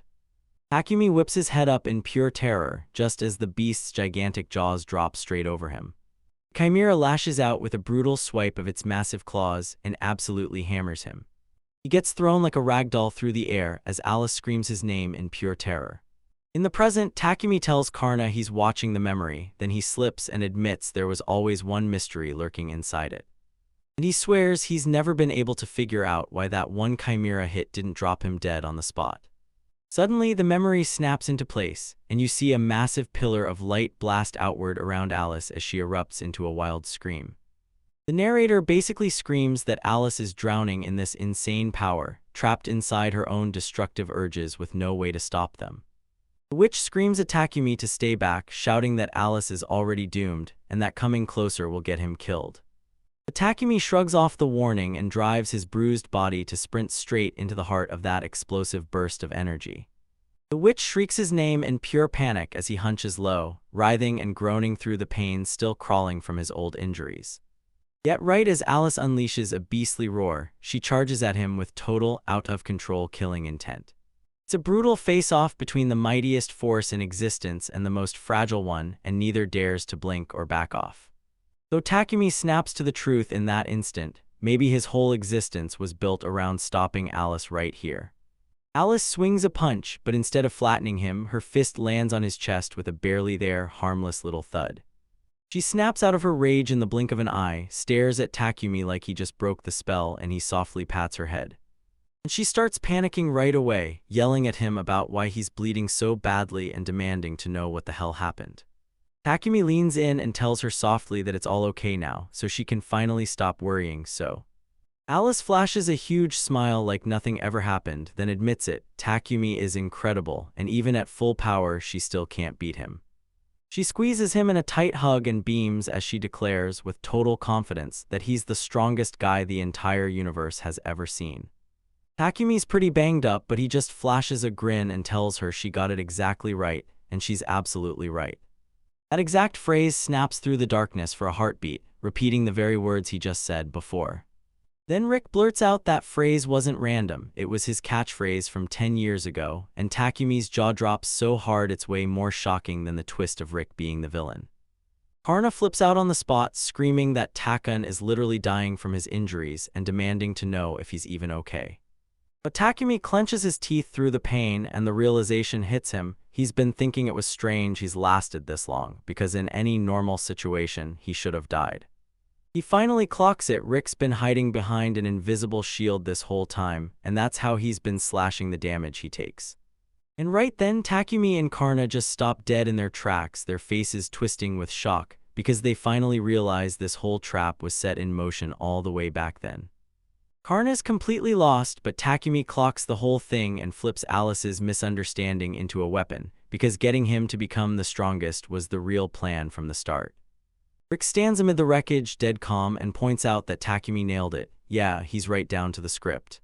Takumi just stands there, frozen in shock, eyes wide and mind scrambling, gasping for words as he tries to understand what his enemy is actually saying.